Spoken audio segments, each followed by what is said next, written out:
Having not achieved the required quorum for the House to commence the sitting, today being the second sitting of the afternoon session, Wednesday, November 29, the sitting that was supposed to commence at 2:30. Go back to the Gambling Control Bill, the bill number 70 of 2023. And on clause 10 of the same bill, that provides for the authorization of amusement with prizes, amusement machines, prize competitions, media promotions with prizes and chain letters.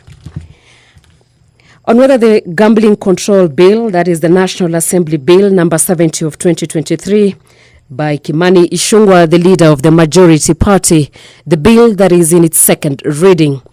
On whether the statement on delegation of legislative powers and limitation of fundamental rights and freedom. This bill does delegates legislative power to the Cabinet Secretary to make regulations. The bill, however, does not limit any fundamental rights or freedoms. On whether the statement of the bill is a money bill within the meaning of Article 114 of the Constitution, the enactment of this bill may occasion additional expenditure of public funds. The statement as to whether the bill concerns county governments. This bill is a bill concerning county governments within the meaning of Article 110 of the Constitution and the fourth schedule to the Constitution.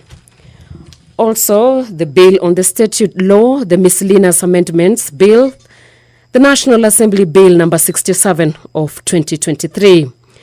The bill by the leader of majority party that is in its second reading. On whether the objective of the bill, it is in keeping within the practice of making various amendments which do not merit the publication of several bills into one bill.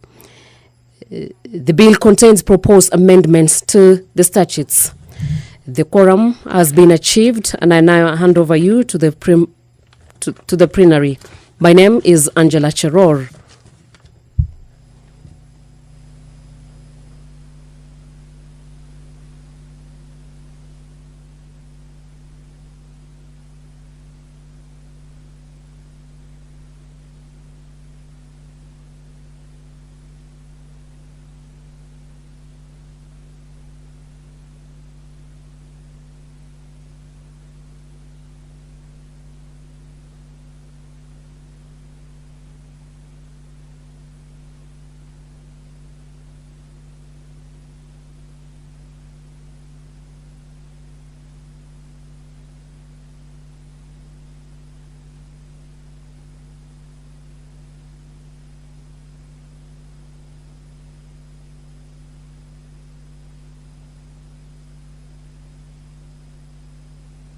Quorum now.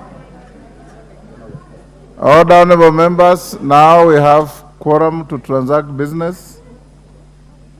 Clerk. Order number 1, administration of oath. Order number 2, communication from the chair. Honorable members, take your seats. Mkunyi, take your seat.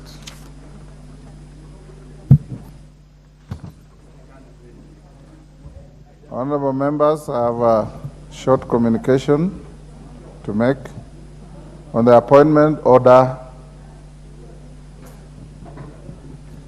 on the appointment of members to the mediation committee on the county government's additional allocations bill, National Assembly Bill number 23 of 2023. All members, you may recall that during the afternoon sitting of Thursday, 23rd November 2023, the House rejected all Senate amendments to the county government's additional allocations bill, National Assembly Bill number 23 of 2023. In line with the provisions of Standing Order 148, this essentially commits the bill to a mediation committee to be established in accordance with Article 113 of the Constitution. Honorable members, it is important to note that this is not the first time the Senate amendments to a bill originating in the National Assembly have suffered such a fate. Indeed, in all previous cases, the bills so affected have been referred to mediation as part of our bicameral legislative process. In this regard, I wish to inform the House that pursuant to the provision of Standing Order 149, the Senate amendments to the County Government's Additional Allocations Bill, National Assembly Bill number 23 of 2023, stand referred to a mediation committee. Further, in consultation with the leadership of the majority party and the minority party in the House, I hereby appoint the following members to represent the National Assembly in the mediation committee. Honorable Ndindi Nyoro MP, co-chair. Honorable G.K. Kariuki MP. Honorable Mary Emase MP. The Honorable Kipchumba Toroitich MP.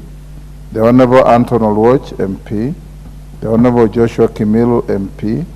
And the Honorable Catherine Omanyo MP. Honorable members, given that the National Assembly is scheduled to proceed on its long recess, I urge the members appointed the mediation committee to liaise with the Senate counterparts to ensure timely consideration of the contested clauses with a view to developing a version of the bill that may be agreeable to the Houses of Parliament within the timeline set out in Article 113 of the Constitution. For clarity, and in keeping with the practice, the 30-day period will start running upon the first meeting of the committee. The mediation committee is expected to confine itself to the contentious clauses of the bill only. The House is accordingly guided. Thank you. Next order. Order number 3, messages. Order number 4, petitions. Order number 5, papers. Majority Leader.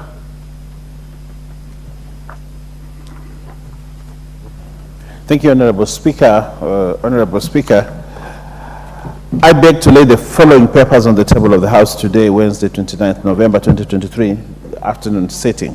1, legal notice number 158 of 2023 relating to the capital markets licensing requirements, General Amendment Regulations 2023, and the explanatory memorandum from the National Treasury and Economic Planning. 2, legal notice number 159 of 2023 relating to the capital markets, real estate investment trusts, collective investment schemes, amendment regulations 2023, and the explanatory memorandum from the National Treasury and Economic Planning. 3, legal notice number 160 of 2023 relating to the capital markets online forex exchange trading amendment regulations 2023, and the explanatory memorandum from the National Treasury and Economic Planning. 4, reports of the Auditor General and financial statements for the year ended 30th June 2021 and 30th June 2022, and the certificates therein in respect of A, Wahundura High School, B, Rigoma Girls Secondary School, C, Our Lady of Mercy Rangenyo Girls Secondary School, St. Paul's Nyandoche Ibere Girls Secondary School, Friends Boys High School Misiku, the VC Girls High School, Maranda High School, Nyamira Girls High School. Honorable Speaker, I beg to lay. And Honorable Speaker, just to remind members that tomorrow we have a sitting in the morning. Pardon? To remind members that tomorrow, Thursday, we have a sitting in the morning so that we begin business on time. I thank you, Honorable Speaker. It is already on your wall, on the parliamentary wall, which I expect every member to read. But for avoidance of any doubt, tomorrow there will be a sitting from 9:30 in the morning. Honorable members, the papers laid at A, Roman 1, 2, 3 are referred to the Committee on Delegated Legislation for further action. Next, we have Chairperson, Committee on Regional Integration, Wanjiku. Thank you, Honorable Speaker. Honorable Speaker, I beg to lay the following paper on the table of the House today, Wednesday, 29th November 2023. Report of the Committee on Regional Integration on its consideration of the inspection visit to the semi-autonomous institutions of the East African Community in the Republic of Uganda. Thank you. Next, Chairperson, Departmental Committee on Defense, Intelligence and Foreign Relations.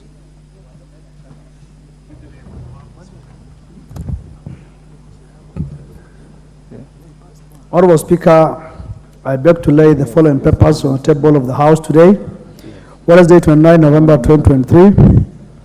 Report of the Departmental Committee on Defense, Intelligence, and Foreign Relations on its oversight visit to 1. The permanent mission to the Republic of Kenya to the United Nations office at Nairobi Union. Yes. And the habitat. And 2. The Uhuru Gardens National Monument and the Museum project in Nairobi. Thank you.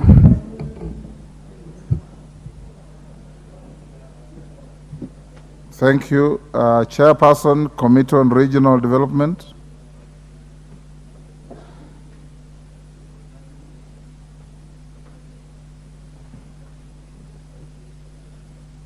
Give him the mic.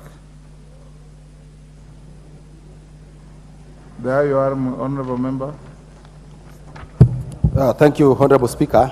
Honorable Speaker, I beg to lay the following papers on the table of the House today, Wednesday, 29 November 2023.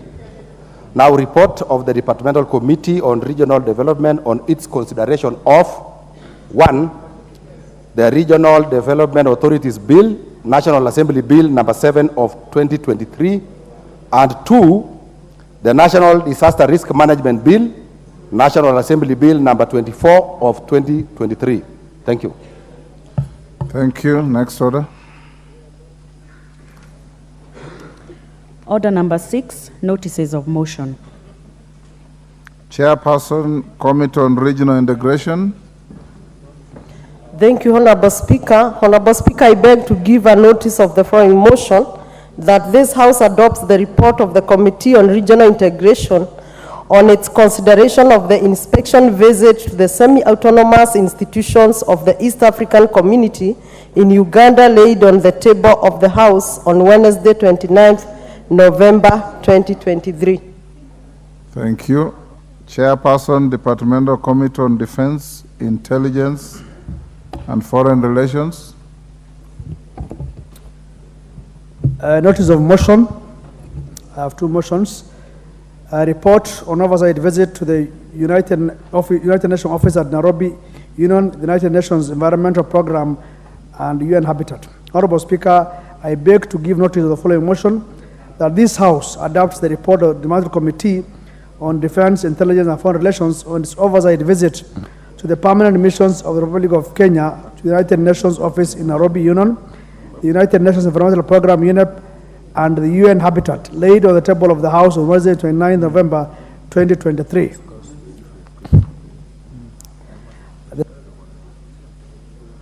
I have 2. Go ahead. You said you had 2. Yes. Second motion, notice of motion. Report on oversight visit to the Uhuru Gardens National Monument and Museums project in Nairobi. Honorable Speaker, I beg to give notice of the following motion that this House adopts the report of the World Committee on Defense, Intelligence, and Foreign Relations on its consideration of an oversight visit to the Uhuru Gardens National Monument and Museums project in Nairobi laid on the table of the House on Wednesday, 29 November 2023. Thank you. Thank you. Member for Manyata. Is it Manyata or Manyate? Manyata, Honorable Speaker. So, Clerk, you have misspelled the name of the constituent. Thank you, Honorable Speaker. Honorable Speaker, I seek to request the House for an adjournment of the House under Standing Order number 33 to discuss the 2023 KCP exam results. Honorable Speaker, pursuant to Standing Order number 33, I rise to seek leave for adjournment of the House in order to discuss a definite matter of urgent national importance regarding reported irregularities in the 2023 KCP exam results. Honorable Speaker, the results for the 2023 KCP exams were released on Thursday, 23rd November 2023, with great pomp and color. However, this has been quickly dampened following the reported inconsistencies across the country. The discrepancies in the results range from awarding candidates wrong marks, assigning candidates marks for subjects they did not sit for, schools being assigned different grades. In other instances, candidates receiving higher grades for lower scores and vice versa. Honorable Speaker, it is noted that a total of 1.4 million students sat for the 2023 KCPE exams with the hope of joining secondary schools. However, these discrepancies will not only delay secondary school placement of these candidates, but also compromise the integrity of NEC in delivering credible results moving forward. It is therefore imperative that this matter be addressed to safeguard the future of these candidates. Honorable Speaker, it is against this background that I seek leave of the adjournment of the House to discuss this matter of national concern with a view of exploring possible ways of resolving the reported and widely irregularities. Thank you, Honorable Speaker. Do you have the requisite support numbers?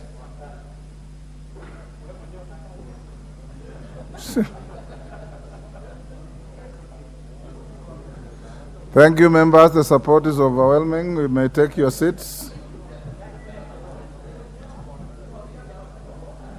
Honorable Mukunji, today we are sitting up to 9, so I will allocate your motion to be moved at 7:30 today. You move at 7:30. You are all obligated to be here until 9. So, thank you. Next. Order number 7, questions and statements. Honorable members, I have 3 statements to be made. Ordinarily, we don't debate statements. Justice Kemei has asked me to give him an opportunity to make comments on the statement by Honorable Kemei. But we'll take all the 3 statements first, then I'll give you the requested opportunity. Honorable Kemei. Member for Kericho County. I wish to request for statement regarding the tragic drowning of 2 residents of Sigawet Soin constituency of Kericho County. Honorable Speaker, pursuant to the provisions of Standing Order 44(2) Part C, I wish to request for a statement from the chairperson of the Departmental Committee on Regional Development regarding the tragic drowning of 2 residents of Koilsil, Tuyabe in Sigawet Soin on Tuesday, 21st November 2023. Honorable Speaker, the members of the public in Koilsil in Sigawet Soin are in distress following the drowning of Mr. Julius Tanui and Mr. Peter Terer at the convergence of Kipsonoi and Chemosit rivers. Despite dedicated rescue efforts by local divers, the bodies of the victims remain unrecovered, intensifying the anguish of their families and the community at large. Honorable Speaker, this unfortunate incident underscores a broader and persistent issue in the region, that is the absence of a bridge connecting Sigawet Soin constituency, Pureti constituency, and Nyamira County over the Kipsonoi and Chemosit rivers. The lack of a bridge has not only resulted in the recent loss of lives, but has claimed over 20 lives in similar incidences over the years. The community has continued to suffer repeated tragedies due to the disastrous conditions around these rivers. Honorable Speaker, for the past 1 week, the families of the victims and the entire community have been in excruciating state of waiting for closure.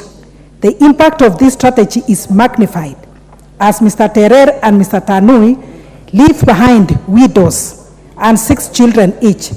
The families are grappling with heart-wrenching uncertainty. Honorable Speaker, it is against this background that I request for a statement from the chairperson of the Departmental Committee on Regional Development on the following. 1. What immediate measures is the government taking to expedite the retrieval of the bodies of Mr. Peter Terer and Mr. Julius Tanui to provide closure to the grieving families? 2. What comprehensive measures are being put in place to address disaster risk in the area and enhance the safety of the community? Thirdly, what plans are in place to address compensation for the families of the victims? I thank you, Honorable Speaker. Honorable Member for Likuyani, Honorable Innocent Mugabe. Thank you, Mr. Speaker. Honorable Speaker, pursuant to Standing Order 44-2C, I wish to seek a statement from the chairperson of the Departmental Committee on Tourism and Wildlife regarding the state of Kenya's beaches, which are one of the country's major tourism products. Honorable Speaker, beach tourism is the main socio-economic activity and source of livelihood for the coastal people. However, beach tourism has become a tired and less competitive product in today's marketplace. Honorable Speaker, in the last 2 decades, Kenyan beaches have been invaded by aggressive local informal operators who engage in a variety of tourism-related businesses, both regulated and unregulated, and harass visitors. This has a negative impact on the beach tourism industry in Kenya. Moreover, this has led to increased insecurity, poor waste management that threatens marine parks and beach ecology, lack of necessary infrastructure at the beaches, and increased conflict among beach users. Honorable Speaker, these issues have contributed to making Kenyan beaches unattractive and uncompetitive, resulting in significant economic losses to the counties that depend on beach tourism and to the national exchequer. Coastal and inland tourism sectors, which rely on the beach, face stiff competition from other more attractive beach destinations around the globe. Honorable Speaker, it is for this reason that I seek a statement from the chairperson of the Departmental Committee on Tourism and Wildlife to request the Ministry of Tourism and Wildlife to inform the House on the following matters. 1, the plans that the ministry has put in place to protect, rehabilitate, and promote beach tourism in Kenya. 2, the sustainable management programs that the ministry has initiated to protect the environment and contribute to climate change mitigation and adaptation measures. And any specific policy and legislative proposals that the ministry has developed to guide beach management in Kenya. Honorable Speaker, I thank you. Thank you. Honorable Member for Tarbo, Honorable Janet Sitianei. Yes. So.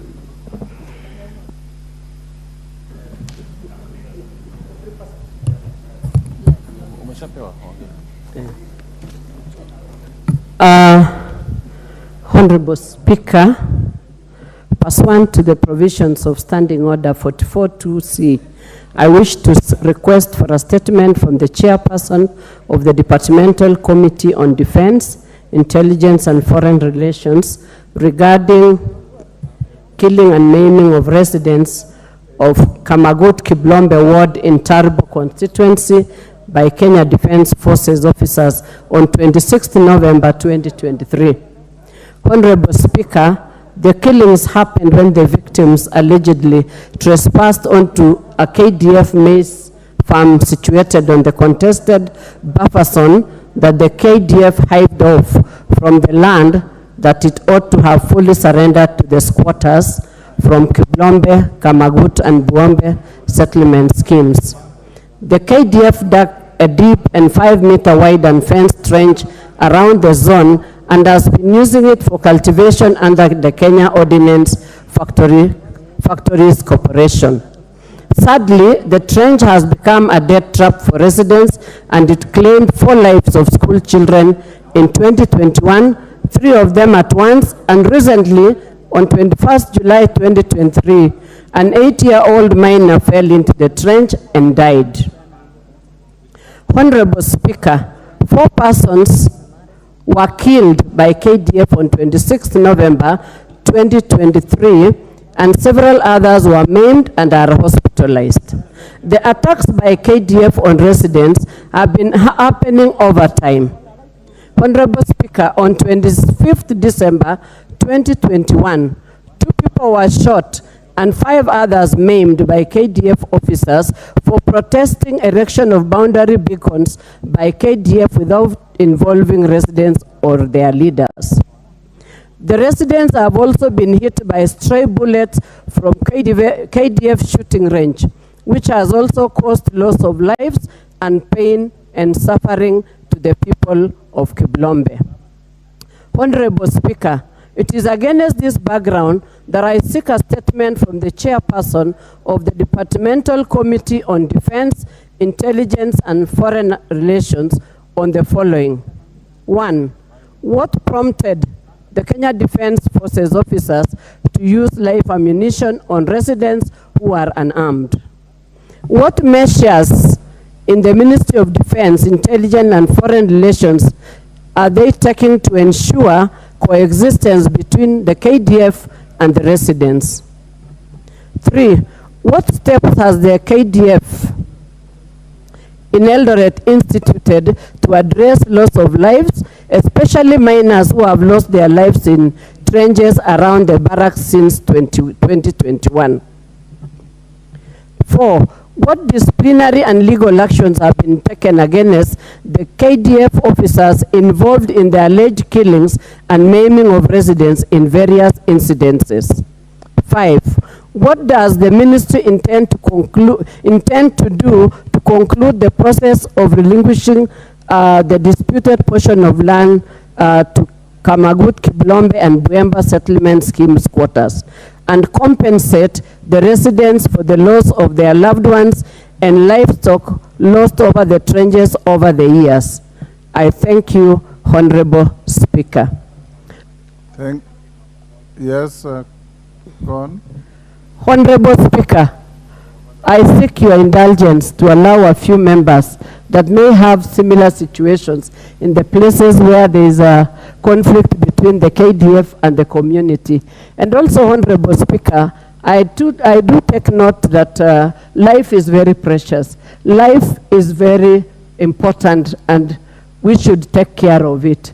This is a paradox that there's very officers who are mandated to protect our nation and to protect the lives of people are actually the ones killing and maiming the community members. We have lost lives before on a Christmas day. We have lost lives recently last week, and it has brought a lot of distress within the community instead of a good coexistence between the community and the KDF officers. And furthermore, the community is supposed to act. Janet, the rules require that you just read the statement as you have brought it.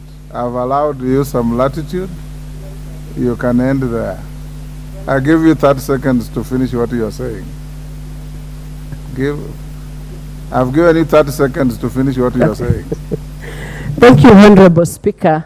I was saying they had an opportunity to arrest whoever the community members, if there was a trespass, and prosecute them in court. They did not have to kill people because life is very sacred. Thank you, Honorable Speaker. Justice Kemei. Thank you, Mr. Speaker. 2 minutes. Yeah, thank you, Mr. Speaker, for the opportunity you've given me to add my voice to the statement sought by Mrs. Beatrice Kemei, Honorable Beatrice Kemei, from Kericho County. Mr. Speaker, for over 7 days now, the people of Koil Sir, the people of Cheptuyet, and indeed the people of Sigawit have been living in anguish as they seek to find out where Julius and Peter are. They have used rudimentary technologies, Mr. Speaker. They have used local divers to try and find out where these two people are. As at yesterday, Mr. Speaker, representatives of the families went all the way to Odino in Rachuonyo, where there was a report of some recovery of some bodies, and it has been very, very difficult for them. Much as the issue has been directed to the Chair, Regional Integration, Mr. Speaker, would have also wanted the Office of the President to say something. We raised the matter before the District Security Committees of Sigawit Soin constituency and Nyakach on Monday. And Mr. Speaker, we wish to get help from the government so that these people could, their bodies could be retrieved, Mr. Speaker. Thank you, and once more, thank you for the opportunity you've given me. Yes, Honorable Pukose. 2 minutes. Mr. Speaker, I sympathize with the member for Tarbo for the incident that occurred in Kamagut. And Honorable Speaker, I'm also a farmer. And this issue about Murokoto is a very serious issue when we harvest our maize and the people are waiting outside there. I think we need, as much as we want to be sympathetic, would want to ask those people who want to pick whatever has remained from there to also be unorganized and allow the process of harvesting to be complete. Honorable Speaker, we'd also want to encourage our disciplined forces to have a good relationship with the neighboring community. In my area, Honorable Speaker, of Chemugengen, whenever mothers go and fetch even firewood from the forest, recently I got report that the young officers from the Kenya Forest Service are beating up mothers, beating up people who have gone to the forest. And I think this is something that must stop.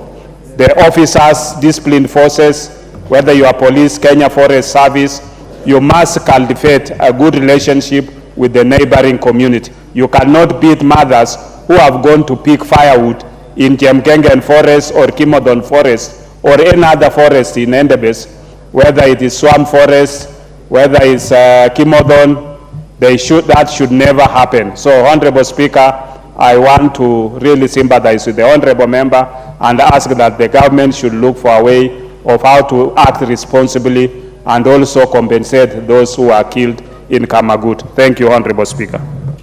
Yes, Member for Cases.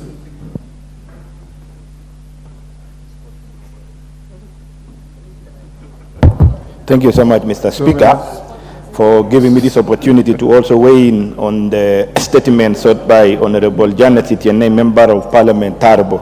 Mr. Speaker, I want to make a statement of witness on the fateful day when I got the news that people have been killed, have been brutally killed at the RTS area. I managed to went there myself to confirm and to witness as I went to convey my condolences to the people. Mr. Speaker, it is so painful to see and to witness what happened on that day, that the bodies were scattered like dogs, the way they were killed brutally with crude weapons, not like a case of an attack where the police was, the military army was defending themselves. But this was a deliberate, intentional attack on the people, killing them mainly like anybody would kill a stray dog. Mr. Speaker, this is a question that it requires a serious inquiry into it, so that we're able to understand what is the situation under which military, our officers who have been given responsibility to protect the citizens from external atrocities have turned out to attack the internal people, where they need to coexist together.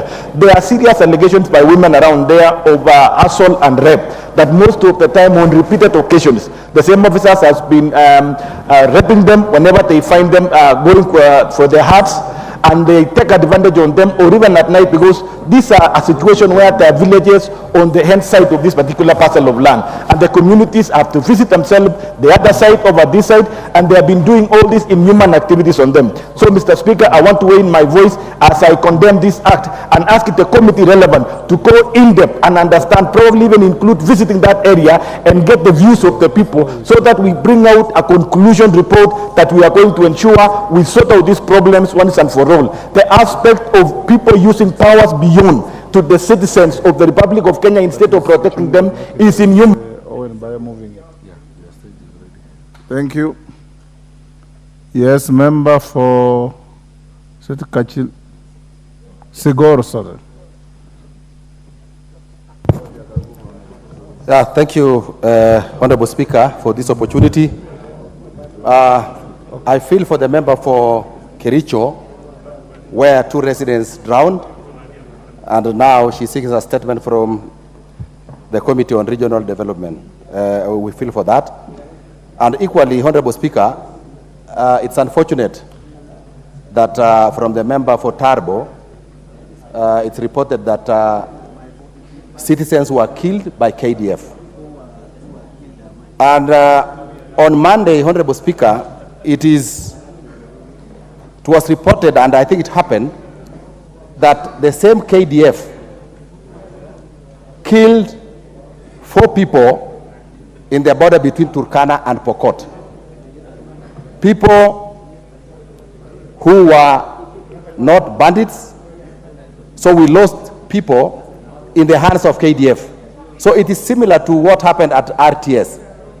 And Honorable Speaker, it's unfortunate that whereas we think that the KDF personnel are well trained, they have now taken into the habit of taking shortcut, and instead of arresting people, they are now killing innocent Kenyans. So I want to say that I think an inquiry needs to be done, and we need to understand those who gave instructions to KDF to go to the places they are in, whether they were given instructions to go and kill or to go and restore peace and bring about order in those areas. As we talk about this, Honorable Speaker, it is our belief that either our forces are not well trained, or either they are not even well equipped to be able to arrest those they suspect could be criminals or even bandits. And we want to say that I think an inquiry needs to be undertaken into the work and even the behavior and even the way KDF forces are conducting themselves, especially when they are dealing with citizens wherever they have been sent to undertake activities. Thank you, Honorable Speaker. Umulher. Thank you, Mr. Speaker, and I would want to sympathize with the Honorable Member on this particular issue, and I truly feel the impact that we are all having, because the KDF are in our communities and they have military bases across, and the same case is happening even in Boni Forest. As of 3 days ago, they killed a gentleman by the name Mr. Abdikadir Abdo, who was herding his cattle in Boni Forest. So it's quite unfortunate, because even the justice system becomes a very long process, and we are still having cases of families who have not even been compensated. But the issue of compensation should not even come if the military and the KDF are able to conduct themselves in a manner that is respectable to the community while offering the services that we need from them. So this is a matter that is of concern, and I would really want to urge the government to intervene so that we could get answers on the same. Thank you, Mr. Speaker. Thank you. Lisa Chelule.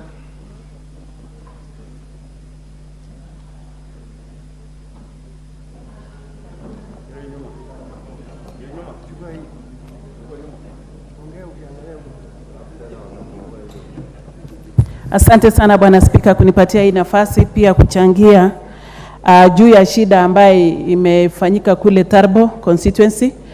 Nataka kuchukua nafasi ya kwanza mimi mwenyewe kutoa risala za rambirambi yangu mimi mwenyewe na ya Nakuru County, na niseme pole sana kwa Mheshimiwa Janet ambaye ni mjumbe wa Tarbo, na niseme pole sana kwa wananchi wa Kamagut kwa shida ambaye iliwapata.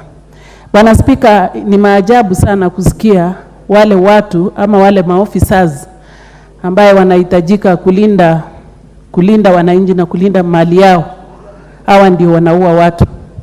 Bwana Spika, hata kama watu walikuwa wameenda kuiba kama ni kuiba, lakini ninaamini kwamba mambo ya utamaduni wetu, baada ya mahindi kufunwa, kuna wale watoto ama watu ambaye wanafuata mahali mahindi zimefunwa na wanaokota zenye zimebaki. Hii ni mambo ya kiujamii na ni mambo ya kibibilia, hata ukifuata kwa Biblia. Bwana Spika, kama hawa watu wanasemekana walikuwa wameenda kufanya hivyo, sio makosa. Na hata kama walikuwa wameenda, kama ni kusema wameiba, si lazima mtu auliwe sababu ameiba. Mtu akipatikana mwizi, anashikwa na kupelekwa polisi, apelekwe kotini. Kwa hivyo hii mambo ya mauaji hovyo, ninataka kuchukua imani kwamba serikali yetu itachukua nafasi ya kuadhibu na hata kuwafuta hawa kazi. Sababu huwezi kulinganisha maisha na mambo ya mahindi, huwezi kulinganisha maisha na chochote. Na maisha inafaa kuchukuliwa na Mwenyezi Mungu peke yake, lakini sio binadamu. Kwa hivyo we'll end here on this. Honorable members, given the gravity of the matter raised by the member for both Kericho and Tarbo, for the member for Kericho, I think you've misplaced the direction of your statement. What appear to be what you are describing is actually a matter for security. Because when bodies are lodged in some water bodies, the people who go to retrieve them are the police, not anybody else. So I'll direct your statement to go to the Committee on Internal Security, and the statement by Honorable Janet Stienei to go to Committee on Defense, and I direct that all the three statements, including the one for Likuyani, be brought to the floor of the House on Wednesday next week. On Wednesday next week, Majority Leader, ensure that the issue of the two people who drowned in Kericho, those who are allegedly shot by KDF in Tarbo, we get statements here on Wednesday, since you'll be recessing for 2 months on Thursday. Thank you. Member for Turkana Akuja. Is it Akuja Protas? What is your point of order, Kimtai? DK. Give him the mic. There's one next to you. Okay, thank you, Mr. Speaker, sir. I rise on a point of order. I know 2 weeks ago, you were directed the chairman for finance when I raised on to give a statement on the sale of Uchumi IPA, that is the Langata Uchumi IPA. I note that today is Wednesday, and that statement should have come today. And I'm being told there are even other developments. The court has gone ahead to rule on the case, and chances are the government might be losing up to around 1.4 billion.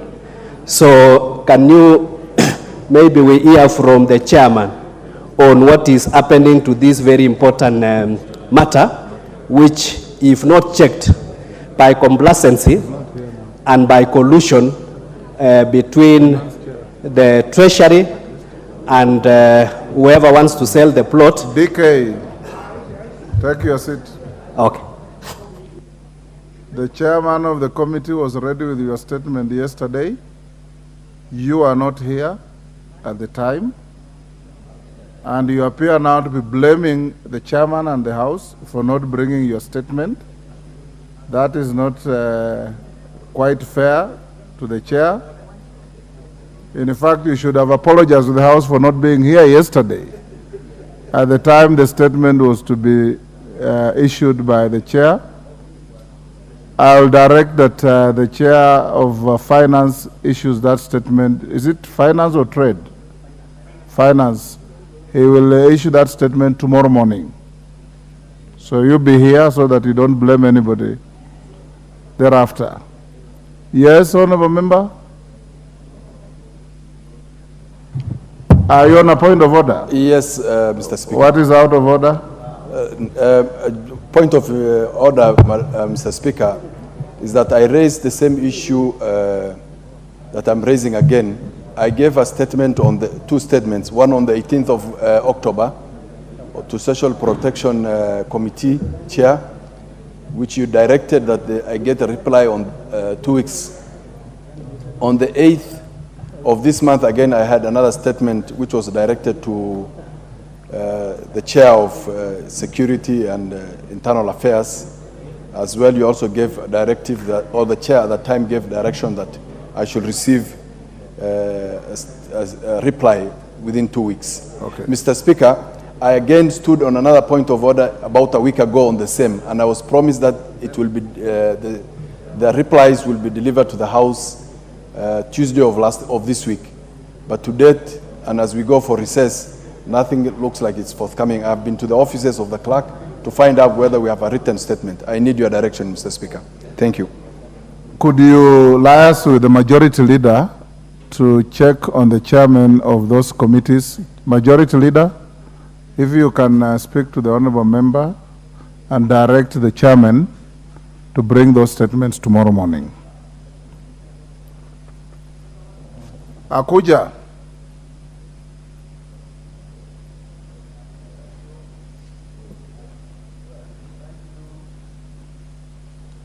Give Honorable Akuja the mic. Take the one next. Thank you, Mr. Speaker, sir. Honorable Speaker, I rise pursuant to Standing Order 259D to pay tribute to the late Honorable Christopher Ebenyo Loonio, distinguished former member for Turkana East constituency, who passed away on Wednesday, 15th November 2023 at his residence home in Nakamane, Tawkal location, Loima constituency. Honorable Speaker, the late Honorable Christopher Ebenyo Loonio was born in 1944 in Lodwar Town, Turkana County. He attended Lodwar Primary School from 1956 to 1959, where he sat for common entrance examination in grade 4. The late Honorable Loonio proceeded to Kapengura School in 1960 and completed grade 5 to 7 in 1962. In pursuit to his career, he joined Kenya Medical Training College in 1963, where he trained as a public health technician.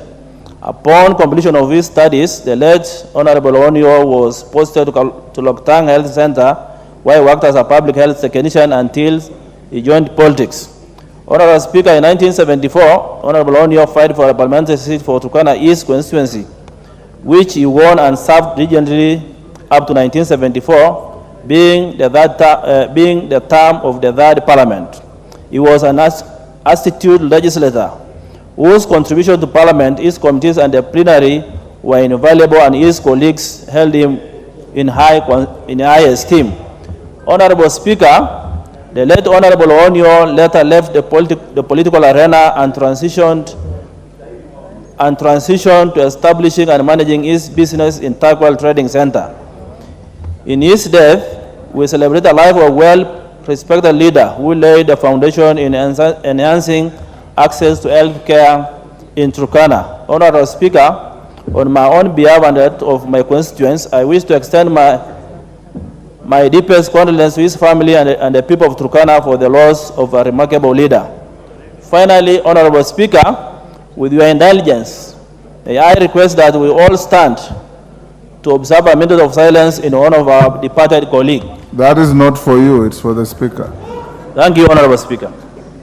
There is a member for West Mugirango who had another tribute to a fallen former colleague. Then we'll observe a minute silence brought us together. Yes, Mogaka? Give Honorable Mogaka the mic.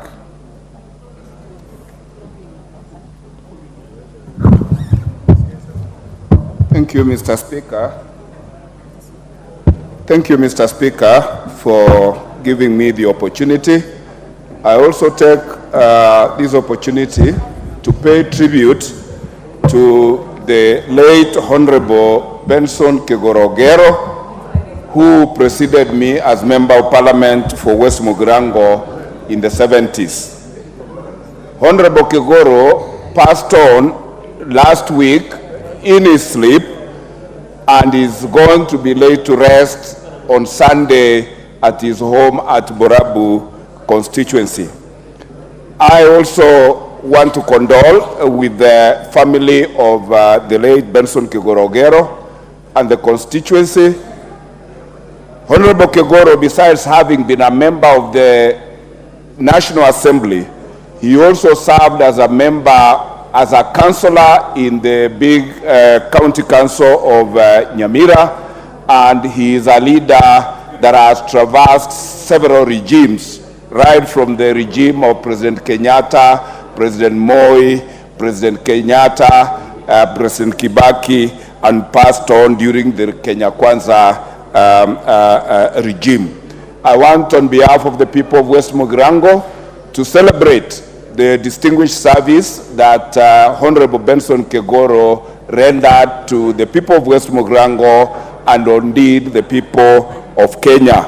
And I will also plead with you, Honorable Speaker, that you invite the House to observe a minute of silence in honor of this great leader. I thank you, Mr. Speaker. Honorable members, in honor of the late Honorable Ebenyo of Turkana East and Honorable Kegoro of West Mugirango, can we observe a minute silence?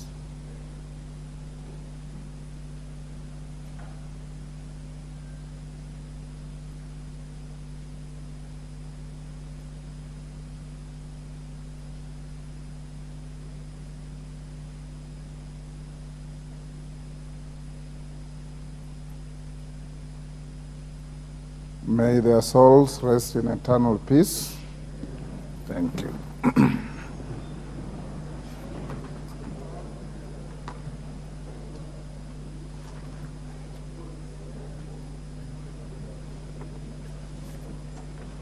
And yes, Omongina, we are done with that. You want to speak about Kegoro? Okay. Thank you, Honorable Speaker, for allowing me also to mourn this hero from Nyamira County.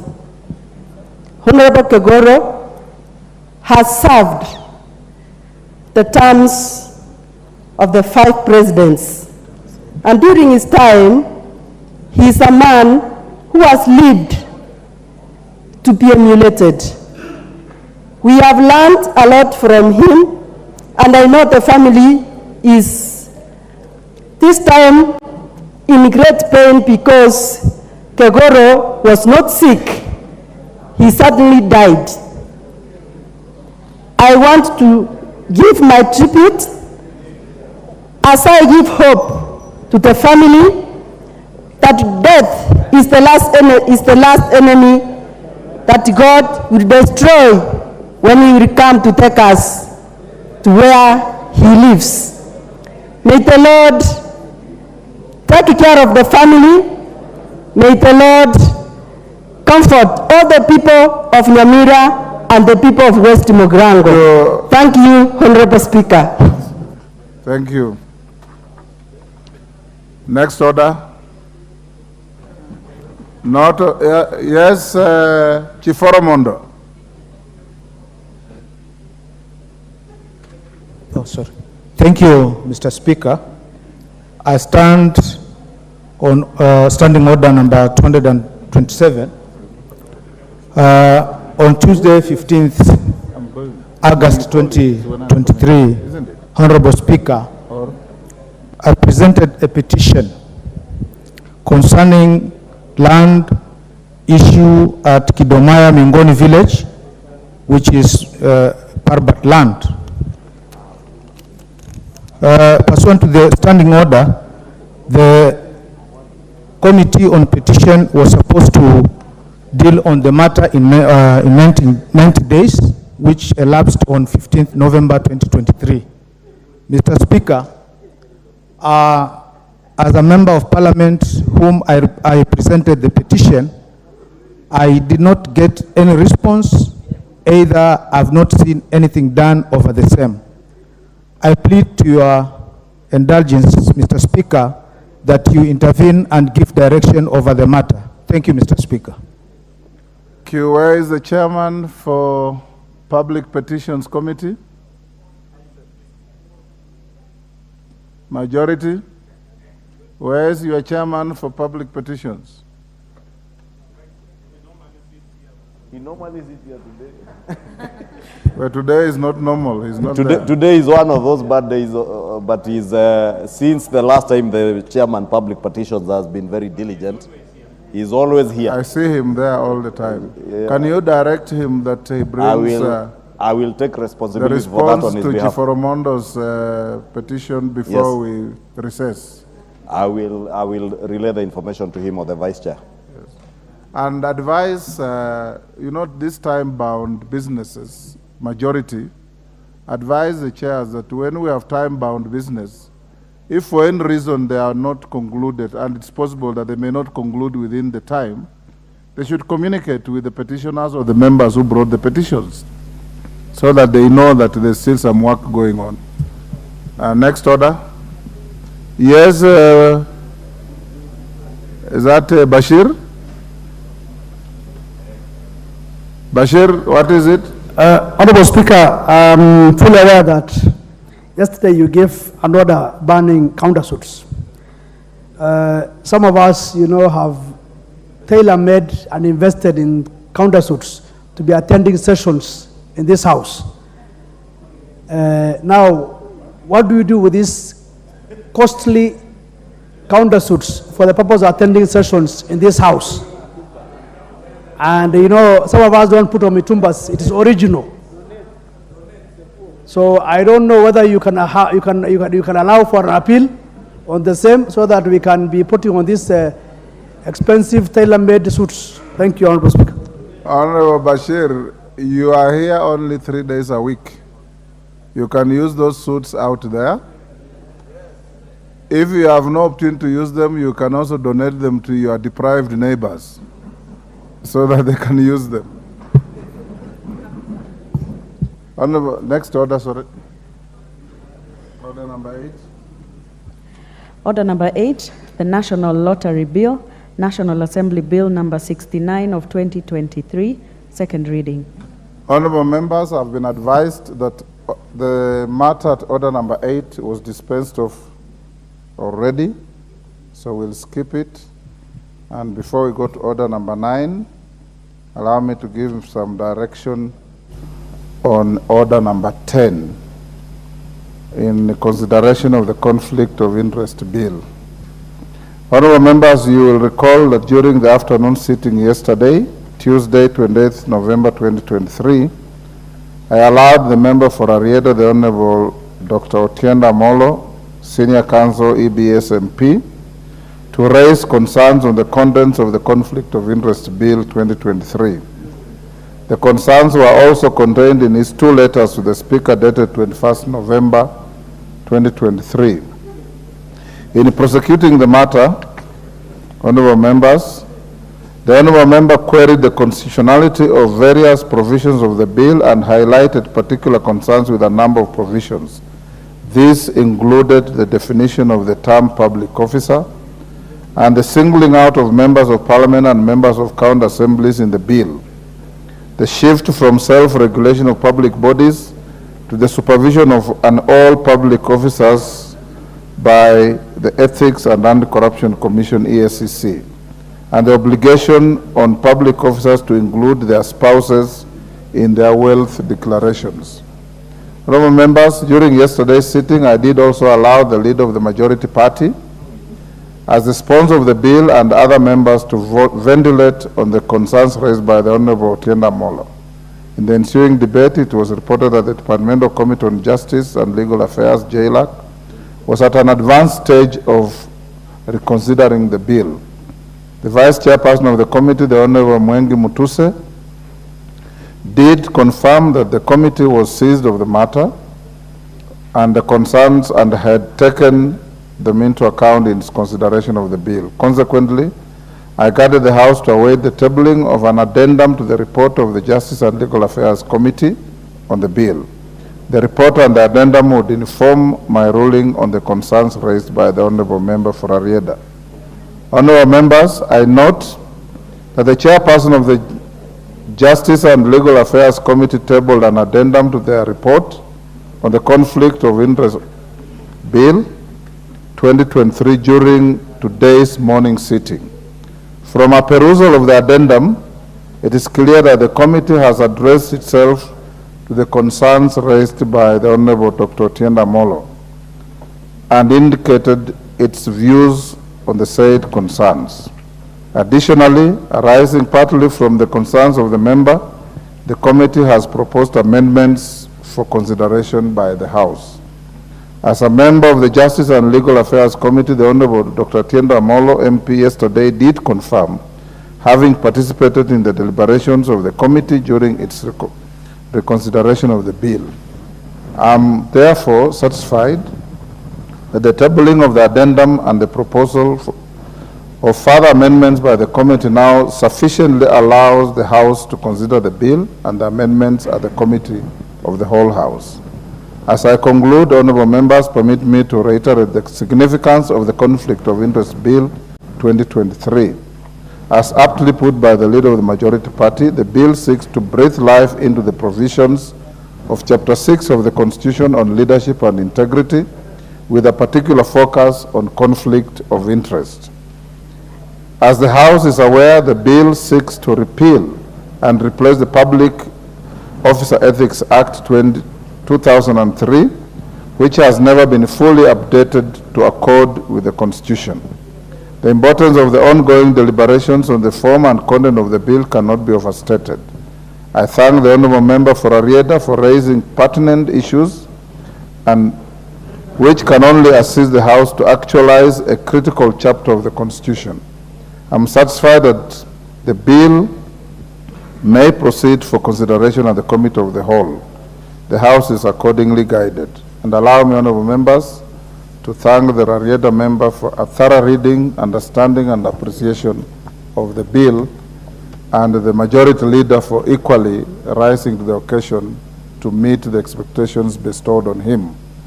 I now direct that when you go to committee stage, you proceed to consider all the amendments filed by whichever party so that the bill can move to the next level. I thank you. Next order. Order number 9, the Gambling Control Bill, National Assembly Bill number 70 of 2023, second reading. Majority Leader. Thank you, Honourable Speaker. Honourable Speaker, I beg to move that the Gambling Control Bill, National Assembly Bill number 70 of 2023, be now read a second time. Honourable Speaker, this bill is related to the lotteries bill that was passed, that went through the second reading this morning, and it helps us to control or regulate the gambling industry. Honourable Speaker, I don't need to speak much on it because a lot has been said and members contributed on matters that even touch on this bill as a contributor to the bill on the lottery bill. Honourable Speaker, once more, let me take this opportunity to thank the members of the Sports Committee because, as I said yesterday, they took a lot of their time, and actually the entire weekend was spent by members of the Sports Committee holed up in Mlolongo to consider this bill. And I have been able to go through their report, Honourable Speaker, as very good recommendations. Of course, except with the exception of one or two recommendations in the committee's report that I do not agree with. For instance, Honourable Speaker, on clause 45, the committee proposes to delete the word 15 and substitute with 13. And the import of this amendment, clause 45, was imposing a tax to be known as a gambling tax, which is chargeable on the gross gambling revenue. at a rate of 15%, and they propose to reduce it to 13%. There is absolutely no way I would agree to a reduction in tax on gambling. Gambling, like smoking, like the partaking of alcohol, these are considered as sin taxes. And sin taxes, you cannot reduce sin taxes under the pretext that you want to increase government revenue. In any case, that is why we are having a whole bill, a whole new legislation to be able to control this, I don't want to call it a menace, but this habit of gambling, Honorable Speaker. And I really want to persuade the members of the Sports Committee that they cannot be reducing taxation at a time when we are even looking at an opportunity with the bill that we just passed on the lottery bill to be able to tap into the resources that people are putting in gambling through a national lottery. We should be increasing that revenue, gross gambling revenue tax, not reducing it from 15 to 13. I would actually be proposing that we move that gross gambling revenue tax to a level of about 25%, so that we are able to collect more revenue. We are able to, through the lottery, national lottery, to be able to raise much more revenue to go to good causes. And the good causes, as we said, include the rehabilitation of people who are addicted to gambling. And I've said it before, Honorable Speaker, even in our own families, we know people who are addicted to gambling. And gambling is extremely addictive. It's actually more addictive than alcohol and smoking. Not that I have ever smoked, gambled, or I used to drink at some point, and I know how addictive it could be. I have never smoked, but I see how addictive smoking gets. I have said before, Honorable Speaker, I am a teetotaler, and I am a confessed addict of tea. And Honorable Speaker, I cannot leave my house before I take even a sip of tea, and it's Kenyan tea. Honorable Speaker, there are people who are pushing me to say Kericho tea. I said Kenyan tea. And now there's a new saying that there is no conversation is complete, and there is no subject that is so difficult that you cannot settle it over a good cup of Kenyan tea. Therefore, my addiction with tea is a good thing, Honorable Speaker. But I know what addictions do. You are dysfunctional when you have not taken what you usually take. But unlike tea, those who are addicted to gambling comes with a huge cost, not just to them as persons, but also to their families. People are spending money that's supposed to go and settle school fees for their children or for medication to gamble. Honorable Speaker, all these members will tell you that in their backyards, there are people who wake up in the morning, go to their local shopping centers to gamble. And that's all they do a whole day. They will be at the street corners and corners of their shopping centers waiting for their waheshimiwas, their MCAs, their members of parliament, whenever they are passing, to ask for handouts, not to go and do anything productive, to go and gamble with the hope that they will make it in life through gambling. Honorable Speaker, we must ensure that we discourage our young people from getting into rather unproductive economic activities like gambling, and encourage them to get into more productive, economically productive activities other than gambling, Honorable Speaker. And you don't do that by lowering tax. When you lower tax, you make it very easy for them to gamble. And I know the other argument, Honorable Speaker, and I have seen it in the presentations by the industry players, that once you raise the taxes here, people will go and start gambling outside the country online.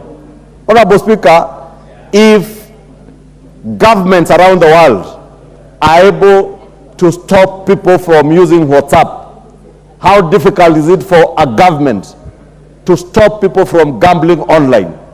It is possible, Honorable Speaker, and you don't need to stop them. Tax them even when they gamble online. At the end of the day, there will be a way that you have to remit money. whether it's through PayPal, whether it's through M-Pesa, whichever means that you use to transmit that money to the company you're gambling with, whether it's a company in the UK, whether it's a company in the US, whether it's a company in South Africa, so long as you're able to remit money, government should be able to institute means and mechanisms through which the person who is remitting the money pays a tax, even at the point of remitting. And those are some of the new innovations, Honorable Speaker. I was hoping the Sports Committee would be innovative enough. But I do hope, Honorable Speaker, at the right time, because these tax matters, again, are better handled by the Finance Committee, and I hope even as we get to the next finance bill, we should get to a position where we'll be innovative. The Finance Committee and the National Treasury must begin thinking, how is it that they can also be able to tap into those who are gambling online, so that they either pay as a gamble and they're able to get part of the money even for those who win.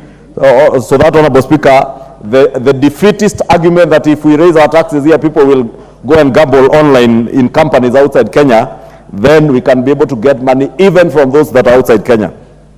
Honorable Speaker, I said I don't want to dwell too much on this bill because a lot is what we said yesterday on the lottery bill, but I really want to plead with members to help us pass this bill, because it is dealing with a known national vice in Kenya now.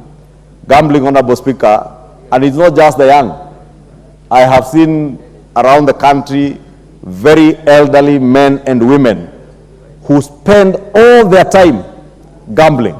And I said, Honorable Speaker, yesterday, our radio stations, especially our vernacular stations, have made it now the norm for every 2 sentences on a vernacular radio station that you listen to, the third sentence is promoting gambling.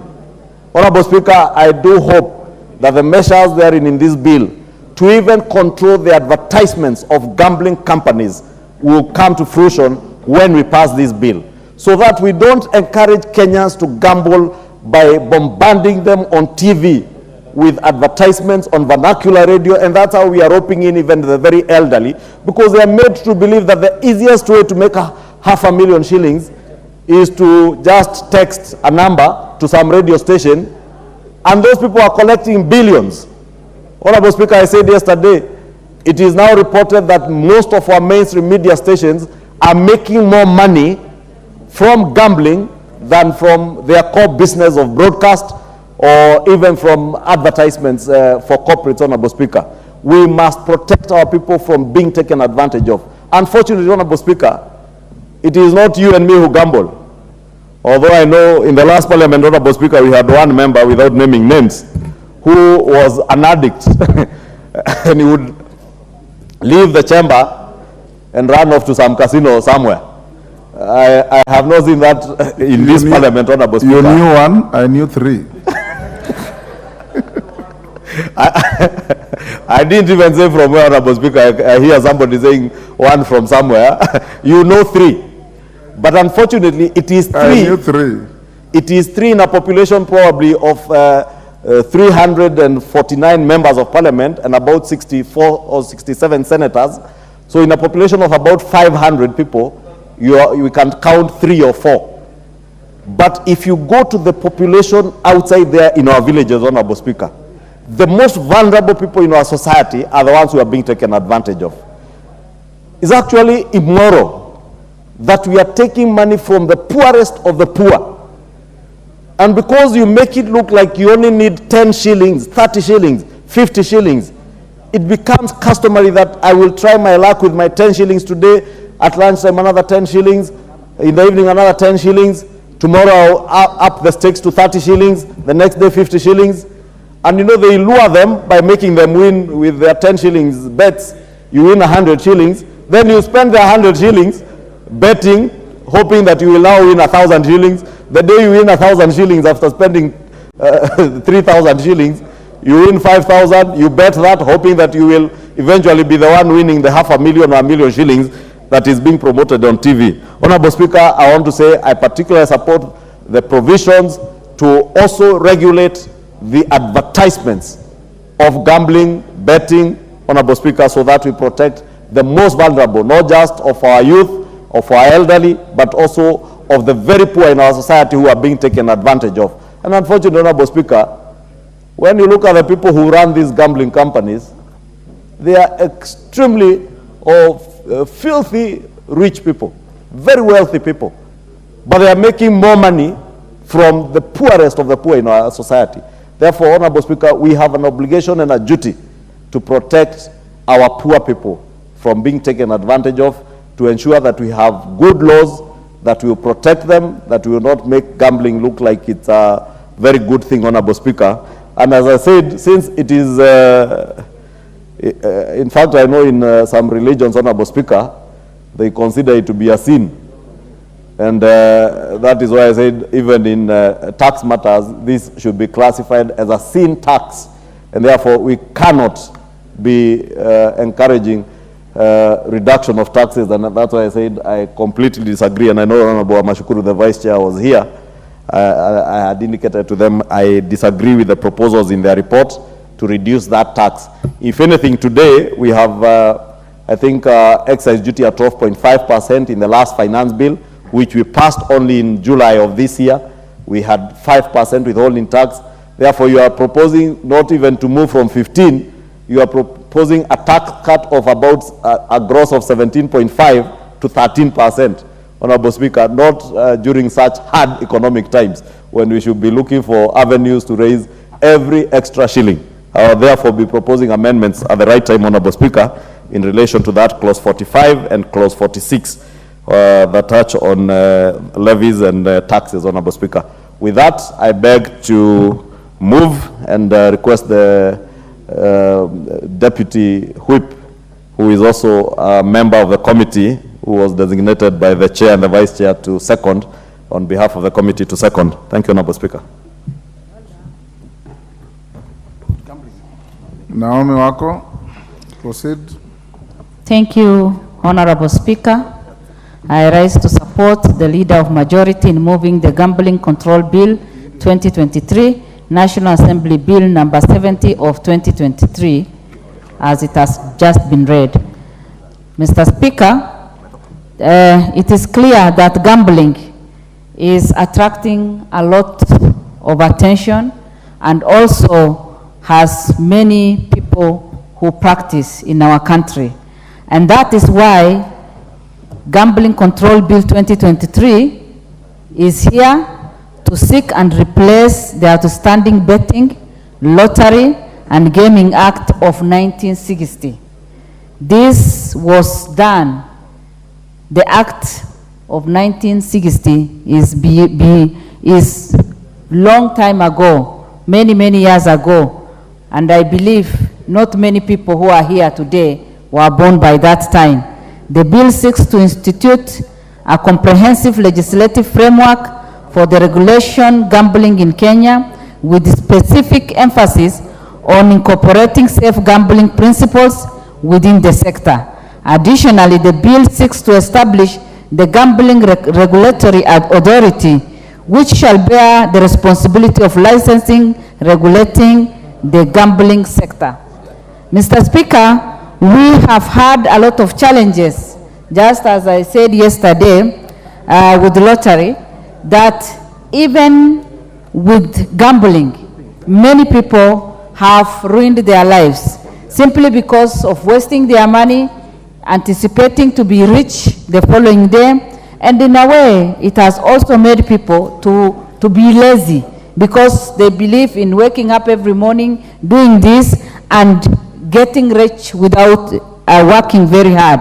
And so this particular gambling control bill will help us to put in place all the measures that are needed, legislative framework that will guide and regulate gambling in Kenya.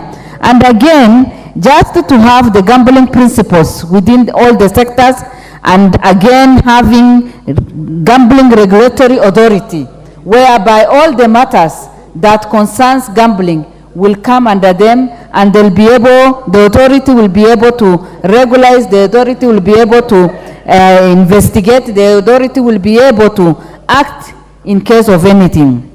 Honorable Speaker, the Department Committee on Sports and Culture, in its consideration of the bill, noted the inadequacy of the current legal and institutional framework in addressing modern challenges existing within the gambling sector. Additionally, the committee expressed concerns about the organization, enforcement, and consumer protection aspects of gambling activities in Kenya. The committee therefore acknowledges the need for comprehensive overhaul for the legal framework relating to gambling in Kenya. Mr. Speaker, those who have been practicing gambling in our country have been exposed in many ways and have not had any protection. Many of them have lost even their properties. Many have even not been given their due rights. And that is why many of the people who have been in gambling have ended up being frustrated fellows, have been moved to depression and all these other things. And many of them keep complaining about the practice and all these other things. And when this bill will be approved, their protection will be assured, and even the people who own the gambling companies will be able to live within that and be able to give the people of our country their due rights. Honorable Speaker, the bill recognizes that gambling is a shared function between the national government and the county government. And it is important for us to know that yes, the policies are made, and it is there for both the national government and also the county government, because most of the people who practice this are within our counties and at the grassroots level. And that is why this will help our country, because it provides for the schedule to the Constitution. The bill, therefore, assigns a specific role to the two level governments and proposes concurrent regulatory functions for the national and county governments in gambling activity. Mr. Speaker, the bill also seeks to do the following. Number one, provide framework for the regulation and control of gambling activity. Once we do that, then we have protected the interest of the people who continue doing this and investing in this particular thing. And even if most of us are not for the idea, now that already most of our people, majority of Kenyans are practicing this, and some believe that it is the only way they can earn their living. Honorable Speaker, the only honorable thing that this House can do is to come up with this bill so that they can be well protected. Again, the bill will be, they expressly provide for the gambling activity that shall be legal in Kenya while prohibiting illegal forms of gambling. Others have taken advantage by doing illegal business here, and so this bill will protect those who have invested and those who have registered and have had their license, so that others will not be practicing this illegally. Again, the bill will promote the development of a responsible gambling industry. In the past, some people have been cheating Kenyans, and others have been, conning people in different ways, but this bill will bring that to an end. And again, it will minimize the social harm associated with gambling, because Kenyans will be given enough education. The last one, the bill will provide for the establishment of mechanism for the resolution of dispute relating to gambling. Again, many people have had conflict, and in order for us to have peaceful coexistence among our people, and also those who are practicing this to enjoy, then we can only put this into practice. Honorable Speaker, in as much as gambling is considered to be demerit good, its regulation brings forth some advantages to Kenya. One of the main highlights of the bill is that it seeks to provide an avenue for the generation of essential revenue for the government. Clause 45 of the bill provides for the payment of gambling tax. And it is on that we have the 15% rate of the gross gambling revenue, and which funds shall be remitted to the Sports, Arts, Social Development Fund, and the net effect of that will of course be positive, because through that revenue, many of the people will be able to transform their lives. The artists, the people who are doing sports, young people who are talented in different ways. And in our country today, we have many people who are also negatively affected by drugs, because the drug addiction is quite high due to lack of job in our country. And rehabilitation centers will be built, people will be given a lot of counseling, people will be rehabilitated, and maybe we can even come up with a proposal whereby all the people who are rehabilitated can be given some seed money so that they can go and begin a better life, do small businesses here and there so that they can improve their lives. Because of that, we need to support this bill so that it can have that positive impact on our people. And even for those who will be registering and having their license, it is good for them to give back to the society, because this is an area where mainly those people who do not have a lot are engaged in, because they believe in creating their wealth through this. Then they invest a lot in this. Let even the people who will be licensed give back to the society by going back to the communities, improving their lives, supporting the poor, supporting the vulnerable people, orphans, and even the institutions that take care of vulnerable children in our midst. Mr. Speaker, another key aspect of the bill is that it provides measures to mitigate the harm associated with gambling. These measures include public sensitization, self-exclusion, enforcement against illegal gambling, promotion of responsible gambling, advertising restriction, and criminalization of gambling by young persons.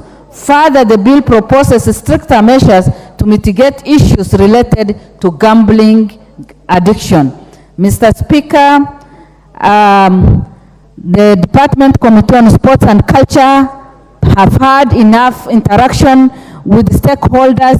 Submissions have been done. Different ministries, Ministry of Youth Affairs, Ministry of Sports, and all the others have participated, and they have given their views. Mr. Speaker, the committee has considered this, and I take note that gambling.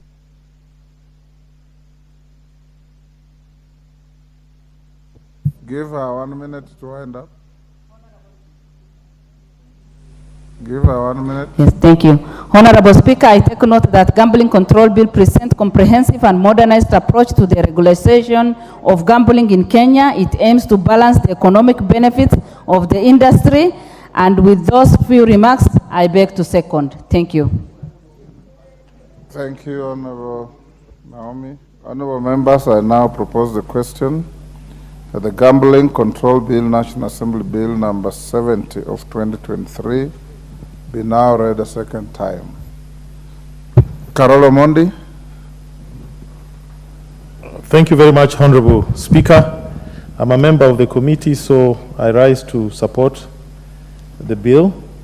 First, by recognizing that it has a very solid policy foundation. I think we have the gambling policy passed in 2022, which, among other things, seeks to balance between the need for a friendly investment climate, but also to establish a very robust regulatory regime for this particular sector by transforming gambling into a social force for social development.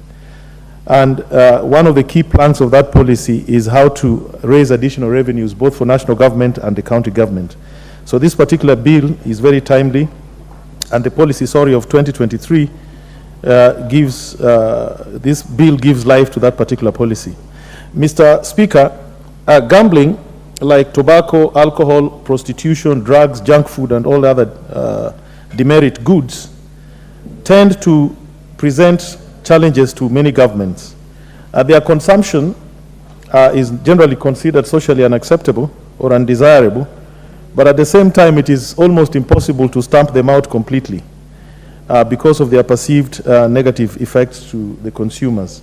Consequently, a balance has to be established as to how to limit their overconsumption or cases of addiction, damage to health, and the various dysfunctional social lives they cause, plus also a lot of external costs to third parties.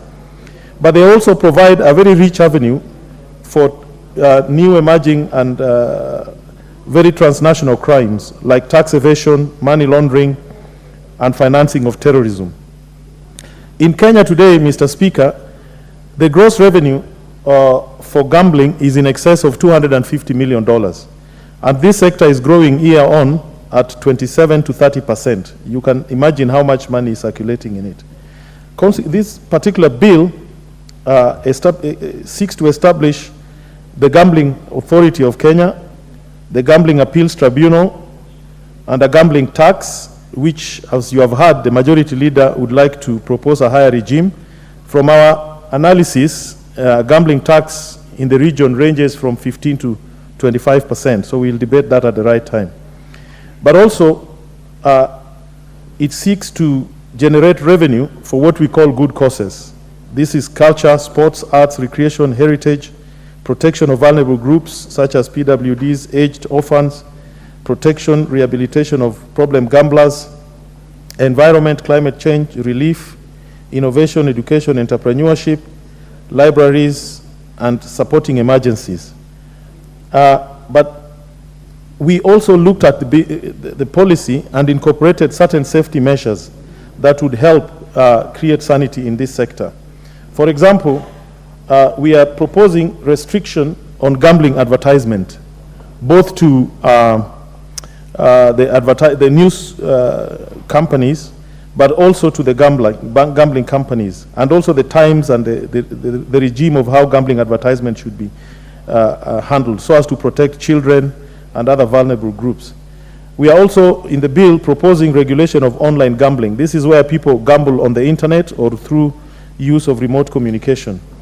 And this is very addictive, but also presents transnational issues on jurisdiction as also, well, opportunities for money laundering and financing of terrorism. And then we have proposed in the bill very strict deposit limits so that people gamble in small amounts to avoid impulsive gambling.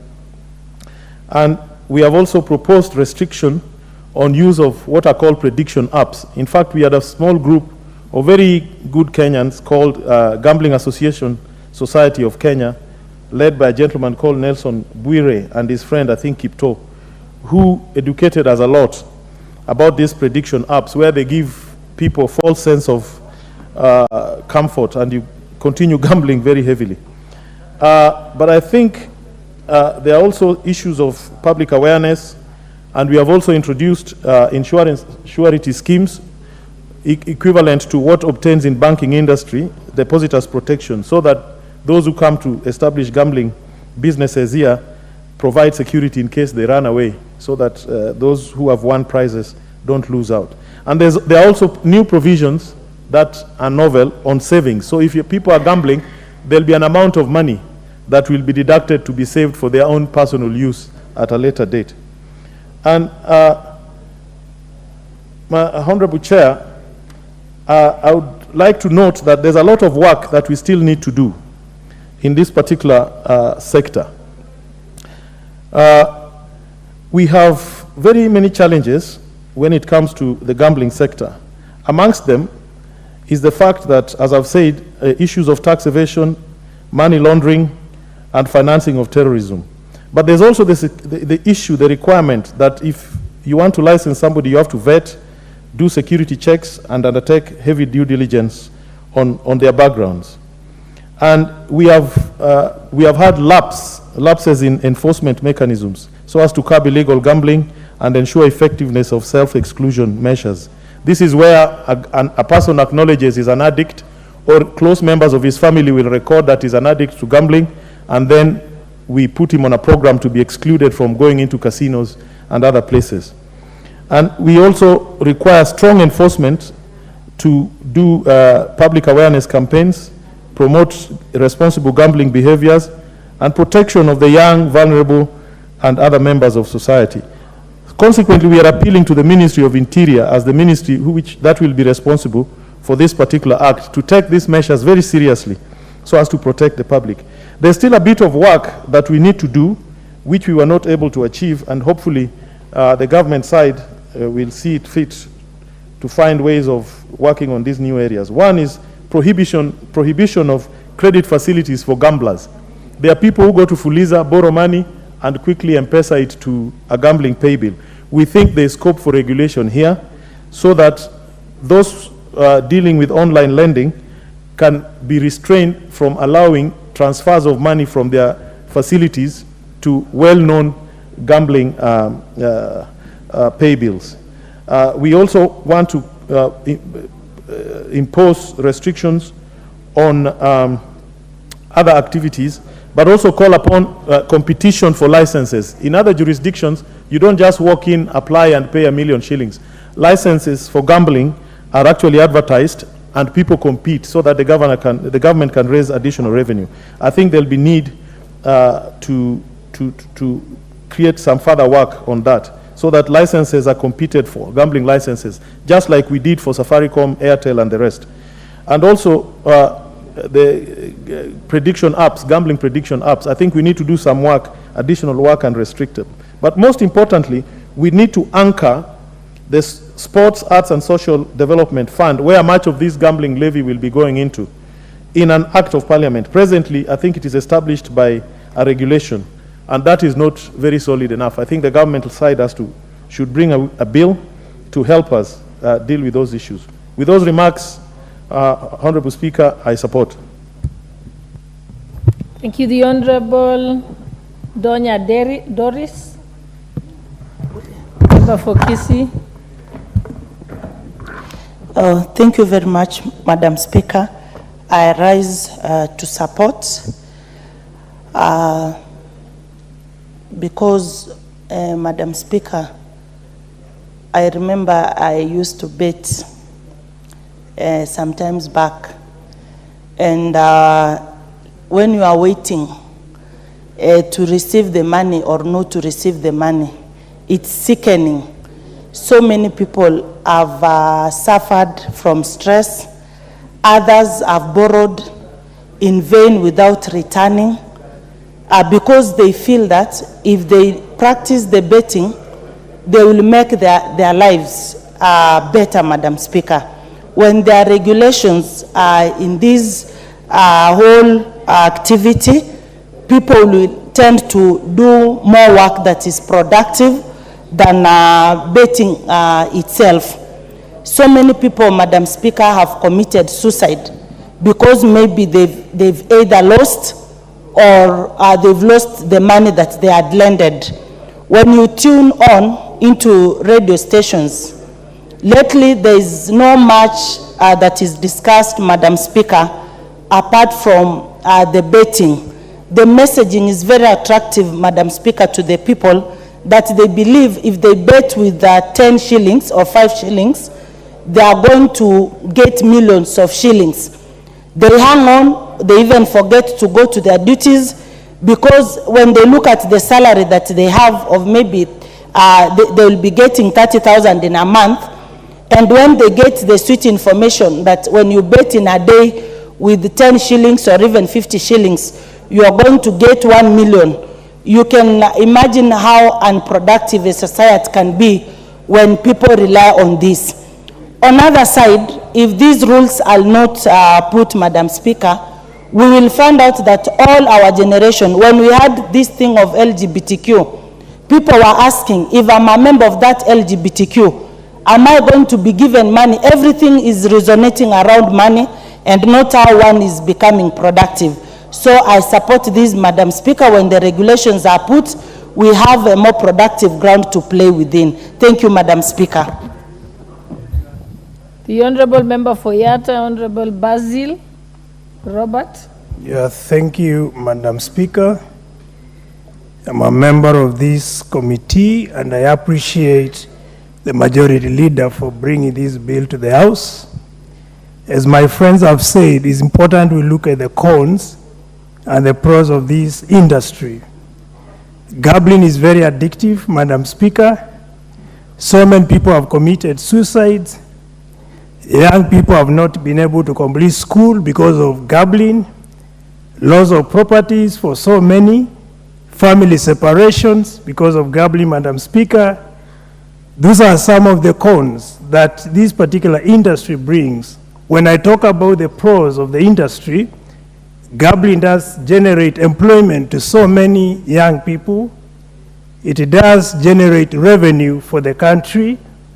And Madam Speaker, gambling does bring charitable work, particularly when you talk of corporate social responsibilities that is associated with the operators in this particular industry. Madam Speaker, the reason why I support this particular bill, one of it, in addition to the pros that I've already stated, it terms illegal gambling. Madam Speaker, a lot of illegal gambling has been taking place, particularly the offshore gambling, and Kenya as a country has been losing a lot of money. Number two, Madam Speaker, the reason I'm supporting the bill, it does protect minors from the effect associated with this particular industry, and that is one of the very solid reasons why I'm behind the people supporting the bill. Madam Speaker, I've noted the majority leader is not in the House, but I wanted to mention to him the reason why we wanted to reduce the taxation from 15% to 13%. One of the simple reasons why gamblers are moving to illegal gambling is because when you put multiple taxation, you discourage the operators and you attract, or you make it attractive for people to do online and offshore gambling, which as a result makes this country lose a lot of money, where at the same time we want to generate money. Madam Speaker, we are also recommending for unified tax to be employed in this particular industry. Some countries have done it and have been able to generate more money because the bottom line of regulating these particular industries is to tame illegal gambling, generate more revenue for the country, as well as protect people who could otherwise be harmed by this particular industry. So, Madam Speaker, with those few remarks, I join my friends in supporting this particular bill and looking forward to ensure that the industry can be so beneficial to the nation. Thank you. I submit. Thank you. The Honorable Bishop Jackson Kosgei. Thank you, Madam Speaker. From the onset, I am a member of the committee that deliberated on the same, and I take the floor to support the bill. This, as has been mentioned, is to balance between the negative and the positive impact of this gaming. I once listened to a friend say, this is one thing you cannot put up with, but you cannot do without it. Because of that, there is need for a regulation to regulate the environment within which the same is done. It is being undertaken and practiced by our brothers and sisters, our fathers, our children, our friends. We cannot bury our heads in the sand and pretend that it is not happening. Because of that, the country and nation and government has a duty to protect its own people from such practices while they practice and exercise and enjoy their freedoms. That environment must ensure that the same are protected. Number two, Mr. Speaker, is that we wanted to, in this bill, regulation is necessary so that we can protect the vulnerable in society, which includes children. We also looked at it, and as we went through, being an old act that was enacted in 1960, we felt that we must make the law responsive to the current needs, challenges of our time, including technology. So it is important that this bill be enacted to rebuild our practices in the past. The last one of the consideration was about the people who have been captured and made addict to this, that they needed to be assisted. They need an assistant. They need to be helped out of it. Those who have desired to leave the act of gambling, there has got to be a legal environment that provides instruments that will assist and protect families also of the person involved to be able to have a say in managing a person who has reached this stage. We need a law for that. And with that, Mr. Speaker, I support the bill. Thank you.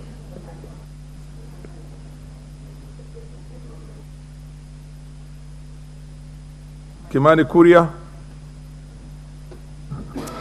Thank you very much, Honorable Speaker. And from the onset, I would like to thank the Committee on Sports for the good work they have done on this bill. However, Honorable Speaker, as you're aware, as per our standing orders, the Chair of the Departmental Committee on Finance and National Planning, I did write to the Speaker asking that clause 46 and clause 47, because they, clause 45 and 46, because they are matters on taxation to be handled by the Committee on Finance and National Planning. We are going to have a meeting with stakeholders tomorrow, and thereafter we'll also table our own findings and reports and move amendments accordingly on these particular clauses. Honorable Speaker, there are at least 117 betting and gaming firms operating in Kenya. And most of these, Honorable Speaker, operate on online platforms.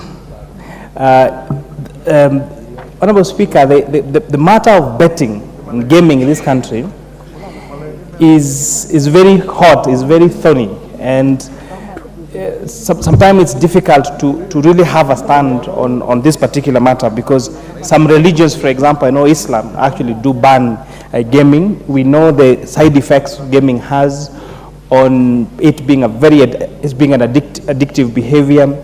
Talk about young people across the country who make betting their day-to-day business. So instead of someone going to work, then their work is just to wake up and bet, Honorable Speaker. I have never bet in my life apart from the raffles that I buy maybe for a church function or something. But I've seen what this betting addiction has done to people, Honorable Speaker. However, there are benefits that accrue in this sector. One of them, Honorable Speaker, is one of our biggest sectors that in terms of our revenue collection, Honorable Speaker. A quick look at the numbers for the financial year 22-23, exercise on betting services, we collected 6.64 billion shillings. Withholding tax on winnings from betting and gaming, we collected 8.68 billion shillings, a total of 15.326 billion. That is compared to 11 billion shillings the previous year, which means we can compare how much we collected in 21, 22, and 2023. We actually were able to collect 4 billion shillings more.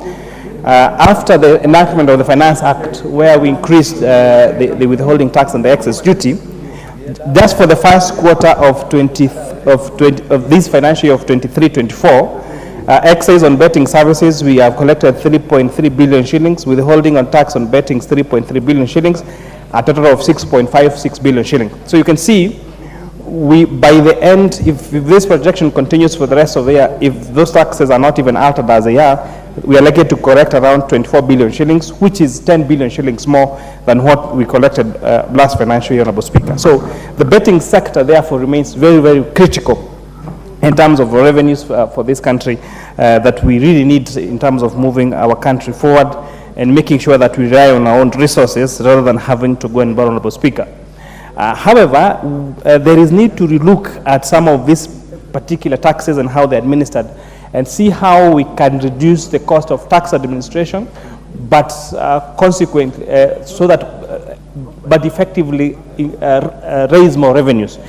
Because if you look, for example, excess duty on gaming is at 7.5%, then of course the companies pay their corporation tax out of their profit at 30%. There's a 20% withholding tax on winnings, and then the betting tax is being proposed at 15%, the gambling tax, again a new tax at 15%, and then you add VAT and you add payee. And that is why the Committee on Sports were attempting to come up to propose that there be a gross game revenue, where we have one flat rate for this gaming sector. So that would consequently, first of all, leave more money with the pandas, therefore making sure that the the chances of winnings actually get to increase. Increase in tax revenues, because now we have a simplified tax process, but at the same time, Honorable Speaker, making sure that the cost of administering those particular taxes for the players is actually getting reduced. But Honorable Speaker, I would not want to preempt the decision that the committee is going to make after its deliberation. So these are some of the options that we are looking at and deliberating on, Honorable Speaker. We tabled the national tax policy last week, Honorable Speaker. We hope that's going to come to debate before we go on recess. It's actually on the order paper of this afternoon. I don't know, but I doubt if we'll be able to get to that order, where we're saying that we need to have a more predictive tax environment, where a business that comes and sets up here in Kenya can ascertain for a fact that within an X amount of time, then these particular taxes are not likely to change. Because if we keep changing, Honorable Speaker, it has a very adverse effects on our investors, and which could even mean that some of them relocating to other countries and us losing on foreign domestic investment, Honorable Speaker. So we're hoping that we have a very robust conversation around this area. So the import now of this particular tax, that's why it has to be looked on very, very keenly, so that we do not stand a chance. Because, Honorable Speaker, the gaming sector has greatly improved. In many years ago, we used to have gaming on horse races, on car races. They were physical, you had to be physically there. But with the migration of the presence of online platforms, and even a presence of digital payment methods like digital currencies, bitcoins and cryptocurrencies and all that, that means that we could, if we make the environment too unconducive for business, that means that these particular entities have either an option of relocating to a different country, as I said, or just operating as a purely online platform and getting away from the payment systems, because bank transactions and M-Pesa transactions have a paper trail. But if you talk about those other digital payments like bitcoins and cryptos, which are becoming very, very frequently used, especially by Kenyans, Honorable Speaker, then we would have lost money in this entire sector, Honorable Speaker. But most importantly is the morality also, and this will be my clarion call to the players in these sectors. The morality in which they're doing business, them making sure that they try to stem out this case of addiction, some of this money as proposed in the bill being reinforced, to make sure that it goes to, especially to sporting activities, so that we're not just betting for the sake of it, but that betting can actually be used to grow our sports sector. So that you're not just putting bets on the game between Manchester United and that bad team called Arsenal, but we have betting on our local football and volleyball teams, Honorable Speaker, and that would create enthusiasm in these particular sports and games, and make sure that our young people are engaged, make sure these talents are scouted early, Honorable Speaker. So the reinforcing of this to be used now for those particular important activities, Honorable Speaker, would be very, very beneficial to this country, Honorable Speaker. Those will be my humble submissions. I thank you, Honorable Speaker. The Honorable Member of Parliament for Mandera West. Thank you, Honorable Speaker, for giving me this opportunity. I also stand to support and also clear some issues that has been discussed here. As far as gambling is concerned, it was raised here by one of the speakers that some Islamic countries have made these laws and making a lot of money out of it. I want to clear the air by saying that Islamically, gambling is illegal, is haram, is not allowed. So whoever is doing it, whichever government is doing it as its government, but it should not be taken as having been allowed Islamically. On the other hand, gambling is a continuous thing all over the world.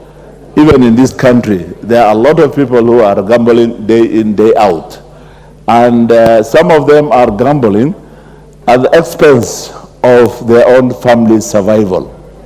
You see people stealing money, borrowing money to go and gamble so as to get rich in a few seconds or in a few minutes or in an hour or so. But ultimately, what normally happens is that the person loses the money which he or she might have stolen or might have borrowed, and or maybe it could be the little money that could have fed his family, his children that day, and then the person gets frustrated, he gets a mental breakdown, and ultimately you see the person walking on the streets and collecting rubbish just because he got involved in a illegal haram thing that is not allowed anywhere in this world. For this to be, I think, stopped, the government of Kenya should tax it very heavily. Instead of looking for, instead of taxing, put it very heavily on fuel and other things. These are the sort of things that need to be taxed. Taxed so heavily to an extent of maybe 30–40%, and so that many of the people will be out of the market, the gaming will reduce. Of course, it will never end. There are people who are so much addicted to it, and they will continue doing it. But in that way, it will reduce, the numbers will reduce, so the numbers of Kenyans who are negatively affected because of so much involved in gambling will reduce drastically, and hence we shall have more healthy persons on our streets who are able to support their families with other ways and means. Thank you so much. With that, I support.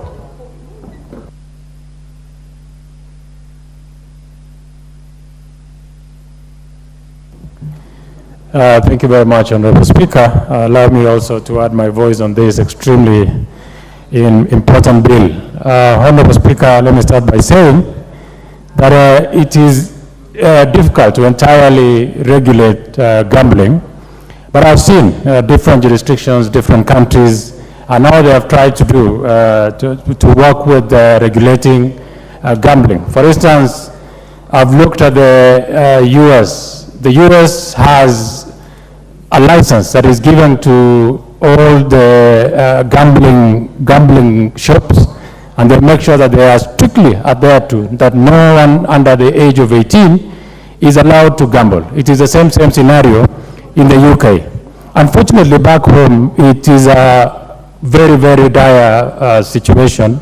And I'll give an example of my constituency recently when I visited with the PS Interior, Raymond Omolo, Dr. Raymond Omolo, and women came and demanded that within the shops there are gambling machines, and the young men and women every single day wake up in the morning to go to the centers to gamble.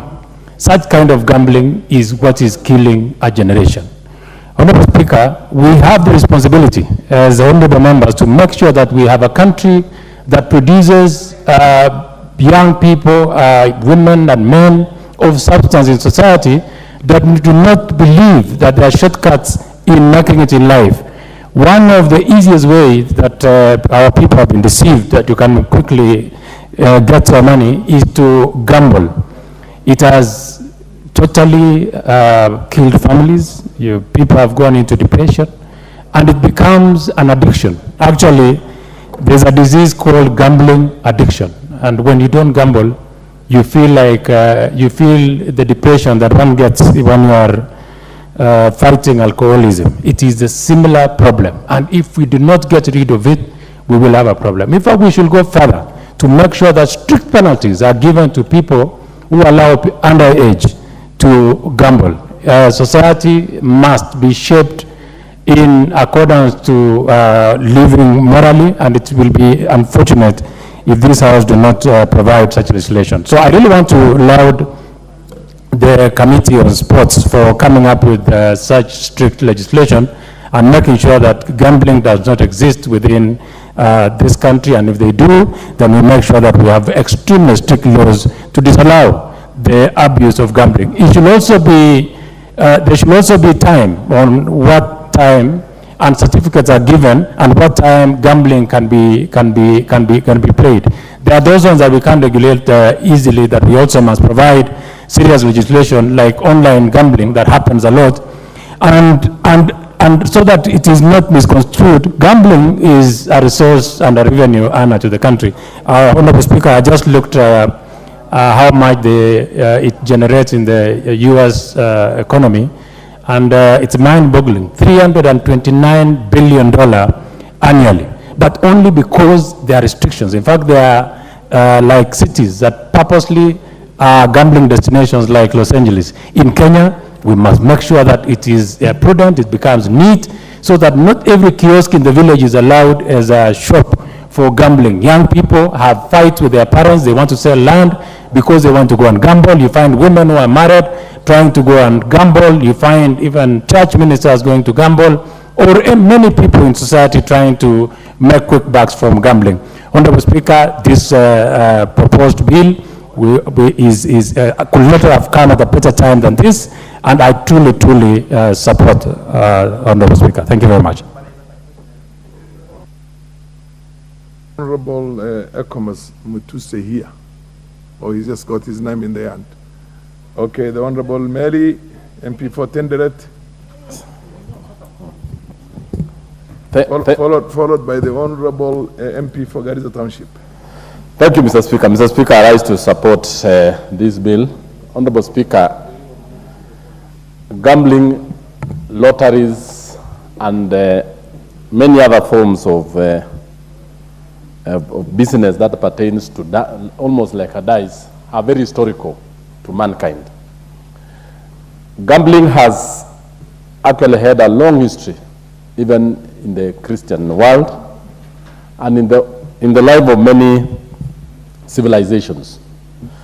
In Kenya here, gambling has been in existence for quite some time.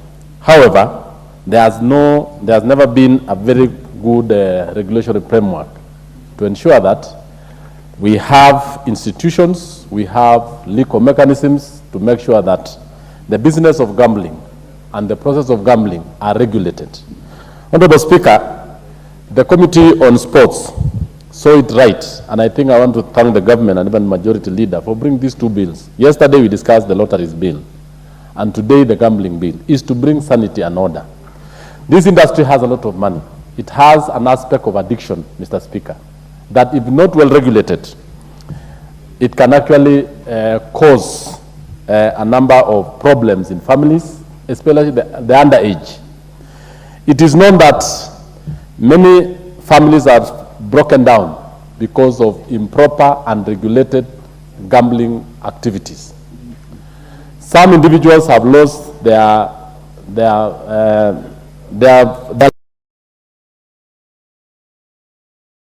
they went out to amusement centers and actually lost most of this through the process of gambling. This bill, through its many clauses, from clause 45 onwards, tries to establish a very clear organization framework. How can the amusement park be organized? How can gambling be regulated and done properly? The laws that make sure that areas that are not well regulated, unregulated gambling is disallowed because it promotes crime, it promotes addiction, and it also promotes bad behavior.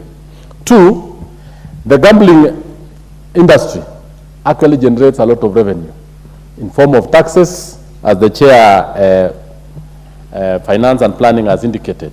Over 14 billion shillings are raised in various forms of taxation. But this money also can actually be put into good use, actually in promoting national development in terms of the social development, the welfare of the citizens. Even in some countries in Europe, Honorable Speaker, it has been found that the monies that are raised through gambling and lotteries have been used to construct rehabilitation centers, schools, and other public entities that are beneficial to man. So, this particular bill tries to address the gambling and bring order in the gambling industry to make sure that it issues licenses, it also issues permits, it also makes sure that those who do not follow the law, their permits are withdrawn or their licenses are withdrawn, and there is a general regulatory framework in place so that many cultures, many religions like Islam has prohibited it because it has a lot of negativity in it. That's why this law is trying to bring sanity and order in this particular industry. Mr. Speaker, I would also want to say that as the government tries to do this, it also has to look into some very good aspects of gambling, especially in generation of revenue, what the young men are doing on the online, what the young men are doing in the amusement parks, and what the young people are also doing in the slot machines. All this is very important if well regulated, if well administered, and that is why we have the gambling board, the lottery board, and it has specific functions for all these boards. As much as it is done in a very well-organized manner, Mr. Speaker, this is going to be a new area where the government can raise revenues, where the government is able to run, it will be able to get revenue to run and facilitate institutions. Lastly, I also want to also say that the monies that will be raised from this gambling work shall also be used to establish and assist those who have become addicts, what we call rehabilitation centers, because we have a number of individuals who get addicted to this. So we also need to plow back this money to make sure that those who have been addicted in one way or another, have been affected by this industry, are actually saved and taken care of. I support Honorable Speaker, and thank you.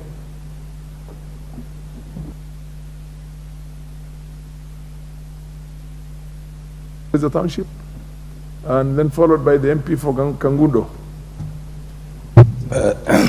Thank you, Mr. Speaker, for also giving me this opportunity to air my views on this very important bill.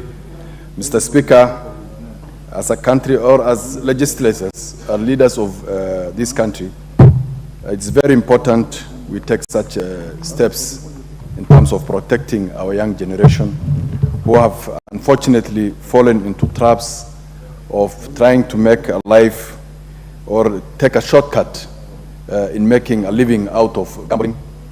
Gambling in the past we knew as a very high-end business where those who participate and pertain to it were people of high income, very rich people. But as we see today, every Kenyan, even the young people who are not working, in the only shillings they get or the only kind of money they come into contact, they rush into gambling. It looks like every shop or any center, it has a gambling shop, and this encourages young people in terms of getting accessibility to these centers. Again, we have radio stations who are now promoting online gambling. There's issues here when young people hear that so-and-so has made 500,000 out of gambling, but they do not know the amount of investment or the amount of money that young other person who won the 500,000 has put so that he gets that 500. Or the other people, Kenyans, who have also played that game, participated in the game, the amount of money that this country is wasted through gambling is so much. So it is important for us as leaders and as legislators to come up with this kind of bill to protect our young people, not necessarily the young people, even adults who are now become addictive to the game. It is very highly addictive game that needs to be regulated very well, and that needs to be protected from those who are making a rich, from very desperate people who are trying to make quick rich or trying to get quick money out of this. Mr. Speaker, we are killing a very productive generation that should have contributed better to the development of this country. So it is important that this industry is regulated. It is very important that the money that is generated out of gambling is used into protecting those who are fallen victim to this problem, like putting up rehabilitation centers, like putting up health facilities for the communities that are very much affected. It is no wonder our religion, Islam, has always prohibited or stood against this, because it was known and was seen long time ago that the effect that this kind of business can bring to the people. Again, crime is a very big thing associated with gambling. those who partake this business, those who play the game, are forced into criminal activities so that they be able to get money to come and keep on playing this game.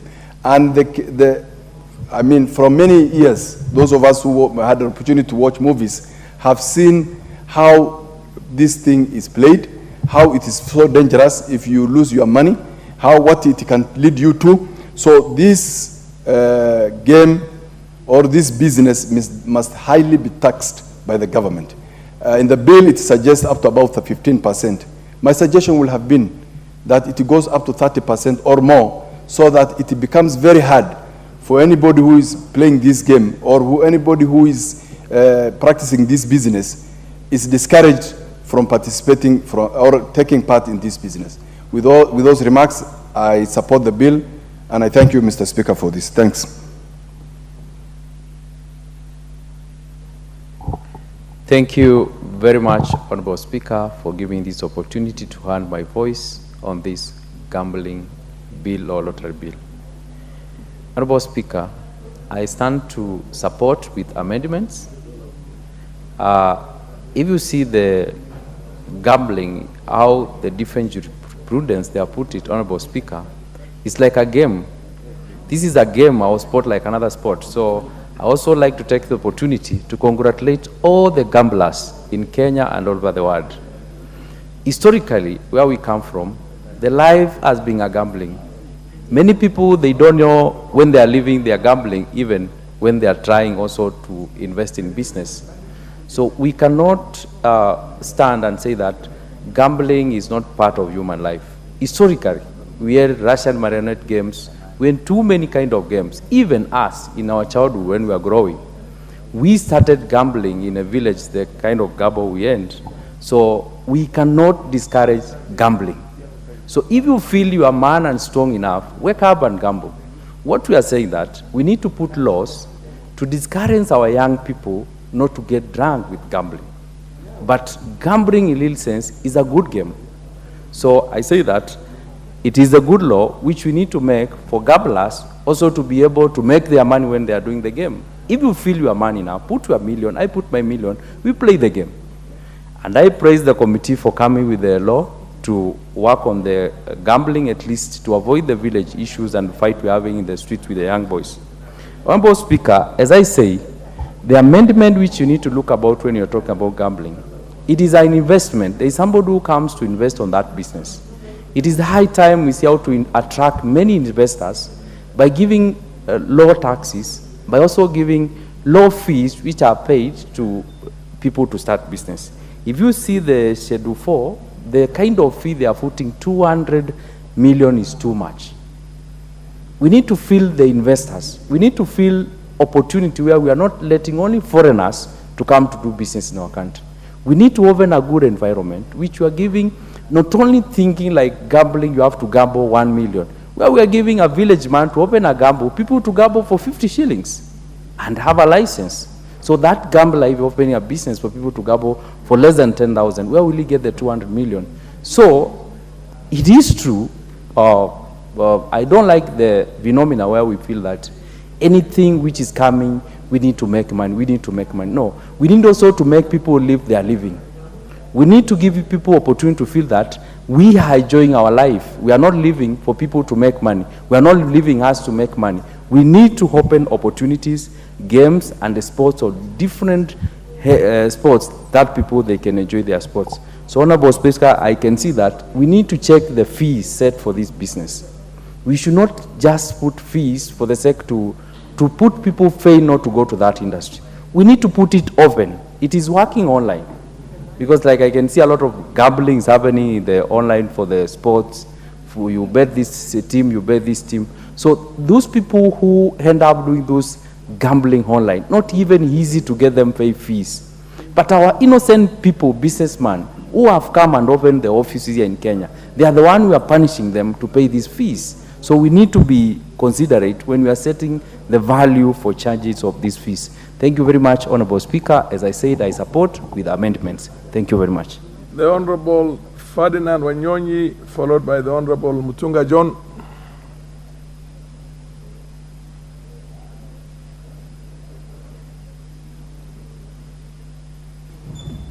Mr. Speaker, thank you for the opportunity. I also want to add my voice on this very important bill, that motion, that actually the whole idea with this one is to bring some sanity into the gambling. Because as explained by many, everybody talking about it, we are seeing, and seeing is to believe. We are seeing what is happening. Mr. Speaker, I think first and foremost, because of what the bill is trying to suggest, basically to bring some sanity in this particular game, I think I want to take on onset to say I think I'll support it 100% of my effort. Because what he's trying to do, from what I'm seeing, and from what the speaker, the leader of the majority said, was first of all to provide regulation for us to be able to see that the gambling itself is safe. Today, and you have been told and we have seen that I actually experienced a very sad situation, and also experienced a very excitement situation. One, a boy who actually stole money from the parents and disappeared for a week just to go gambling. But at the same time, the positive part of it is that I saw my neighbor who took part in the whole thing and managed to get 500,000 shillings. I think that again, you know, is both sides. But the most important thing is that at least this, as it is not regulated properly. And therefore, I think when you pass this, you'll be able to make sure that the regulations are there, the betting and even the casino, whatever they are, the prize giving out through the media, as we see that in the TV, that you do this, put 500 shillings, or even 50 shillings, or even 100 shillings, and you get whatever it is. That again is going to be regulated, and therefore I want to say that's the right thing to do. Of course, we also, as I've mentioned, there are also the negative part of it. There are those who actually are addicted, and therefore the price that we are going to get from this passage of this is that we'll be able to at least have a regulation to regulate this, so that those who are actually addicted, we can do the research and see what we can do to reduce that kind of behavior for people who actually do nothing but do the betting, and some of them actually steal. And one guy stopped me in Kitale and said, "Mzee, can you stop, because I've seen some way of making money." And you know, what is it? He wanted me to give him 200 shillings so that I can take part in this game. So I am saying that this is actually something that can be able to, you will have a research, we will have a license, those who are licensed, those who are able to do what is supposed to, and of course we'll have research. And the research will come from us. The participants and the other Kenyans tell you, okay, the best way of doing this is ABCD, so that it can be able to reduce those who want to do the gambling for the sake of it, and those who can even go to the extent of stealing money to be able to go for gambling. So that again is something that I see this particular bill be able to help us to regulate this. And for that reason, Mr. Speaker, I want to say we actually want to pass this bill so that we can be able to have this this particular game regulated, and see whether we can be able to get from, of course, there's also money being taxes are there, there's revenue for the whoever, I think the sports and the ministry, and so it's something that is very positive, and let's look at it positively other than looking at it negatively. I want to take this opportunity and say I support. Thank you. Thank you, Honourable Speaker. Honourable Speaker, I would like to thank the Committee on Sports for thinking through this bill and making the proposals they have made, which are really good. Honourable Speaker, this legislation comes in to basically not only to regulate, but also to control gambling, because gambling needs to be controlled. Gambling has no age group, although the legislation appears to put some age setting. Gambling is an extremely, and it is important to control because it's an extremely addictive game. It's about the most addictive game that we know about. It has impoverished many. You should see the levels of destitution when people are borrowing money to go and continue gambling, although they will not tell you anyway. Last week, I remember one time, there was a police roundup in my constituency, and I happened to talk to them and hear them out. And they were telling me that there has been some cheap Chinese gambling machines that have been infiltrated into the community. And almost everybody now was in gambling. So they have to get rid of them so that they can contain people back to their work. It should be controlled and contained because it's about the most time-consuming activity. Therefore, we need to support our people to do productive work. It's also a lazy man's job. Those who want to be lazy actually engage in gambling. Those who don't want to work. Kenya is a working nation. I remember with a lot of nostalgia the time of Kibaki when he told us, let us go and work. Ama wewe ni bure kabisa. So I think we don't want to call our people bure kabisa, but we're saying it is those people who do not want to work hard that engage in bahati nasibu. Gambling is even more captivating in the sense that people seem to like it. It takes money from the poorest segment of the poor. And we have an obligation, as the leader majority said, to protect our poor people from some of these extortionist kind of games. The levels of destitution are appalling. Honourable Speaker, it has taken people back to poverty, even people who have probably even trying to do something and have started to earn decent living. Honourable Speaker, I want to address the issue of 15% vis-a-vis the committee's proposal. I listened very carefully to the contributions made by Honourable Basil. Honourable Speaker, we also would like it to happen a lot more here than otherwise. If we put 15% as the levy, and it dissuades this activity happening here, we will not get any revenue. They will switch to the ICT-based or the electronic gambling, and therefore you will lose more revenue. It is important a point that we need to consider, because the committee must have thought through it very, very carefully. With the new innovations, with ICT, then we risk even losing the very productive, community, part of the community, people engaging for a very long time in gambling. Gambling, basically, this gambling bill has come in to replace many legislations that have been there. It will also make the judicial services a lot easier, because we'll have clear, references instead of referring to very many laws. Then we shall refer maybe to clauses within one law. So it is important that we have it at this point in time. Gambling, the regulatory authority will definitely have a lot of work to do.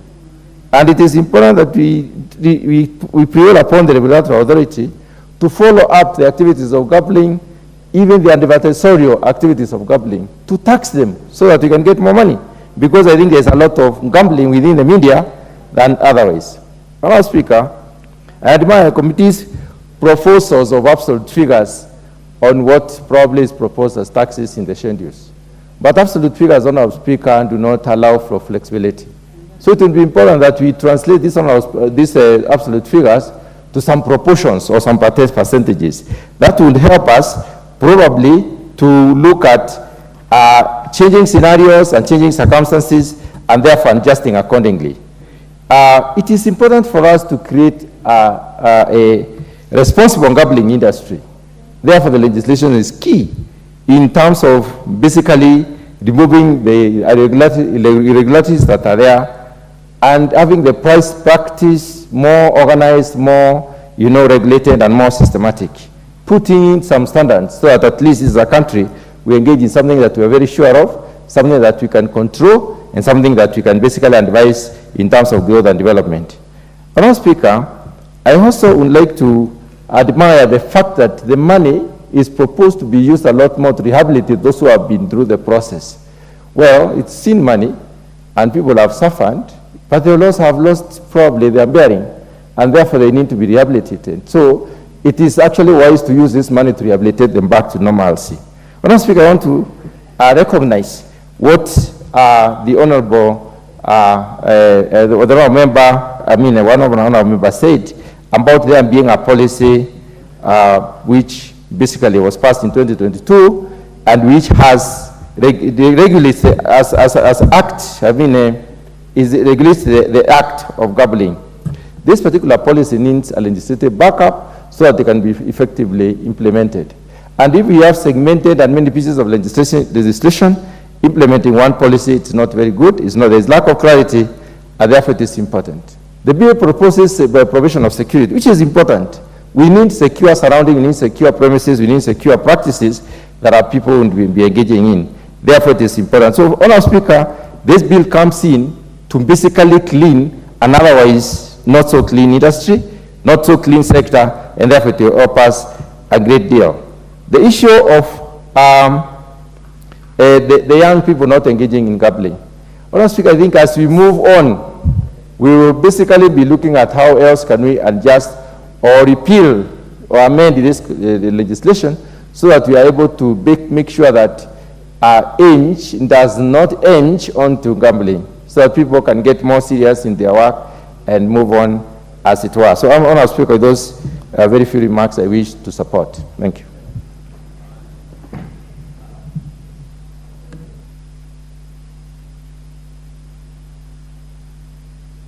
Followed by I thank you, Mr. Speaker, for this opportunity to join my colleagues on this discussion about gambling.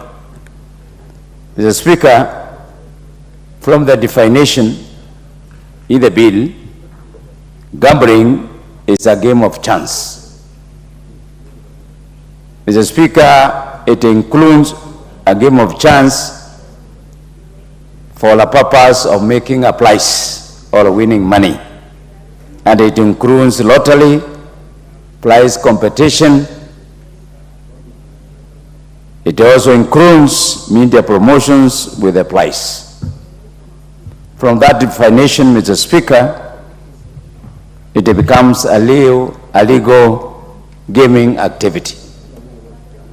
But Mr. Speaker, the way many Kenyans understand gambling, it is a very negative game.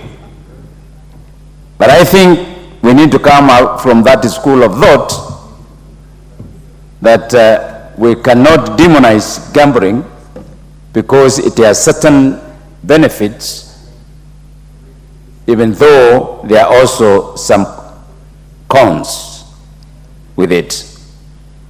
Mr. Speaker, this bill has brought forth the benefits, which includes generation of income, development of infrastructure, because where this gambling activity will take place will bring in infrastructure. It will also cause employment. It will also cause distribution of income, not forgetting it is going to enhance development, increase in income.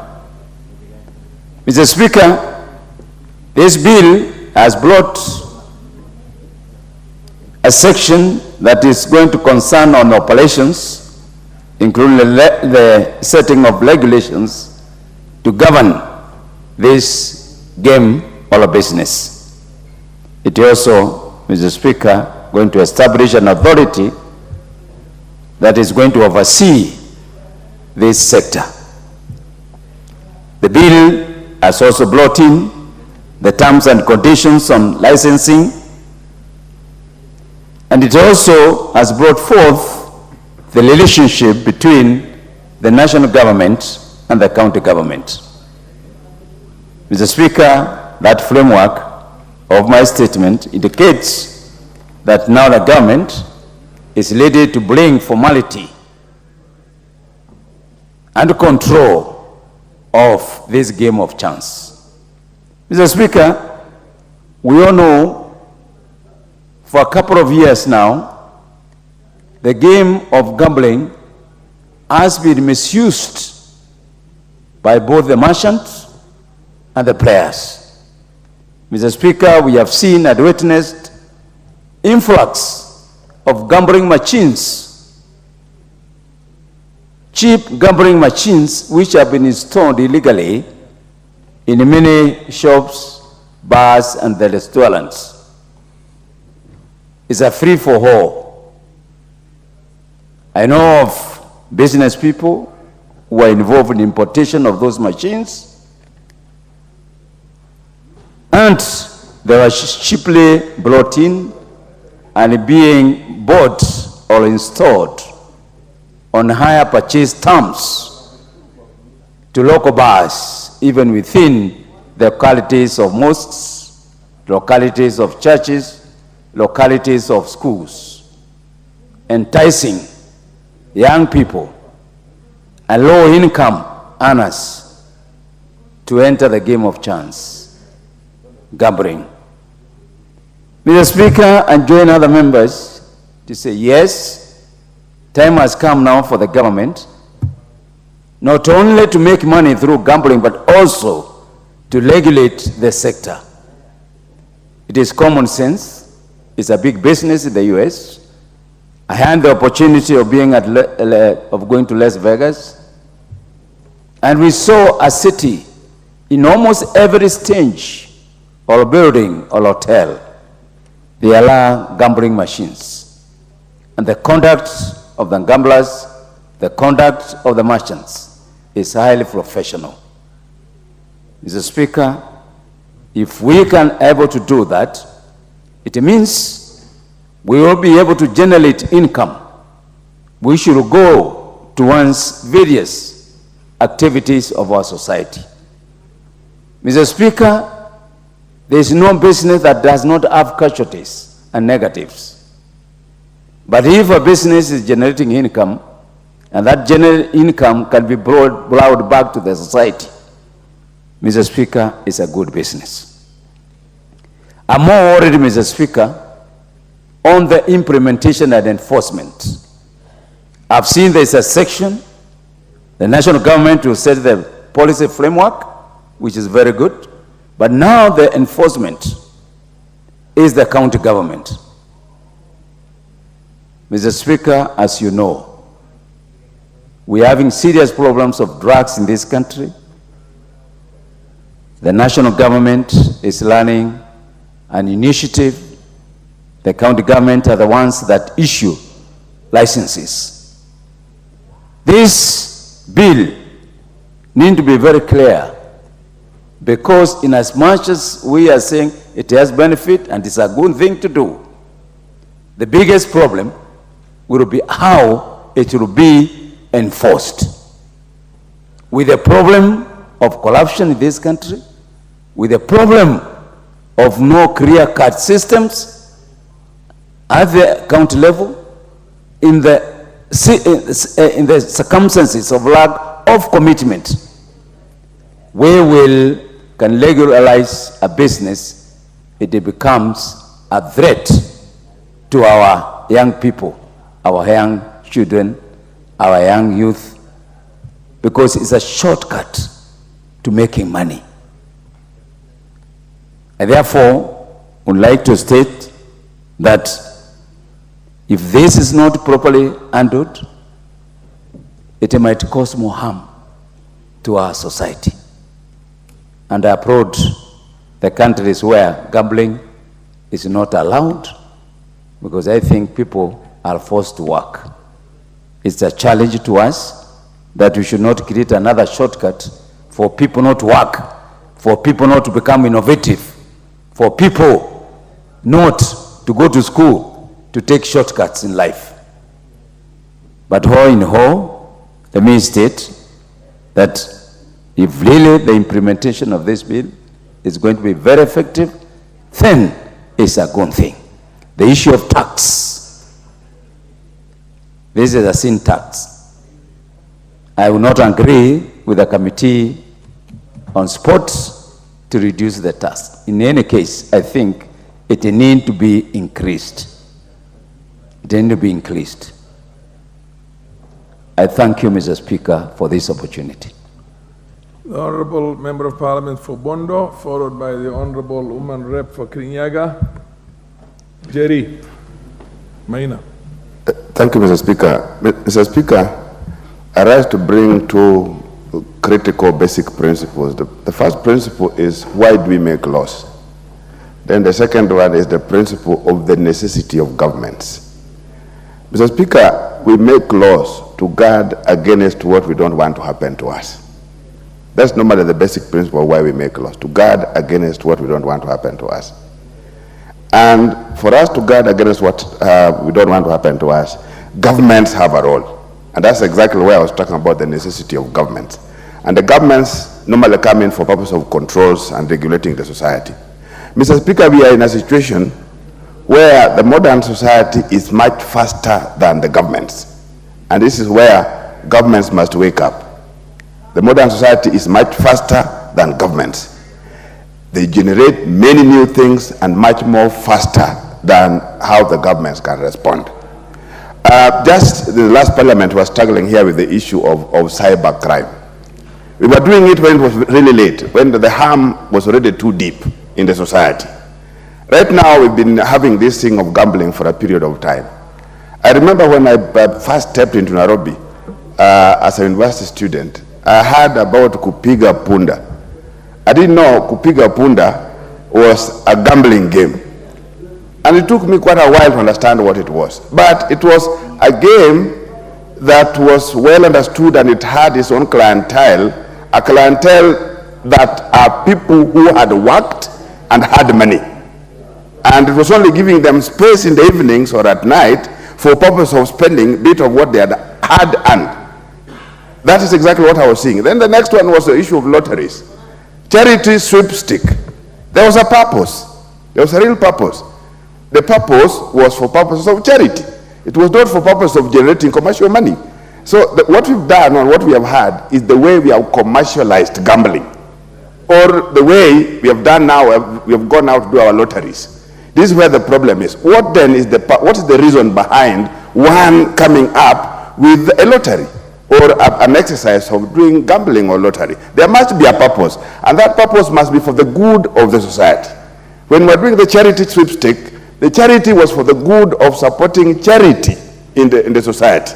What is it that we are gaining from somebody like what I was just sharing with Mr. Speaker, somebody who has a good Benz and places it on the street, a Benz of 30 million shillings, and then the following day tells everybody to give 200 shillings, and then by the end of the day, this fellow generates 2 billion by getting 10,000 people subscribing with 200 shillings, and then nobody going with or one person going with the car of 30 million, the fellow remaining with 1.97 billion Kenya shillings. I think this is the reason, this is the problem, the disadvantage of what we are looking at. Gambling as a game, and gambling as a game with a purpose, is different from gambling, the figurative gambling the MP for Machakos was trying to bring around, that no, life is a gamble. You know, we normally say life is a gamble, yes, but it has its meaning different or outside the gambling as a game. So, Mr. Speaker, I think this is where, as a government, we are late. We are late. And we have lost a lot. And even when we are now trying to cite certain provisions in the bill as sin capital, sin money, that we'll take it back, we'll recoup it back for purpose of rehabilitating people. There are people who cannot be rehabilitated. You can't get them. You don't know where they are. And so, Mr. Speaker, there are bits of the bill that I think needs to be looked at afresh. If you look at what's happening in the villages, let alone Nairobi, let alone towns and urban areas, what's happening in the villages through phones and all that is terrible. Yeah? People go, young boys and girls go out looking for money from all manner of sides and from manner of angles just to participate in the games, with games that have no necessary reason behind them. So, Mr. Speaker, I support this, but I want to believe that there's much more stern things that the bill needs to have beyond what it has at the moment. Thank you, Mr. Speaker. The Honorable Jerry Maina, followed by the MP for Marakwet West, Timothy. Is he there? Yes. Timothy Toretich? Yes. Okay. Thank you, Honorable Speaker. I rise to support this bill. Honorable Speaker, it is about time that we regulate gambling in Kenya. Honorable Speaker, it is unfortunate that most of our populace are being exploited by the gambling companies, by media houses, Honorable Speaker, taking the little they have without investing the same back to our communities. Honorable Speaker, for instance, these media houses and gambling companies, they have a prize amount, sometimes maybe of a car worth around 2.5 million Kenya shillings. The gambling amount to the viewer is around, say, even 200 Kenya shillings. If you do the math, if only 1 million Kenyans gamble for that asset worth 2.5 million, they make 200 million Kenya shillings, Honorable Speaker. This is not money that they have really invested to generate interest, Honorable Speaker. This is money that has come from the pockets of impoverished Kenyans, Honorable Speaker. It is therefore imperative for this House to ensure that a substantial amount of the profits that are made from gambling are plowed back into the community, Honorable Speaker. Honorable Speaker, for the young people of this nation, it is quite unfortunate because most of them are just victims of circumstances, victims of the high rate of unemployment in our nation, Honorable Speaker.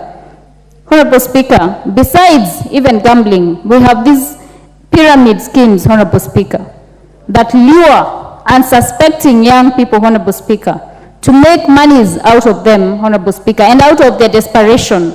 And perhaps it is also a question of our social engineering, Honorable Speaker, because people want to wake up to riches overnight, Honorable Speaker. I want to implore on the young people of this nation to remember the values of hard work, consistency, and keeping going even though the times are hard, Honorable Speaker. Honorable Speaker, these companies like Public Likes and the others, Honorable Speaker, they knowingly defraud Kenyans of their hard-earned mega income, Honorable Speaker, without any liability, Honorable Speaker, without any responsibility. That is why we must ensure that we control even the advertisement, Honorable Speaker. We know that social media is a behemoth, Honorable Speaker, that is accessible to our young kids, even as young as 10 years, Honorable Speaker. What culture do we want to build for them, Honorable Speaker? It is therefore imperative that this bill not only regulates, but also ensures that we have restrictions in terms of advertisement, especially in our media sector, Honorable Speaker. Honorable Speaker, I want to urge the members of Parliament to ensure that at all times we aggressively push for these media houses and gambling companies to have a substantive input into the communities, Honorable Speaker. Fund social amenities like rehabilitation, Honorable Speaker. Our young people are prone to gambling. It is an addiction, Honorable Speaker. They have to have a community social responsibility from the people who are giving them those monies, Honorable Speaker.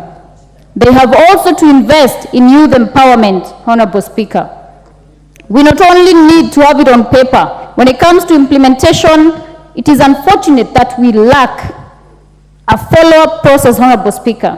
And I hope that this bill, once passed, will not suffer the consequence of having a lack of goodwill and implementation of the same, Honorable Speaker. Thank you, Honorable Speaker.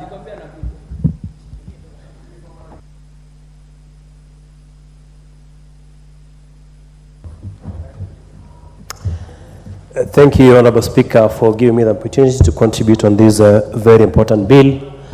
Honorable Speaker, it is time that we regulate as a country the gambling industry in this country.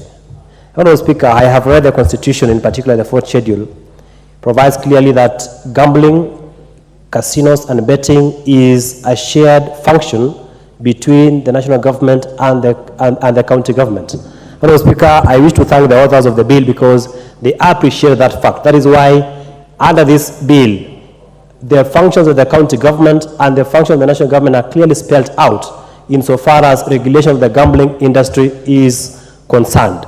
Honorable Speaker, I have also read the substance of the bill, and the issues that are of fundamental importance. One is that in terms of licensing, Honorable Speaker, it has been said that the entity that shall be given the license to run or to run this gambling facility shall be a corporate entity. That means that that corporate entity shall be responsible in law, because a corporate entity has certain provisions in terms of perpetual succession, in terms of suing and being sued, so that it is not left to individuals. If it is a corporate entity, then they shall bear certain legal consequences. Honorable Speaker, and that provides that that entity must have a minimum of 30% shareholding by Kenyans. So, Honorable Speaker, we have had issues whereby we've had gambling companies from outside Kenya who have no interest in Kenya, and therefore it is very clear now under this bill that 30% of the shareholders must be Kenyans. Number two, Honorable Speaker, is that they have been authorized to maintain an account in a financial entity within the Republic of Kenya, so that the amount of money collected is not remitted to another country.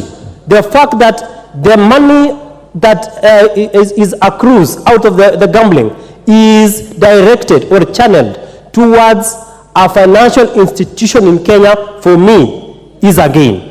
Honorable Speaker, this authority that has been created, the Gambling Regulation Authority, shall also be able to provide or issue out licenses and revoke licenses. We've had problems under the current regime whereby we have lacked a specific authority that can be able to revoke a license once it is misused.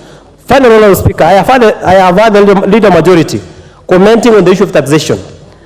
And, Honorable Speaker, the Committee on Sports has proposed a reduction of taxes from 15% to 13%. Honorable Speaker, I see no reason of challenging that provision or that particular amendment or proposed amendment. Honorable Speaker, we must be careful as a country. In as much as we want to collect taxes, we should not tax our people out of business. Honorable Speaker, I call upon the committee to make a comparative study.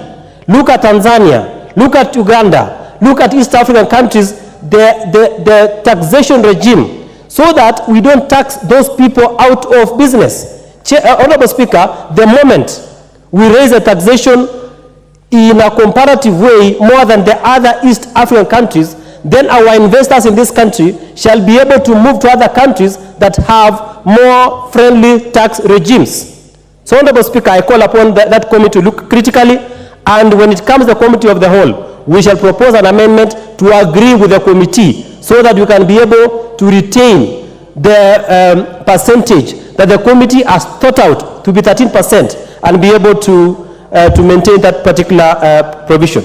Honorable Speaker, I support this bill because most Kenyans are gambling, they are betting their lives, and they are becoming miserable out of losing a lot of money towards betting. So, Honorable Speaker, I rise to support this bill. The Honorable Member of Parliament for Mandera, for Abdul Haro. Yes, thank you, Mr. Speaker. Followed by Metuse. Is that Metuse? Yeah, you've been out. Thank you, Honorable Speaker. I stand from the outright to say that I oppose this bill because I think gambling in the first place is a bad business. It has caused a lot of suffering in many homes. It has affected a lot of, almost all facets of our society. The youths in school and the youth out of school are affected. Adults are affected. People have gambled away their terminal benefits. People have gambled away their farms. People have gambled away their homes. And I think it has caused a lot of suffering. So, Honorable Speaker, gambling, as it has been defined, is a game of chance.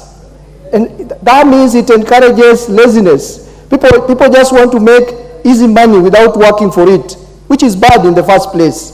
And in order to save our society, which has been affected in a big way, I don't think regulating gambling will be the solution.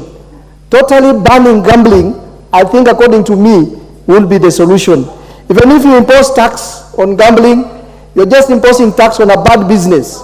Even if you say the license holder should participate in corporate social responsibility, you're developing community projects through a bad business. Even if you say a certain percentage of saving should be forced on the gambler, I think it's bad to save money from a bad business in the first place. Therefore, Honorable Speaker, I think gambling is bad for this country, it's bad for our society. It is going to be even more dangerous the moment we start regulating it. It means by regulating gambling and allowing it to flourish, we should also tax drug dealers. We should also tax, get corporate social responsibility from drug money. We should also get savings from drug money. And I think for that reason, I totally oppose this bill, and gambling should be outlawed completely. Thank you. Metuse? No, the Honorable Metuse? I didn't want to contribute on this. Mr. Speaker. Is the Honorable Member of Parliament for Limuru in the House? The Honorable John Kiragu? Is he in? Yes. Okay, you follow Metuse. Mr. Speaker, I want to join the members of the Committee on Sports and the promoter of this bill, the Honorable Leader of Majority, and members who have contributed this afternoon in supporting the enactment of the Gambling Control Bill into law. We support this because we have to create a society that believes in the values of hard work. We support this because our youth are the leaders that will inherit this country. And for them to inherit this country and to take it forward, it is important that from the onset, good values and ethics are impacted upon them.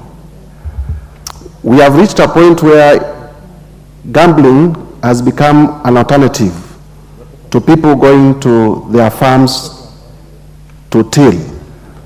We have reached a point in this country where gambling is becoming an alternative for young people to school, because many of them are now beginning to argue that you do not need a university degree to gamble, and therefore it has become an alternative to people going to school.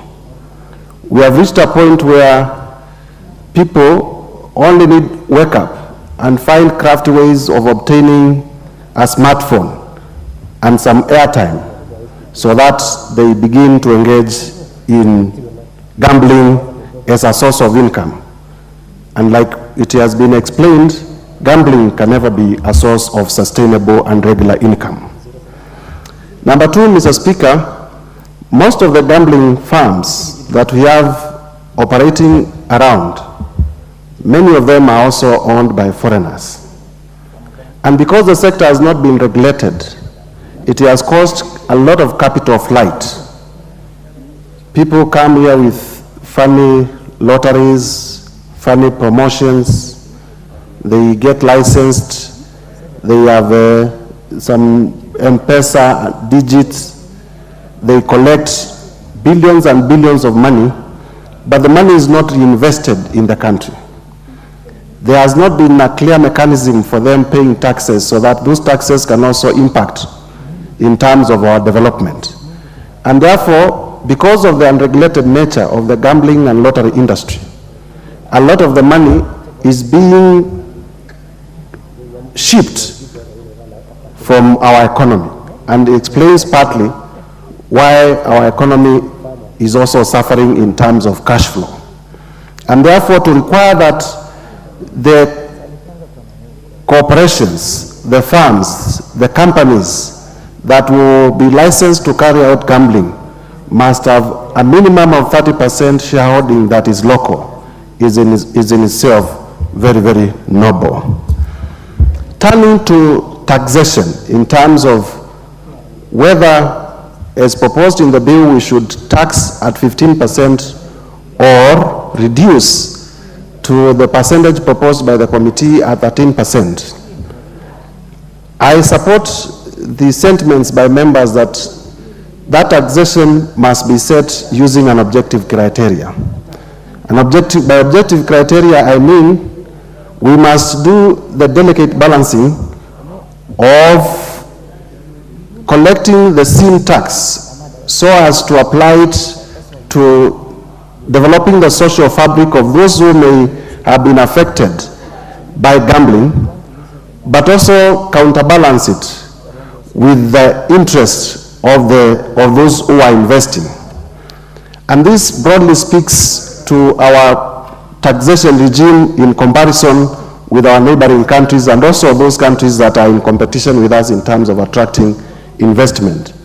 And therefore, I will be expecting the committee to be telling us in reply why they recommended a reduction, what is the scientific reasoning, because it is not just about arithmetics, it is not just about figures, it is not just about 15 and 13%. There must be some scientific thinking that informs us in terms of what we said. But in my view, the tax that is going to be imposed on gambling firms must be one that, number one, prevents people from making it very easy for firms and for individuals to participate in this.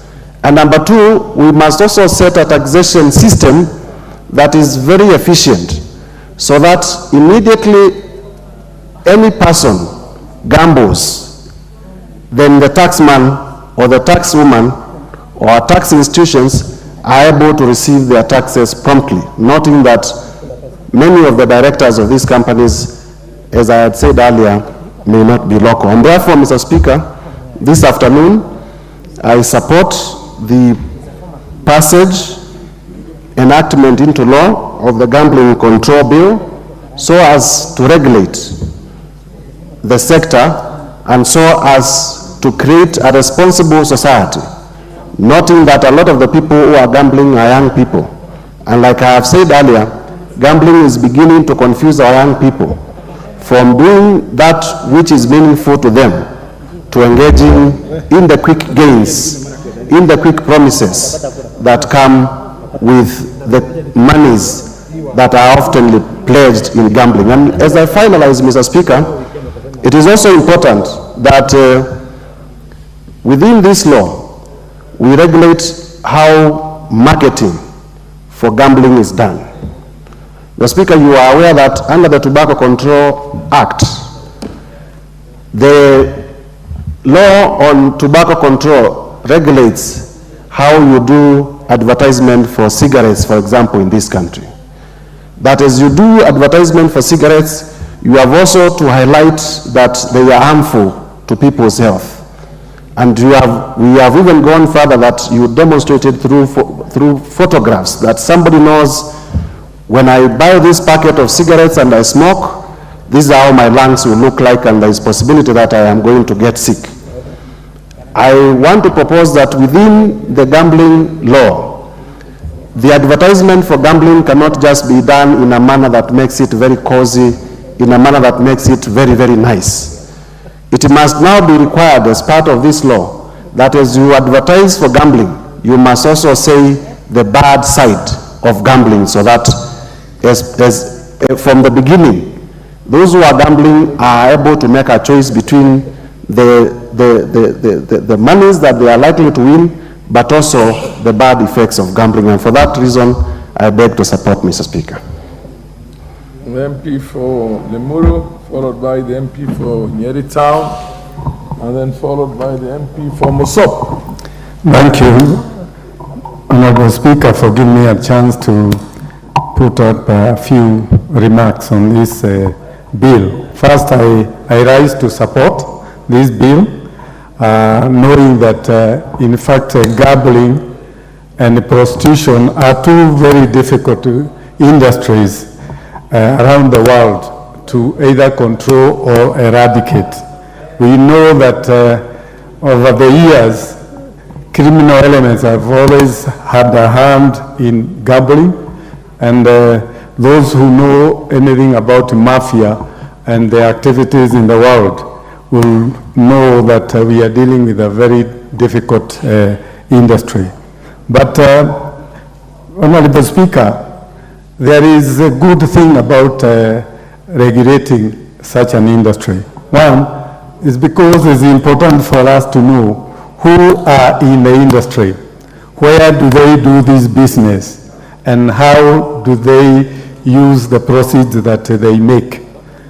Mr. Speaker, in this country, many of the people now are gambling online, others are doing it in residential areas. We no longer have any areas specifically to do the gambling. Those who know some places like Las Vegas, they know that is a city that was built on gambling and prostitution. And for this reason, Mr. Speaker, it is important for us to make sure that as we allow gambling to continue, we must make sure that we have the right regulations to control this industry. This industry, yes, there is money that can be raised. Mr. Speaker, I have seen the proposed tax regime for these earnings. And I was just wondering, Mr. Speaker, how do you have a flat rate for people who are maybe earning out of it maybe 200 shillings, 300 shillings, and you equate with a flat rate even to the people who are in the millions? So, in my view, that when we come to the next stage, is that we may need to consider to see what level of taxation we can put to various levels of earnings. But there is the issue of what we can do with the earnings that we get from gambling. I know as a country we have a lot of problems in rehabilitating people, looking for funds for education, looking for infrastructure. So, Mr. Speaker, what we need to do is to make sure that the money that comes out of it is used properly to make sure that we invest in the weak areas of our society, because gambling has actually destroyed a lot of our, core areas of our society. But it's also important, Mr. Speaker, that there are many people who travel around the world to find places to gamble. And what we should do is also not only looking at the local gambling, but also what happens to those people who come to a country and they just want to gamble and take the money away. There must be consideration, and to make sure that they do not bring dirty money into the country and just to clean it and then take it out. So as I support this, I call upon the House to make sure that we control and we provide guidance as to how we will make sure that this industry is well controlled. And the regulations that we are going to put We make sure that people will not be paying to get licenses, to get free hand in conducting gambling in the areas they want.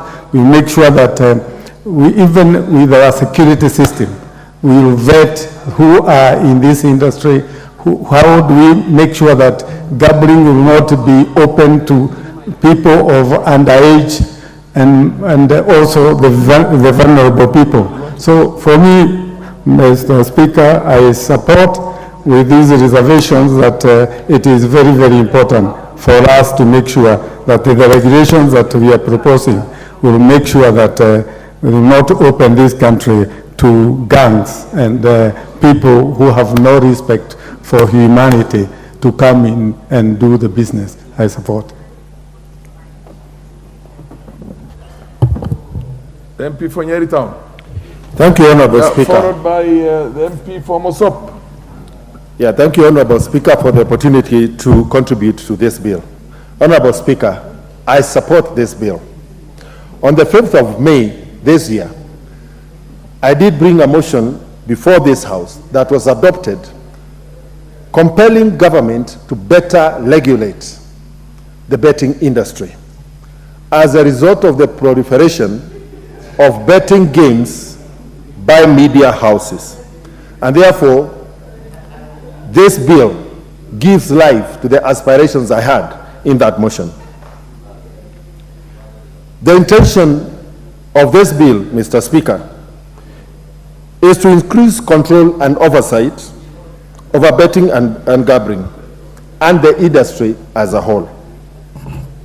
However, Mr. Speaker,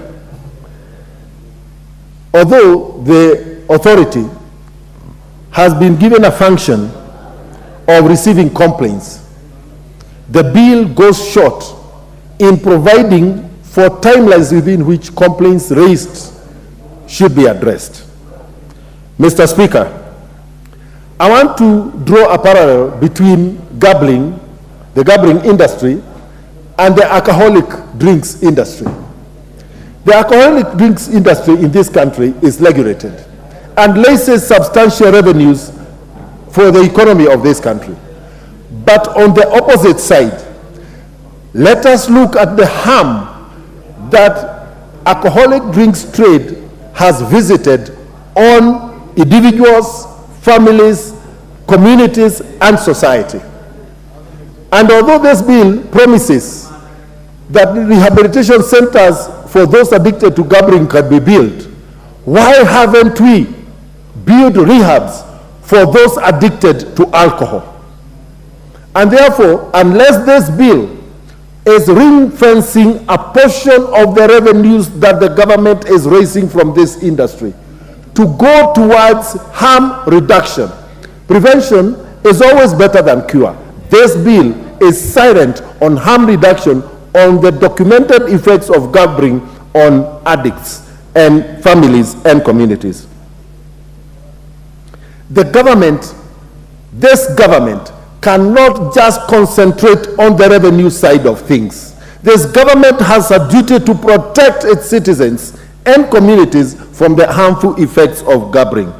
This government has a duty to prevent large proportions of our population from falling into gambling. This bill offers no protection for the poorest of the poor. And in fact, this bill moves a step further to entice those who earn below the daily minimum wage into gambling by setting a minimum threshold of 20 shillings. If today our communities are crying out of the 100 shillings that our people are being asked to bet on media houses, what about when we bring it down to 20 shillings? Mr. Speaker, this bill is short on stopping media houses from conducting gambling business. They say the bill exempts minors from visiting casinos. How do you exempt minors from visiting casinos when radio stations and TV stations have become casinos right inside the living rooms of our families.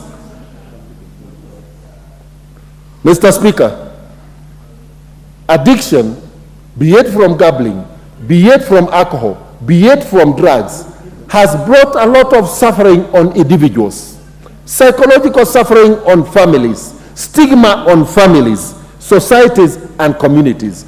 This bill does not ameliorate any of those effects, harmful effects that we are all aware of. And therefore, even as there is a proposal to reduce tax, I think we should build in this bill a definite provision for ring-fencing a certain percentage of the revenues generated from this industry to protect our people and reduce the harm that is visited upon them by these kind of vices. Are there any lessons learned from the sin tax that is imposed and bringing on that has brought about the sports fund? The sports funds for years has received money from sin tax, yet when we walk around this country, we cannot see the impact of these resources. Sports cannot be justified as a way of allowing gambling. Sports is an industry that should be supported to allow talented and gifted men and women in this country exploit their sports prowess to earn the top backs that other sportsmen and women are achieving. We cannot justify the building of sports stadia to allow unregulated gambling. I believe, Mr. Speaker, that we must provide an explicit exclusion for the poorest of the poor in this country not to be enticed into gambling, which is practically a game for those who have the means and the wherewithal to gamble. But even those who have had those kind of riches in the past, we have seen them reduced to destitutes through gambling. Lastly, Mr. Speaker, in controlling gambling and the industry, I think this bill ought to link the presence and the use of the KRA PIN. How can somebody who is not able to pay tax afford to gamble? And therefore, Mr. Speaker, I am proposing that I will be moving key amendments on this bill to ensure that I am providing protection for Kenyans who should not be lured into gambling. Thank you, Mr. Speaker. I support. The MP from Mosop.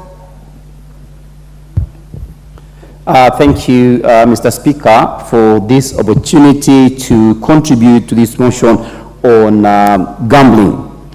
Mr. Speaker, I support the committee who have suggested that we increase and put strict regulation on gambling in Kenya. Although personally, I don't support any form of gambling, either online, offline, or whatever form of gambling in this country. Gambling, Mr. Speaker, has truly caused a lot of havoc and poverty in most homes. I have had an opportunity to experience on a close call family members and friends who have truly been demolished and impoverished by gambling as a whole. Gambling is extremely dangerous. It has made people homeless. It has made people stressed. It has destroyed the society. And as such, Mr. Speaker, I don't support, although we are talking of regulation to tighten it, but there is no form of gambling that can actually help any country. If you look at some countries, Mr. Speaker, like China, like Japan, where gambling is illegal, it has helped the country to continue to grow, and also for countries, the society and social views to get better. But countries like Australia, countries like, America in Las Vegas, where I've gotten a chance to visit, Many people are stressed. Many people are suffering because of this issue of gambling. As such, Kenya is leading Africa in gambling. 89% of Kenyans in Africa in gambling. Kenya leads at 89%. Nigeria is at 78%. South Africa is at 69%. So as we continue as a country, if we go at this trend, most people are going to suffer. And as such, as much as we are putting regulations to make sure that we are increasing the taxes, we are doing some things to reduce the gambling, if there was a bill or if there is any way that we can actually ban gambling in this country, it will be for the better of the country. So I stand here, Mr. Speaker, as much as I'm supporting the suggestions from this committee, at the same time, I look at the impact of the gambling in our country. A lot of young people and men who are involved in gambling has lost a lot of resources. If you look at the people in the world, the worst gambler who lost $1 billion in Australia of his own resources and his own money, because once gambling becomes addictive, you cannot stop it. You continue selling your property, you continue selling everything that you have to sustain and to support the gambling addiction that you have already contracted. As my brother mentioned, the issues of alcohol. It is like alcohol, because once gambling gets into your mind, you start thinking you are going to win, you are going to win, you are going to win. But in the process, you are losing everything that you have. So, Mr. Speaker, gambling is never good for any nation, it's never good for any person, it's never good for any family. So I don't support any form of gambling. I don't support any country that continues to even regularize and also even to regularize the issue of gambling, because it is making sure that their future generation, like our youth, are going to end up in gambling, are going to end up losing their property, and they become lazy. There is nothing free in this world. There is nothing free. Especially now, most of the gambling is done on smartphones. So you find in the villages, the young people are so hooked to the phone because they are doing gambling. You go to the small shopping centers, you find young people are very involved with the gambling. And at the end of the day, they are not involved in the manual work, they are not involved in actually working to make money out of their sweat, but they believe that they can make billions out of gambling. So I stand here, as much as we are saying we're going to support the committee report, but I suggest at some point we have to come up with a law or a bill that is going to ban gambling in this country. Thank you, Mr. Speaker. The MP for Mgwen, followed by Owen Bayer. Thank you, Mr. Speaker, sir. I rise to support this bill on gambling control.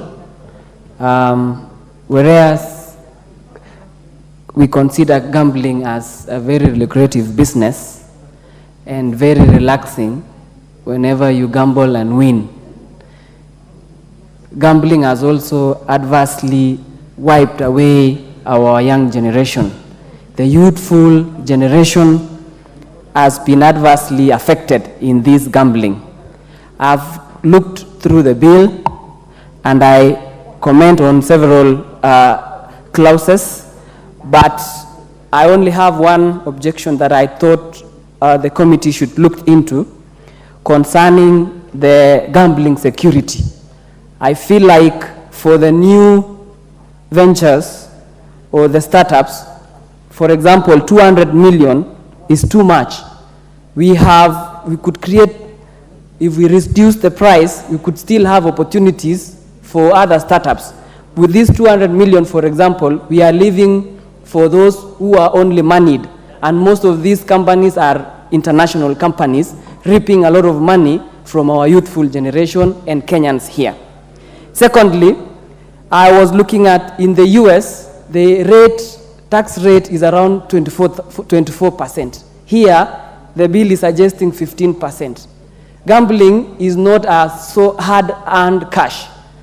It's a soft-earned cash. And I thought 24% or anything above that should be taxed here. The rest of the money, that 24%, goes back to the government for other investments. Government acts as a only buffer zone for those who are devastated and those who have lost, those who are depressed and misled Kenyans who do gambling. So I thought increasing the percentage rate on the tax would even be better. Thirdly, I want to suggest that we stagger the tax rate. For example, based on gross income, companies who get close to say $1 billion shillings on gambling, maybe would give it a higher percentage, say 50%. Those who have less gross income, you could give them up to 15%. So that is my suggestion. The way we tax the payee, that is a similar case that we need to do for the gambling companies. Lastly, what are the mitigations that these companies are putting forward so that they can at least mitigate on the youth or the gamblers that are depressed, those who've lost hope? Gambling is two-way. I'm talking of the adverse effects of gambling. What are the mitigations that these companies have put forward? And I thought these mitigations must be included in this bill, so that either they would create psychosocial support desks to mitigate, because we've had a lot of depressions, a lot of suicidal cases where someone has done gambling, lost all the money, someone might have sold land, someone might have loaned, and all the money is just taken away like that through gambling. Finally, Mr. Speaker, I want to urge our youth out there, because we have lost a generation who are idle, lacking something to do. The only easy way is to do gambling. That don't gamble with your life. Gambling is not a good thing. The Bible doesn't actually, it's not considered a sin, but the adverse effects of gambling, especially when you lose, is devastating. I want to urge our youth so that they can get involved in more better ways of building the economy. Thank you, Mr. Speaker.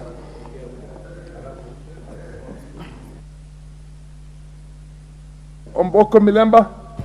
Thank you, Honorable Speaker. And there are certain goods, Honorable Speaker, that have international craving. One of them is money. Another one, I had one member of parliament speak on it, prostitution or sex. But now the third one is gambling. Gambling is a very old thing, and regulating it is not easy. That by the 3000 BC in Mesopotamia, where most of the development began from, gambling had already begun. And Honorable Speaker, there are several types of gambling. We have the lottery games, we have casinos, we have sports betting, and of late, we have the online gambling, which is really thriving. But for the Muslim world, it's very easy because they have actually banned it. But what about the Christians? The Christians still condemn it. And I think in Timothy 1:69, they condemn gambling because the love of money is the beginning of evil. Also in Matthew 6:24, it has also, the Bible has also condemned gambling, that you cannot serve money and serve God. But however, controlling gambling can be very, very difficult. Gambling has 2-3 stages. I'll be very fast. The first stage, you go in and you win. So we have a winning phase. Then secondly, you are given the losing phase. And quickly, they take you to the desperate phase. And finally, they take you to the hopeless phase. So it is actually controlled by the owners of the gamble very, very, very keenly. And why do we have addicts of gambling? Usually, there is a body hormone that is released when you win. And that hormone is actually called the dopamine hormone, which makes you feel very good. But the owners of the gambling game know very well that once you win and win, dopamine is already in your body, and you'll always crave to feel like the same way you felt the first time. But of course, the laws of utility demands that once you have consumed once, twice, it's very difficult to get to the peak. And therefore, you'll have to gamble 1,000 times to have the same feeling you had when you won. So for me, there is also a cardinal rule about gambling, that you should never gamble with money that you can't afford. Unfortunately, most of the gamblers break this rule and gamble with money that they can't afford. And that's why they go to where they end up to. So for me, this bill is a good bill, because completely eradicating gambling in this country is difficult because it's online. The owners of the gamble machines and games can do it from offshore and still get to access to our people, our children, and so on and so forth. What we need to do moving forward is to make a tough threshold for those who want to gamble. For instance, 15% taxation is still even very low. Take it to about 60%, take it to about 70%, so that it is not easy for you to be licensed to gamble. After all, Honorable Speaker, partly why you can see our economy performing very badly is because of the companies that are gambling in this country are actually taking the money out of the country, and we need to take care of that. So I want to indicate, Honorable Speaker, that even as I support, we shall be making amendments. Thank you, Honorable Speaker.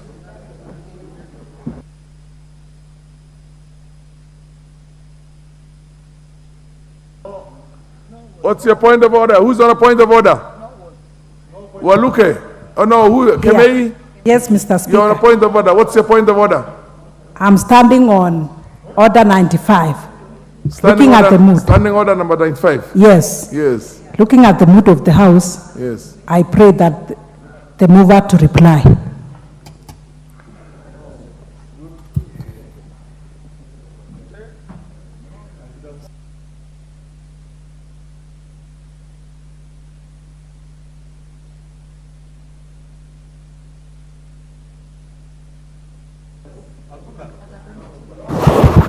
Order, honorable members. Honorable members, I now put the question that the mover to be called upon to reply. As men of that opinion say aye. Aye. As men of contrary opinion say no. No. The ayes have it.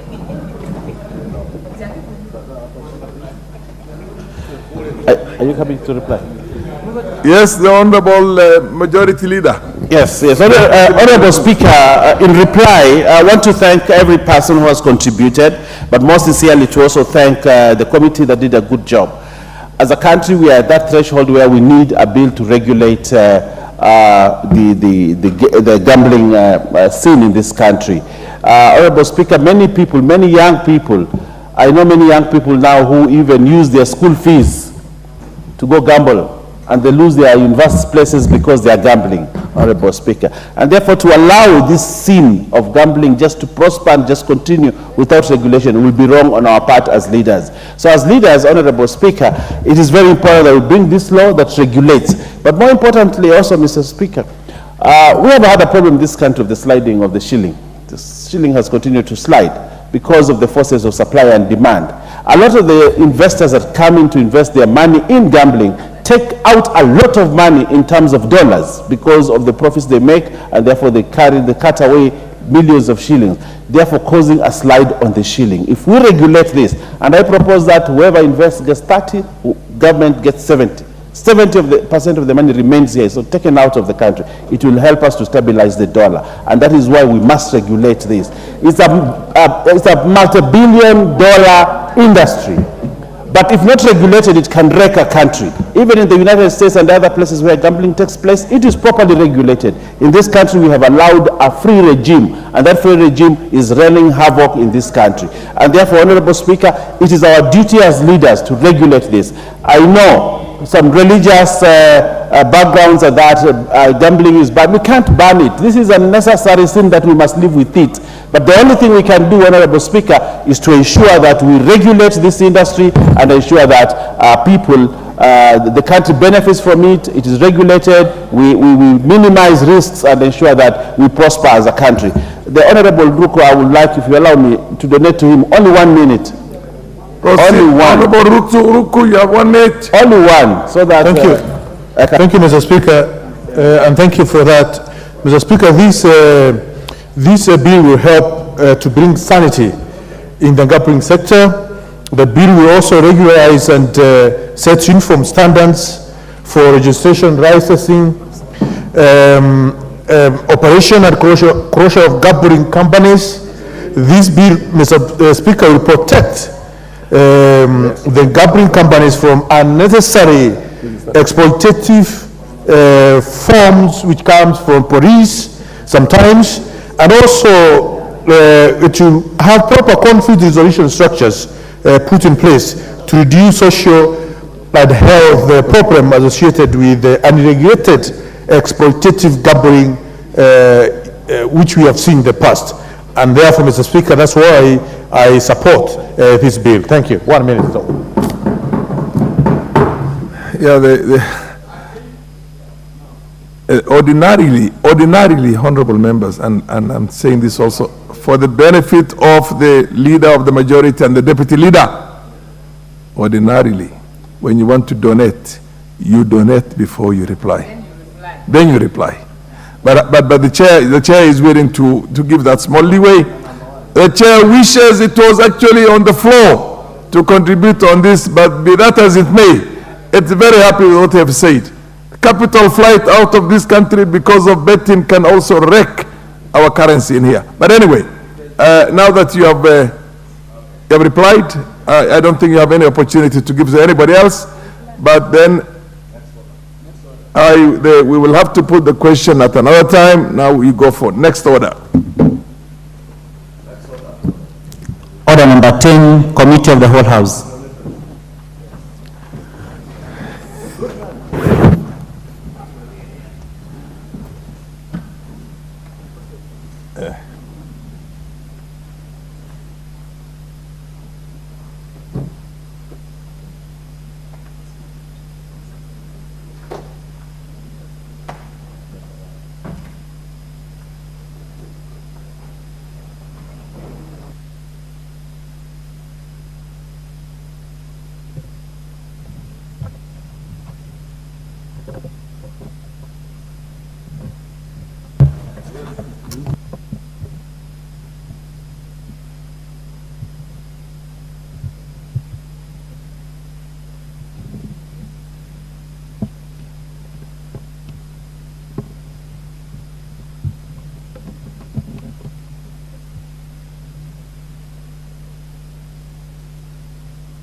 Order, members. We are in the Committee of the Whole for the Conflict of Interest Bill, National Assembly Bill number 12 of 2023.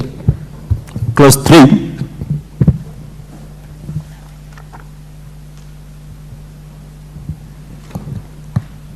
I propose a question that clause 3 be part of the bill. Mover? Chair. The Chair, Justice and Legal Affairs. Thank you, Madam Chairperson. I propose that clause 3 of the bill be amended as shown on the order paper. The rationale is that for purposes of clarifying and aligning of the objects of the bill with the provisions of Article 73 and 75 of the Constitution, which deal with ethics of public officers. Very well. I propose the question that clause 3 be amended as proposed by the Chair. I now put the question that clause 3 be amended as proposed by the Chair. Will as many as are of that opinion say aye? Aye. Will as many as are of a contrary opinion say nay? The ayes have it. I now put the question that clause 3 as amended be part of the bill. Will as many as are of that opinion say aye? Aye. Will as many as are of a contrary opinion say nay? The ayes have it. Clause 4. I propose the question that clause 4 be part of the bill. I now put the question that clause 4 be part of the bill. Will as many as are of that opinion say aye? Aye. Will as many as are of a contrary opinion say nay? The ayes have it. Clause 5. I propose the question that clause 5 be part of the bill. Chair, Jailak. May I please you, Madam Chairperson? I propose that clause 5 of the bill be amended as shown on the order paper. The rationale is that we have to allow reporting authorities that are responsible for public officers to administer the provisions of the bill. It is not only EACC, but also reporting authorities. Thank you. I propose the question that clause 5 be amended as proposed by the Chair. I now put the question that clause 5 be amended as proposed by the chair. Will as many as are of that opinion say aye? Aye. Will as many as are of a contrary opinion say nay? The ayes have it. I now put the question that clause 5 is amended be part of the bill. Will as many as are of that opinion say aye? Aye. Will as many as are of a contrary opinion say nay? The ayes have it. Clause 6. I propose the question that clause 6 be part of the bill. Chair Jailak. Thank you, Madam Chairperson. I propose that clause 6 of the bill be amended as shown on the order paper.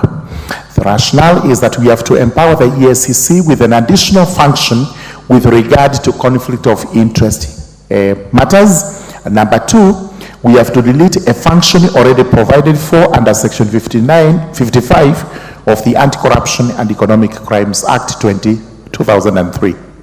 That is the rationale. I propose the question that clause 6 be amended as proposed by the chair. I now put the question that clause 6 be amended as proposed by the chair. Will as many as are of that opinion say aye? Aye. Will as many as are of a contrary opinion say nay? The ayes have it. I now put the question that clause 6 as amended be part of the bill. Will as many as are of that opinion say aye? Aye. Will as many as are of a contrary opinion say nay? The ayes have it. Clause 7.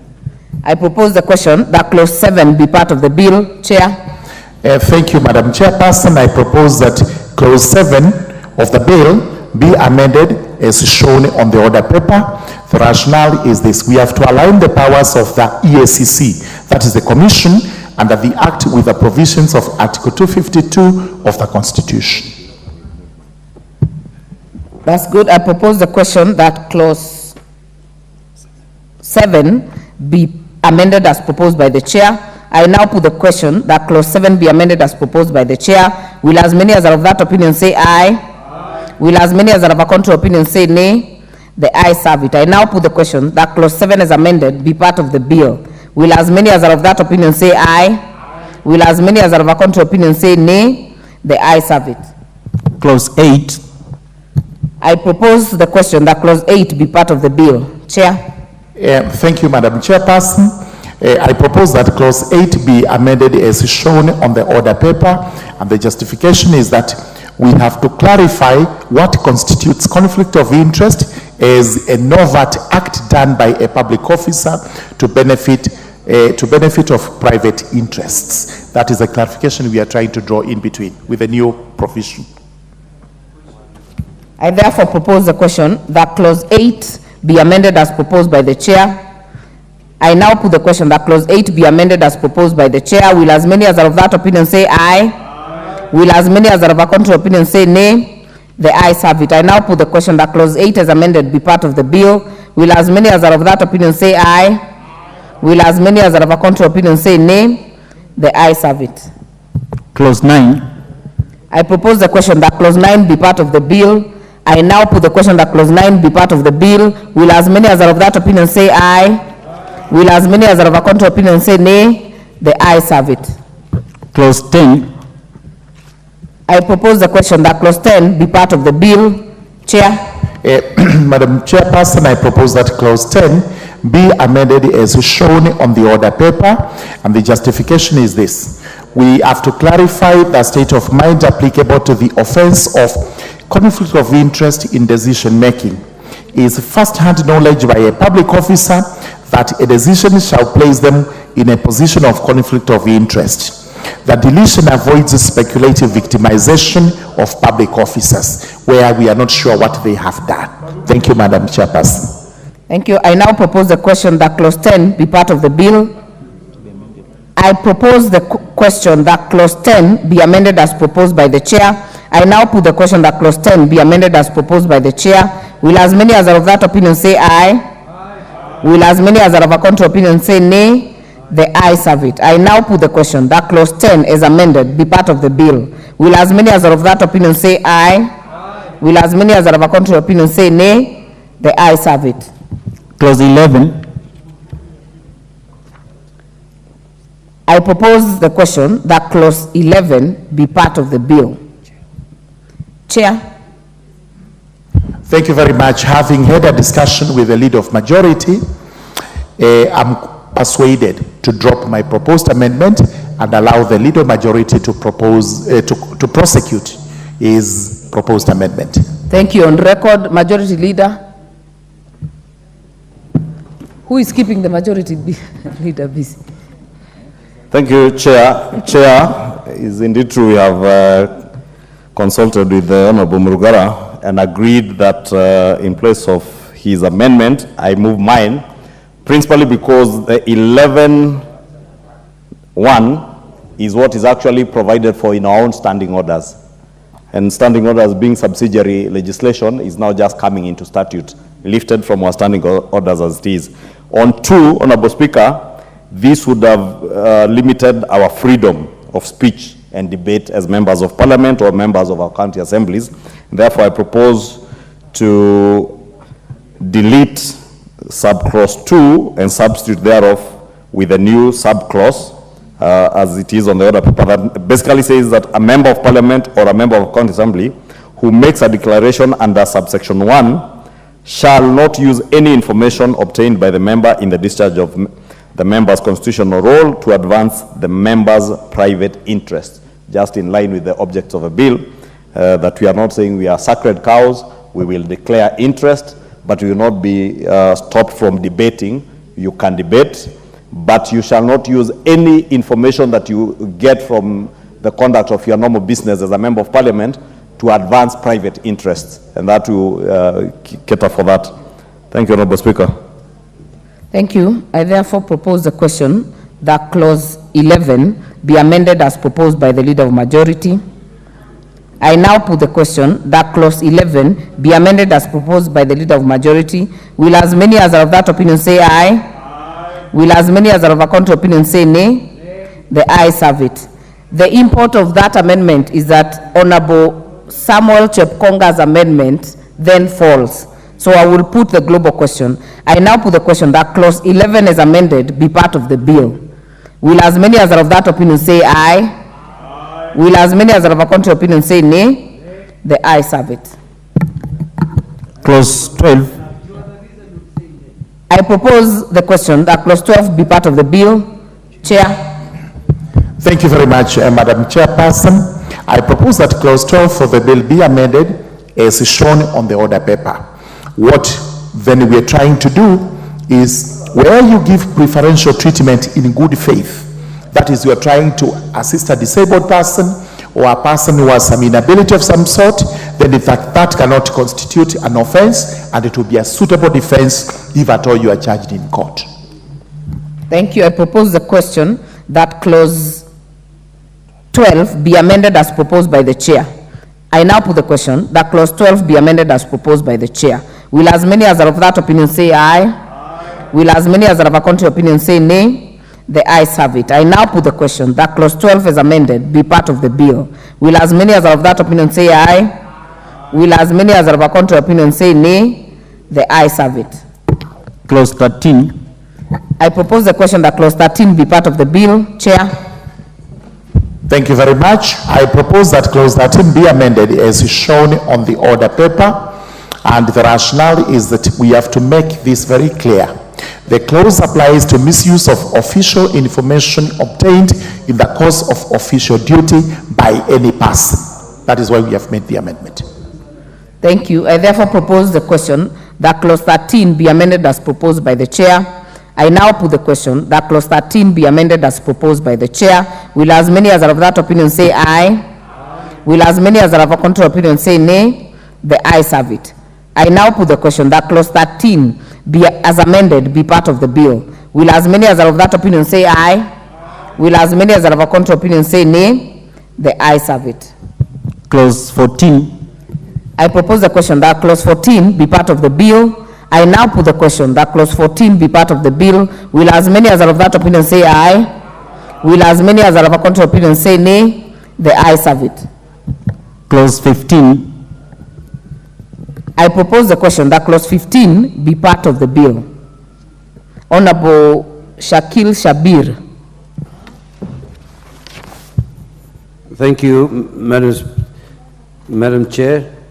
I propose that the bill be amended by deleting clause 15. The rationale of this is that these clauses already exist in the Leadership and Integrity Act 2012, and particularly in Section 14 and 23.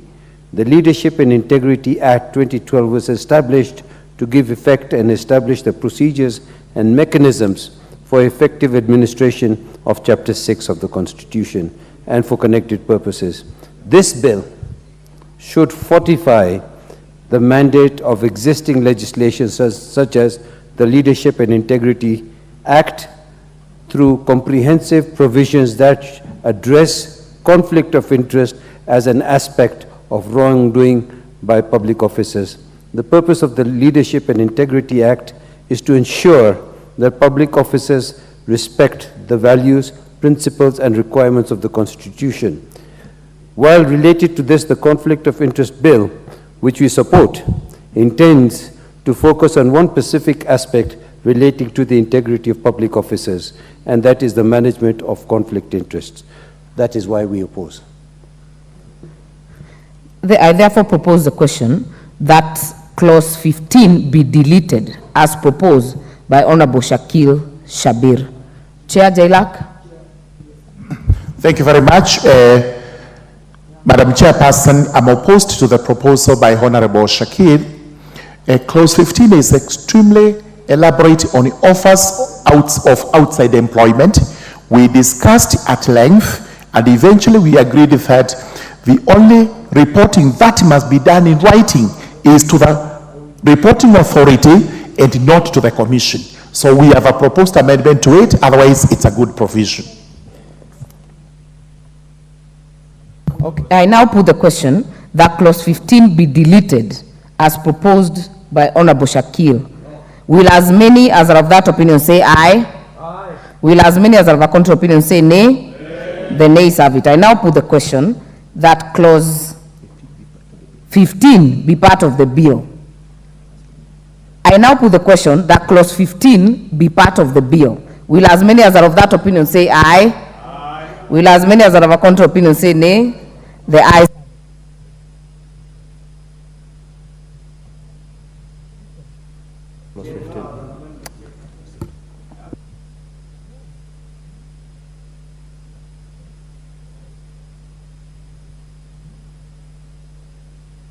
We will retake that. We'll give Honorable, there is a proposed amendment by the Chair, Jailak.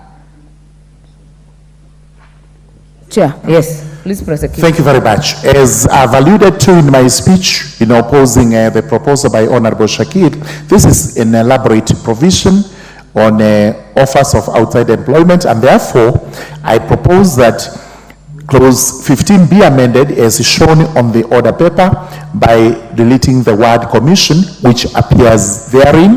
The rationale is this: to require a public officer who accepts an offer of outside employment that is not incompatible with his or her official duties to only report that acceptance to his or her reporting authority. You don't have to go to the commission. Thank you, Chair. I therefore propose the question that clause 15 be amended as proposed by the Chair. I now put the question that clause 15 be amended as proposed by the Chair. Will as many as are of that opinion say aye? Aye. Will as many as are of a contrary opinion say nay? The ayes have it. I now put the question that clause 15 as amended be part of the bill. Will as many as are of that opinion say aye? Aye. Will as many as are of a contrary opinion say nay? The ayes have it. Clause 16. I propose the question that clause 16 be part of the bill. Honorable Shakil. Yes, thank you, Madam Chair. I propose that clause 16 be amended. It be amended by deleting clause 16. The rationale is the same. While we acknowledge the need to harmonize the two laws, that's the conflict of interest and the other law, we feel that the bill should not be allowed to water down the Leadership and Integrity 2012, which remains in effect and has been instrumental in holding public officers accountable for their action while in office. Madam Chair, we've discussed this with the chair of the JLAC, and I do plead with him to consider the proposal that we have made. Thank you. Thank you. I propose the question that clause 16 be amended as proposed by Honorable Shakil. I propose the question that clause 16 be deleted as proposed by Honorable Shakil. I now put the question that clause 16, hold on, we prosecute this first. If it is carried, yours will automatically fall. If it's not, then you'll prosecute your amendment. I therefore put the question that clause 16 be deleted as proposed by Honorable Shakil.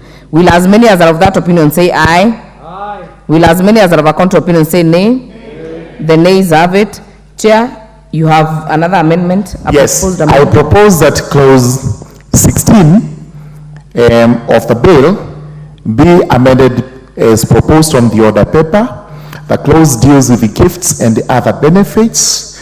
The proposal is that we should leave the burden or obligation on only the public officer and not members of the family or relatives, because really this law applies only to public officers. I therefore propose the question that clause 16 be amended as proposed by the chair. I now put the question that clause 16 be amended as proposed by the chair. Will as many as are of that opinion say aye? Aye. Will as many as are of a contrary opinion say nay? The ayes have it. I now put the question that clause 16 as amended be part of the bill. Will as many as are of that opinion say aye? Aye. Will as many as are of a contrary opinion say nay? The ayes have it. Clause 17. I propose the question that clause 17 be part of the bill. Honorable Shakil. I propose, Madam Chair, that the bill be amended by deleting clause 17. To save time, I have already given the rationale. The rationale remains the same. We do not want to water down the Leadership and Integrity Bill 2012, and we want to make sure that we fortify existing legislations. Very well. I propose the question that clause 17 be deleted as proposed by Honorable Shakir. I now put the question that clause 17 be amended as be deleted as proposed by Honorable Shabir. Will as many as are of that opinion say aye? Will as many as are of a contrary opinion say nay? The nays have it. I now put the question that clause 17 as amended. No. I now put the question that clause 17 be part of the bill. Will as many as are of that opinion say aye? Will as many as are of a contrary opinion say nay? The ayes have it. Clause 18. I propose the question that clause 18 be part of the bill. Honorable Shabir. Madam Chair, I propose that the bill be amended by deleting clause 18. The rationale remains the same. I don't want to waste the House time to keep reading the same rationale. Thank you, Madam Speaker. Thank you, Honorable Shabir. I propose the question that clause 18 be deleted as proposed by Honorable Shabir. I now put the question that clause 18 be deleted as proposed by Honorable Shabir. Will as many as are of that opinion say aye? Will as many as are of a contrary opinion say nay? The nays have it. Chair Jailak, you have an amendment? I have a proposal to amend clause 18, and I propose that clause 18 be amended as shown on the order paper. We have made certain deletions. The rationale is that we have to limit the application of the clause on gifting and other benefits only to public officers. Anybody else who gets gifted and it's corrupt, there is adequate law to deal with that person. Thank you. I therefore propose the question that clause 18 be amended as proposed by the chair. I now put the question that clause 18 be amended as proposed by the chair. Will as many as are of that opinion say aye? Will as many as are of a contrary opinion say nay?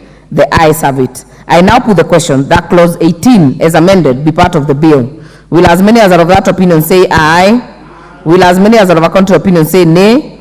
The ayes have it. Clause 19. I propose the question that clause 19 be part of the bill. Chair. Yes. Thank you very much, Madam Chairperson. I propose that clause 19 be amended as shown on the order paper, and the rationale is that, sorry, I'm looking at the wrong, clause 19. Clause 19. Yes, the rationale is that we have to prohibit only public officers from contracting with the public bodies in which they are employed. It doesn't extend to family members or relatives, because if this is going to affect whatever he's doing, it will be dealt with under different realm of law. But to the public officer, we must prohibit them from contracting with the public bodies in which they are employed. Thank you. I propose the question that clause 19 be amended as proposed by the chair. I now put the question that clause 19 be amended as proposed. Kindly have your cards. Honorable Mwangi Kionjuri, do you intend to speak to this amendment? Or your card just got on, not even where you're seated? Okay. Majority Leader.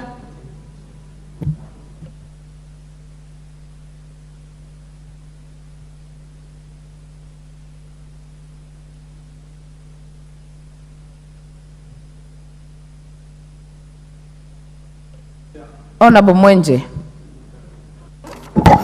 Thank you, Chair. I'm also trying to understand, perhaps the chairman can clarify. I don't know whether substituting the words that he's trying to do makes sense to this amendment. I think I'd want him to clarify a bit further. Perhaps is what the majority leader also wanted to clarify on. Thank you. Majority Leader. Actually, I was more lost, but I am found by the chair. I think maybe just to clarify for Honorable Mwenje's interest, he says on 19.1 that a public officer shall not be a party to or beneficiary of contract for the supply of goods, works, or services with any reporting entity. So we are deleting with any and replacing with his or her reporting agency. So you cannot transact with your reporting agency entity, but you are not being debarred from contracting with any. For instance, if you work in Parliament, you may not contract with Parliament, but you can contract with the Ministry of Interior. All right, honorable members, I will now propose the question. I will put the question that clause 19 be amended as proposed by the chair. Will as many as are of that opinion say aye? Will as many as are of a contrary opinion say nay? The ayes have it. I will now put the question that clause 19 is amended be part of the bill. Will as many as are of that opinion say aye? Will as many as are of a contrary opinion say nay? The ayes have it.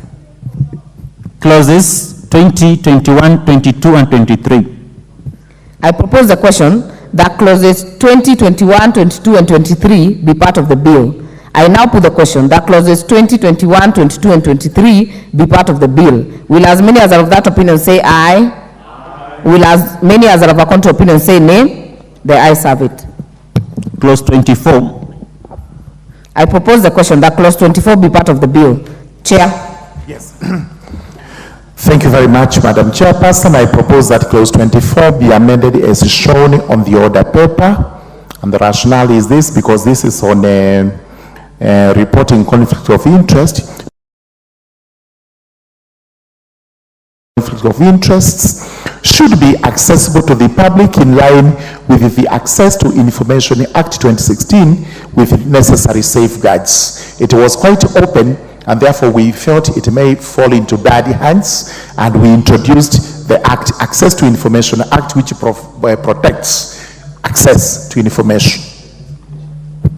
Thank you. I propose the question that clause 24 be amended as proposed by the chair. I now put the question that clause 24 be amended as proposed by the chair. Will as many as are of that opinion say aye? Will as many as are of a contrary opinion say nay? The ayes have it. I now put the question that clause 24 is amended, be part of the bill. Will as many as are of that opinion say aye? Will as many as are of a contrary opinion say nay? The ayes have it. Clause 25.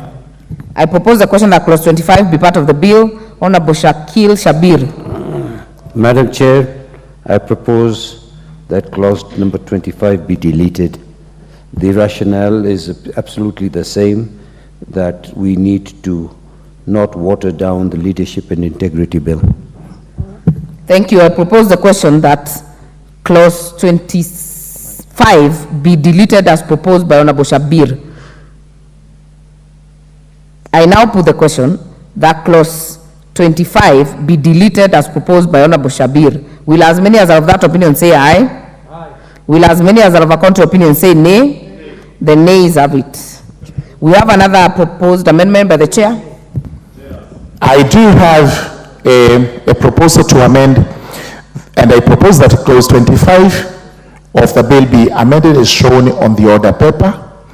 And the rationale, what we are doing is to define what political activity one can engage in, so that we have to add the need for political neutrality in carrying out public duties.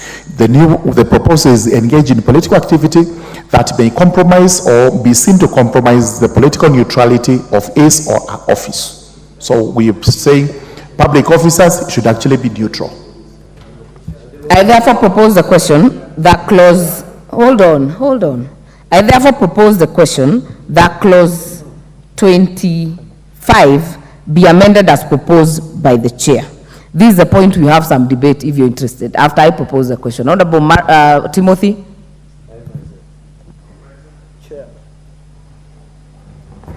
Chair, in the proposed amendment of clause 25, Chair, we have opened avenues, because they are saying an appointed officer other than a cabinet secretary or a member of a county executive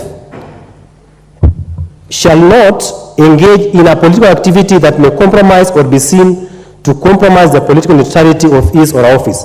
Chair, the chair needs to explain, why are we excluding cabinet secretary and county executive committee member not to engage in political activities, yet ideally public officer, cabinet secretaries and CECs should be part. They should be defined as public officers. Chair, we are trying to bring in CSS and CECs from engaging in political activities. Chair, we should expunge that amendment.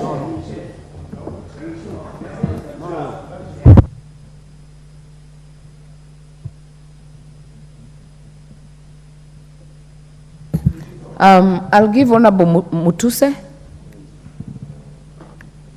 Just to clarify, even under the Leadership and Integrity Act today, that provision is there, that CECs and cabinet secretaries are allowed to do politics. And the basic reasoning is that they are political appointees, and they must propagate the agenda of the government in power. So we are carrying the same provision, but also adding an amendment to ensure that whatever political activity you do should not be able to balkanize the country. Honorable members, kindly use your cards, because especially the ones who are seated where I can't see you. I'll give Honorable Makali Mulu first. Thank you, Honorable Chair. Honorable Chair, I listened to my friends, they talk about political neutrality, where you're excluding the CECs and the ministers and all that.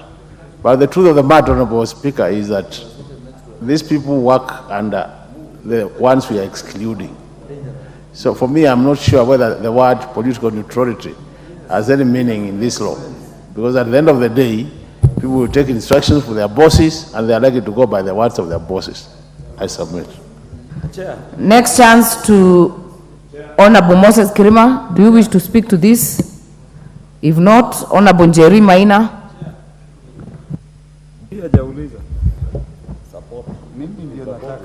Honorable Speaker, let the CSs and CECs do the work that they were appointed to do. Let them leave politicking to the politicians who are representatives of the people. Thank you, Honorable Speaker. Thank you, Honorable Lelmenit. Thank you, Chair. In my view, I will hear a few members, then I will give the chair to clarify. Honorable Joseph. Thank you, Chair. In my view, as much as the CSS are giving government policies, I want to suggest that they should not politic at all. Thank you, Mr. The Chair. I'll hear Honorable Shakil. Thank you very much. I'm surprised. Now, this was what you were complaining about in the last election, when the Minister Matiang'i and others were going around campaigning. You complained about this, and I feel that it's very important that ministers and CECs concentrate on the responsibilities that they've been given by their employer, either the head of state or the governor. Now, remember, not all county governments are under the KK partnership. So you might want to find out that if CECs of an opposing coalition now start getting into politics. I plead with my colleagues that let the minister's main job and the CEC's main job is to execute the will of the employer, but not to politicize. If he wishes to politicize, he should leave the position of CEC and cabinet minister and become a politician like us. Okay. If you allow him to do that, Mr. Chair, half of the people are going to be mishandled, and you will be crying that the minister is now trying to undermine you guys. Well said. So I suggest that we do not allow this. Honorable Kaluma.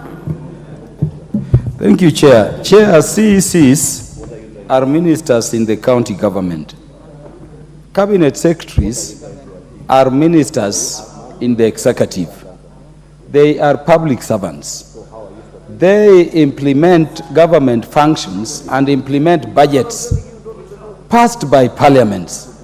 And that budget should be implemented to serve all Kenyans, whatever your political party, whatever your political opinion. CECs and cabinet secretaries can propagate government policies, but Chair, they cannot be allowed to engage in politics. I urge members to reject this particular amendment. It's a dangerous amendment. Honorable members, we are saying the same thing. Before I give the chair, I will give majority leader and I'll give the chair. But before that, honorable members, kindly note the amendment on the floor is in part C of the bill. Engage in political activity that may compromise or be seen to compromise the political neutrality of his or her office. So I'll give majority leader, then I will give the chair. Majority leader. Yeah.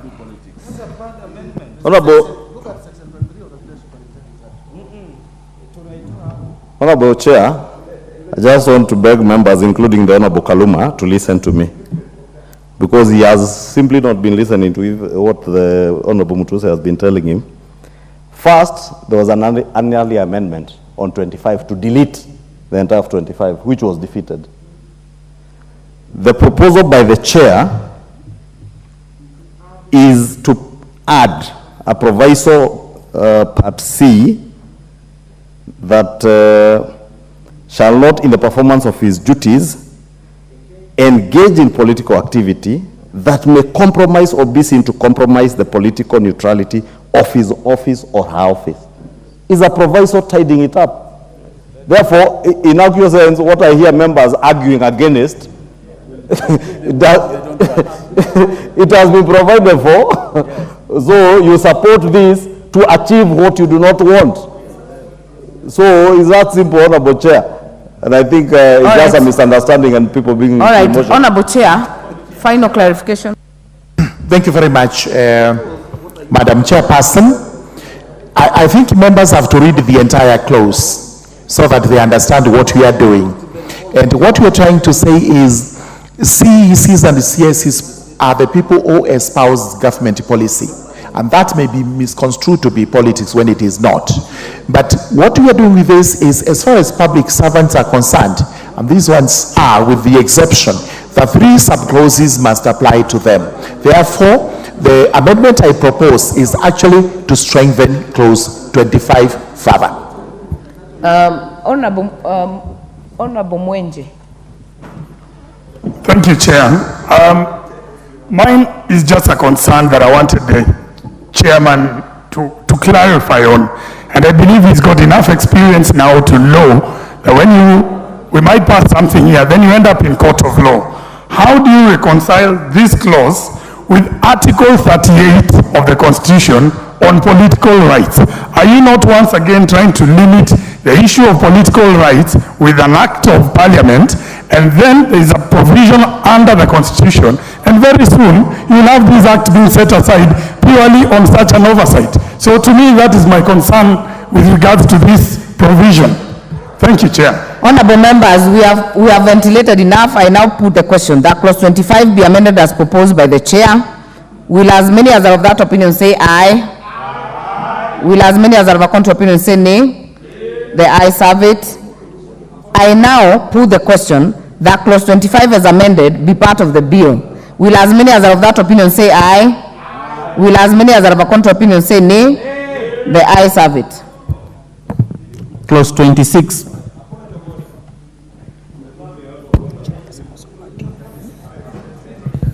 I propose the question that clause 26 be part of the bill. We have Honorable Shakil. Madam Chair, I withdraw my objection. All right, if Honorable Shakil has withdrawn his proposed deletion, I will now propose the question that, I will now put the question that clause 26 be part of the bill. Will as many as are of that opinion say aye? Will as many as are of a contrary opinion say nay? The ayes have it.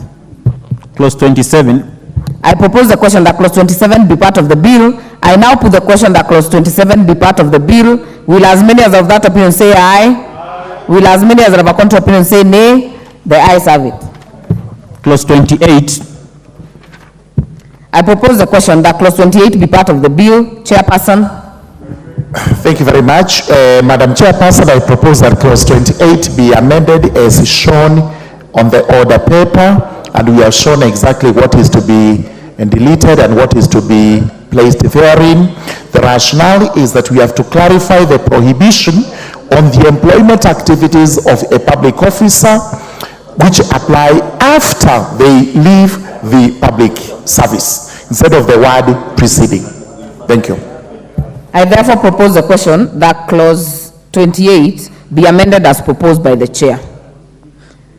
I now put the question that clause 28 be amended as proposed by the chair. Will as many as are of that opinion say aye? Aye. Will as many as are of a contrary opinion say nay? The ayes have it. I now put the question that clause 28 as amended be part of the bill. Will as many as are of that opinion say aye? Aye. Will as many as are of a contrary opinion say nay? The ayes have it. Clause 29. I propose the question that clause 29 be part of the bill. I now propose put the question that clause 29 be part of the bill. Will as many as are of that opinion say aye? Aye. Will as many as are of a contrary opinion say nay? The ayes have it. Clause 30. I propose the question that clause 30 be part of the bill. Chairperson. Thank you, Madam Chairperson. I propose that clause 30 be amended as shown on the order paper, and the rationale is as follows. We have to exempt members of parliament and members of county assemblies from the provisions of the clause on account of the freedom of speech and debate in legislative proceedings. The Standing Orders and the Provisions of Parliamentary Powers and Privileges Act 2017 and the County Assembly's Powers and Privileges Act 2017 provide adequately on the manner of declaring interests. We've also to require public officers to declarations of recusal to their reporting authority, which in turn transmits them to the EACC. What we are saying in essence is that where you make recusals, and those recusals are in writing, you don't go to EACC first. You go to your reporting authority, then the reporting authority will be under an obligation to transmit that to the EACC. I therefore propose the question that clause 30 be amended as proposed by the chair. Okay, I now put the question that clause 30 be amended as proposed by the chair. Will as many as are of that opinion say aye? Aye. Will as many as are of a contrary opinion say nay? The ayes have it.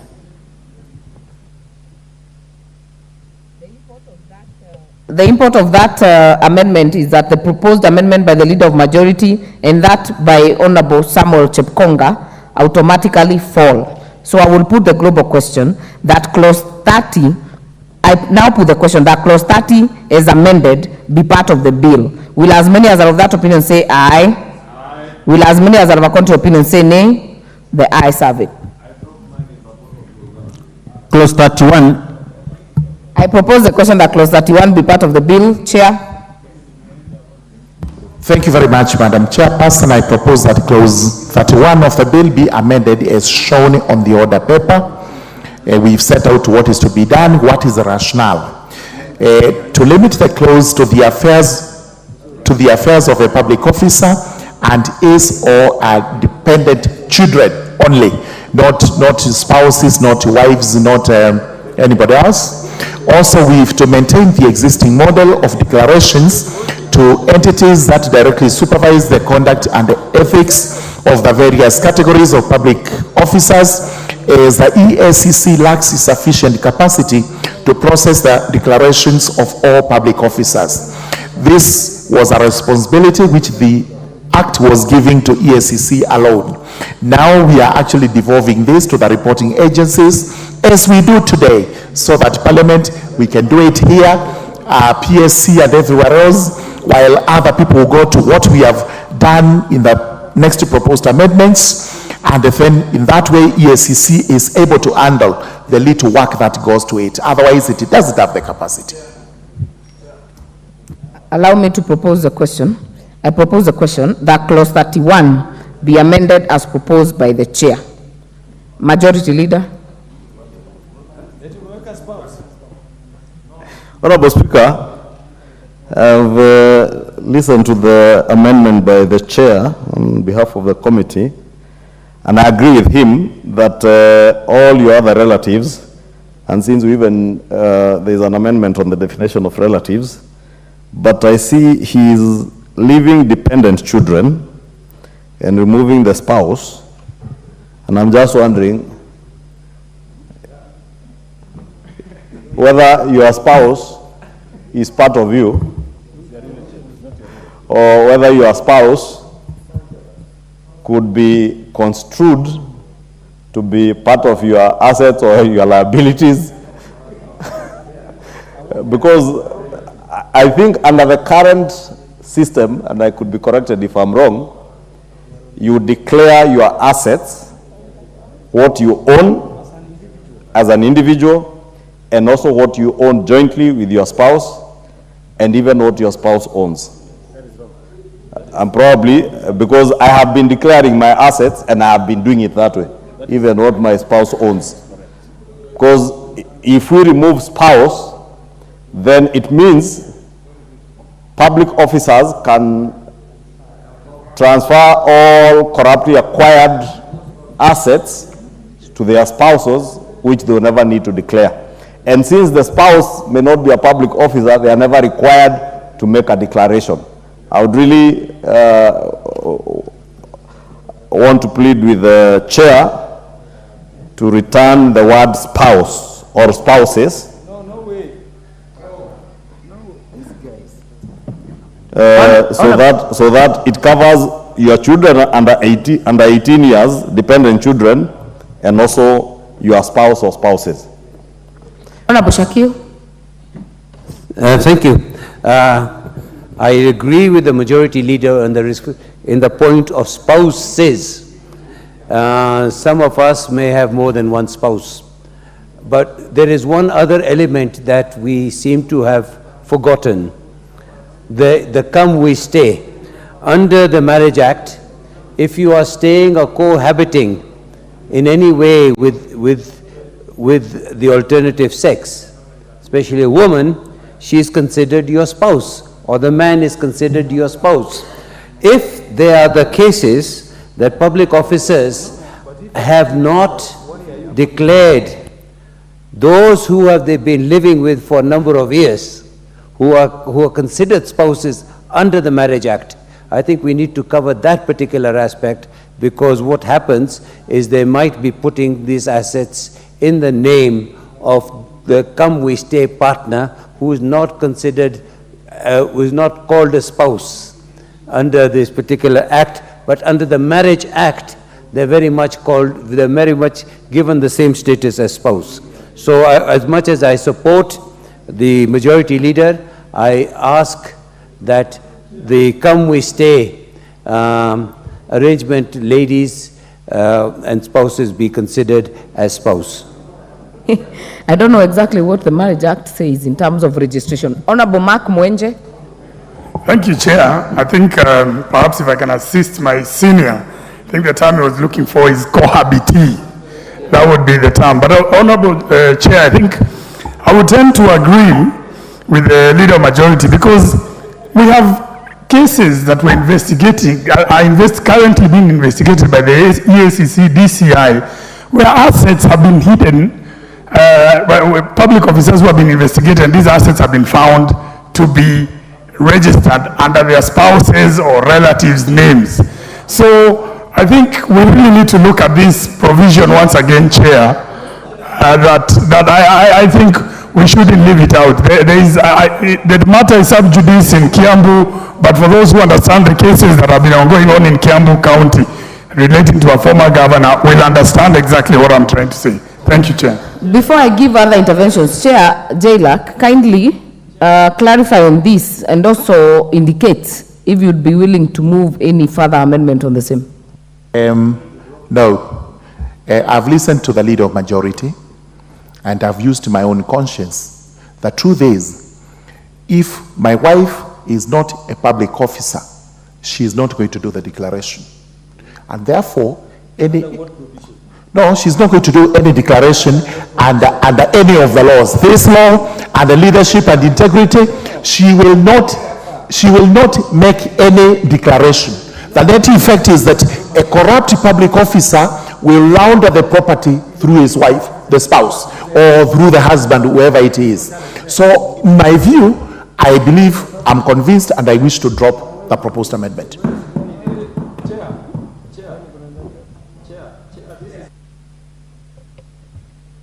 Chair, are you confirming you want to drop, you dropping A and B, both? Do you want to amend both? This is clause number 31.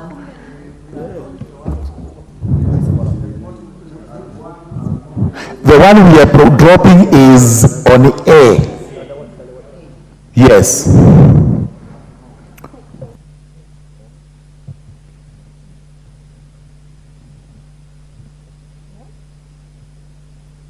Because from the amendments on the order paper, Chair, there is A, then there is B.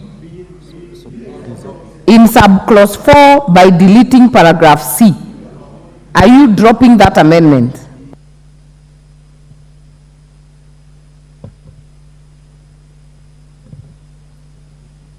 That we are, it is remaining. It is A that we are actually dropping, and B and you're remains. prosecuting B. Prosecuting B, which is justified by my second statement that we have to maintain the existing model of declarations to entities that directly supervise the conduct and ethics of various categories of public officers. As the EACC lacks that particular. That is, for purposes of section, material change means marital status. Yes, that's what we are doing. Absolutely. That part of purposes of this section, material change is when it comes to marital status, ceases to be marital status. So it's not material per se. So let me drop A and maintain B, which means I delete subparagraph C.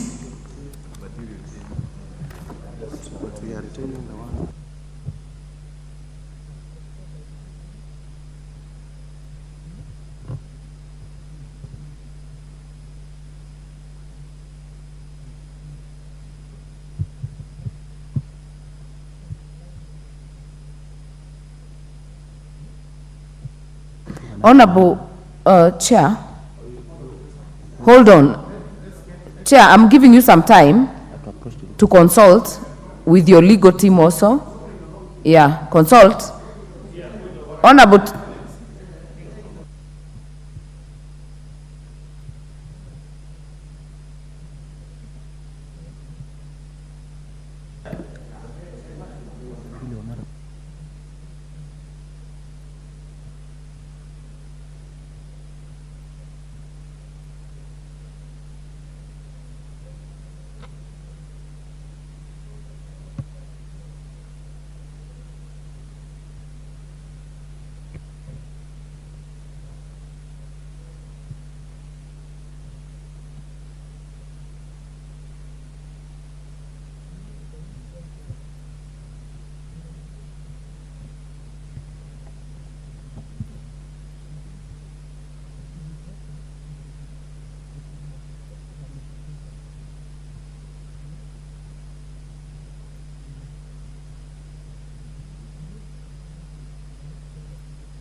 Are we back on track?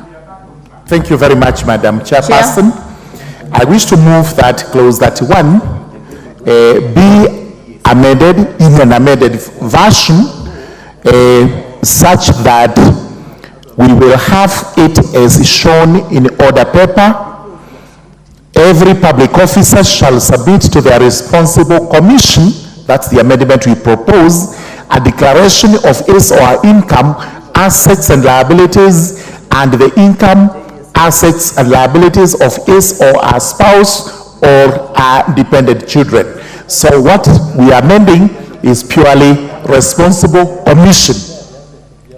And this means this, that the responsible commission, we are moving away from EACC. We do not have to report to EACC. We will report to our own commissions and reporting entities, who then, if becomes necessary, they can go to EACC. Chair, so this insulates members against EACC. Clarify for me. Yes. Do you say and the income, assets and liabilities of his or her spouse? Yes. And or? Yes. And spouse with an S in brackets. Yeah, all spouses. Yes. And his dependent children. And or. And or. And or. No, it should be and. And. Yeah, and his dependent children. Okay. Of under the age of 18 years. Yes, that's what we want to do. So the amendment per se is on the word responsible. And we insulate responsible commission. Okay. Yes, we insulate everybody from going to EACC. Okay, Majority Leader, is that your point? Yes, Chair, that's what I wanted to clarify, that now the responsible commission, other than everybody reporting to EACC, parliamentarians deposit theirs with the Parliamentary Service Commission, judiciary deposit theirs with the Judicial Service Commission, just to avoid the possibility of creating a behemoth of a commission where those things can be misused. Okay, honorable members, Chair, kindly, Chairperson, kindly read the amendment word for word for the record, and just to clarify, members, if this amendment is carried, the amendment of Honorable Chepkonga will automatically fall. So kindly read the actual amendment. Now, the amendment to 31(1), it would read as follows: every public officer shall submit to the responsible commission a declaration of the income, assets, and liabilities of himself, his spouse or spouses, and his dependent children under the age of 18 years. That's okay.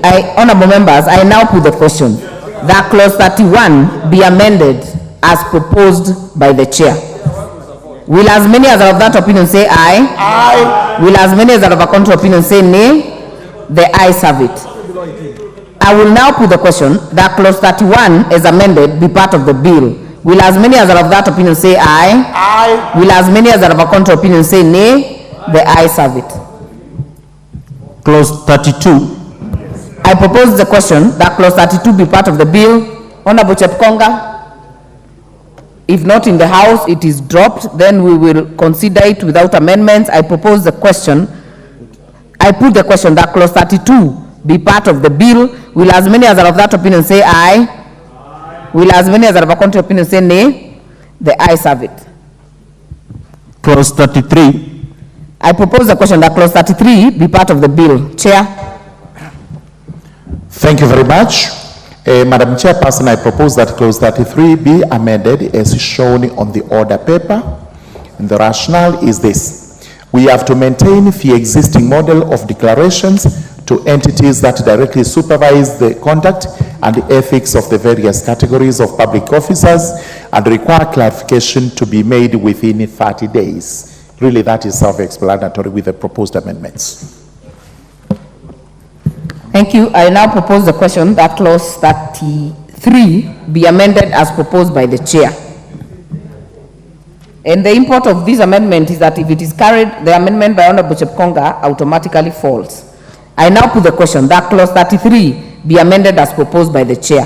Will as many as are of that opinion say aye? Aye. Will as many as are of a contrary opinion say nay? The ayes have it. I now put the question that clause 33 as amended be part of the bill. Will as many as are of that opinion say aye? Aye. Will as many as are of a contrary opinion say nay? The ayes have it.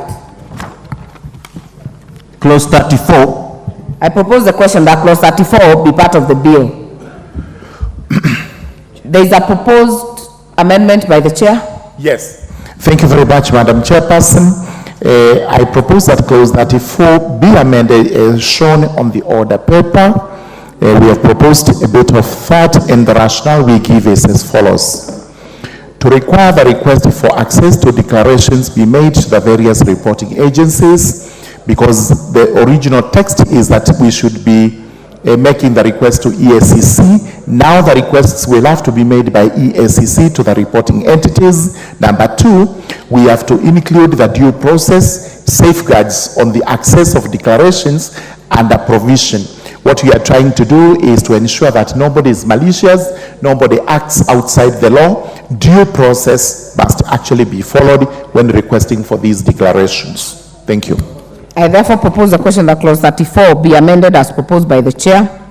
Honorable members, again, the import of this is that the proposed amendment by Honorable Chepkonga will automatically fall.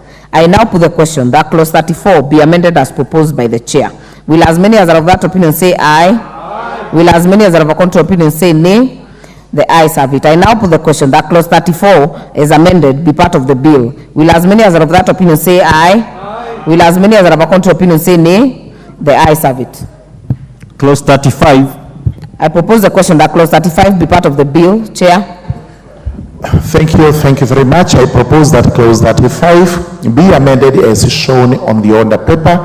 It's a small amendment so that we are able to introduce the word responsible, and then the rationale is that we have to maintain the existing model of declarations to entities that directly supervise the conduct and ethics of the various categories of public officers. We are trying to harmonize so that we do not leave this to EACC alone.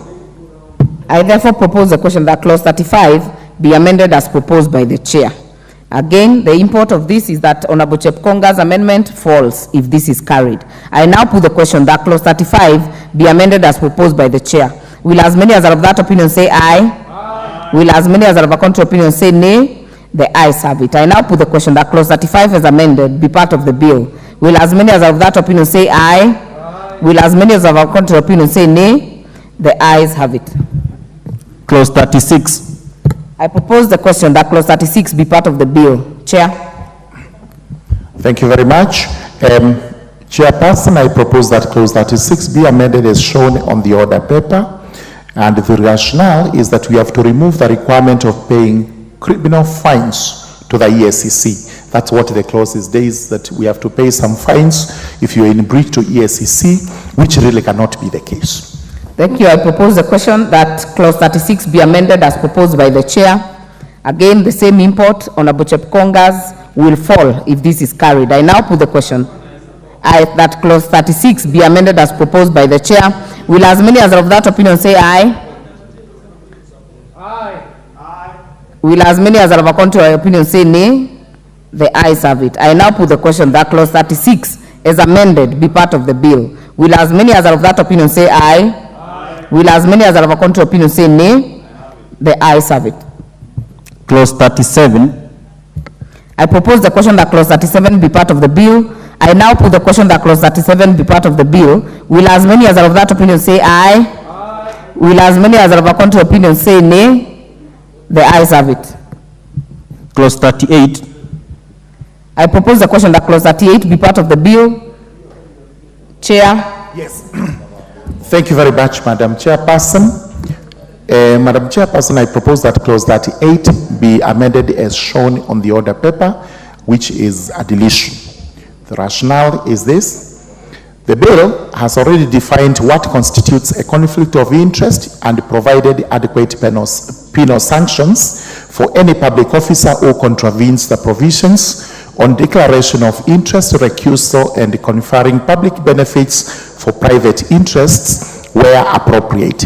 Forcibly requiring an individual who strictly observes the preceding clauses of the bill to divest himself or herself of assets would therefore be unfair and undermine socio-economic rights. This is where you are required, you are appointed, you have these assets, some of which you have to divest because they may create a conflict.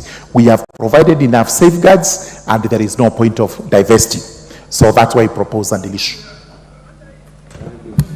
I now propose the question that clause 38 be deleted as proposed by the chair. Honorable Shakil. As much as I agree that the diversion may not be the right thing, in the United States and other such countries, a public officer who has a private interest does not necessarily have to diverge that. Like the Trump, he actually gave the authority of dealing with that particular asset to somebody else. So I think we would, the idea would be that he may not be able to deal with it. He does not have to doesn't have to liquidate it, but can be given somebody else the authority to control it on his behalf. Honorable Mwenje.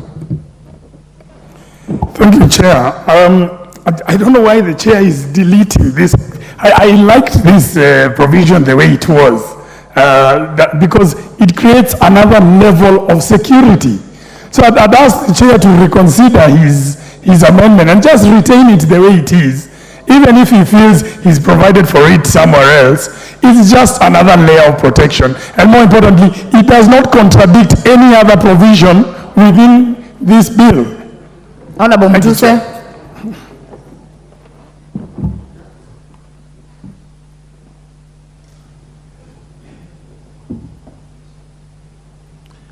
To support the amendment that has been moved by the chair is that members need to understand the requirement in this provision is that if you are elected as a member of parliament or you are appointed as a public officer and you already own property or you have businesses that are running, you are required to divest. What does divesting mean? That number one, within 90 days, you sell them, arm's length. You are not involved in the selling, you sell your properties, you sell your businesses to other people. Number two, you create what they are calling a blind trust. A blind trust is a trust where you are not in control to manage your properties for the period that you are in public office. And the thinking is that it is rather utopian. And number two, we have created enough safeguards so that within the law, you cannot confer yourself a benefit.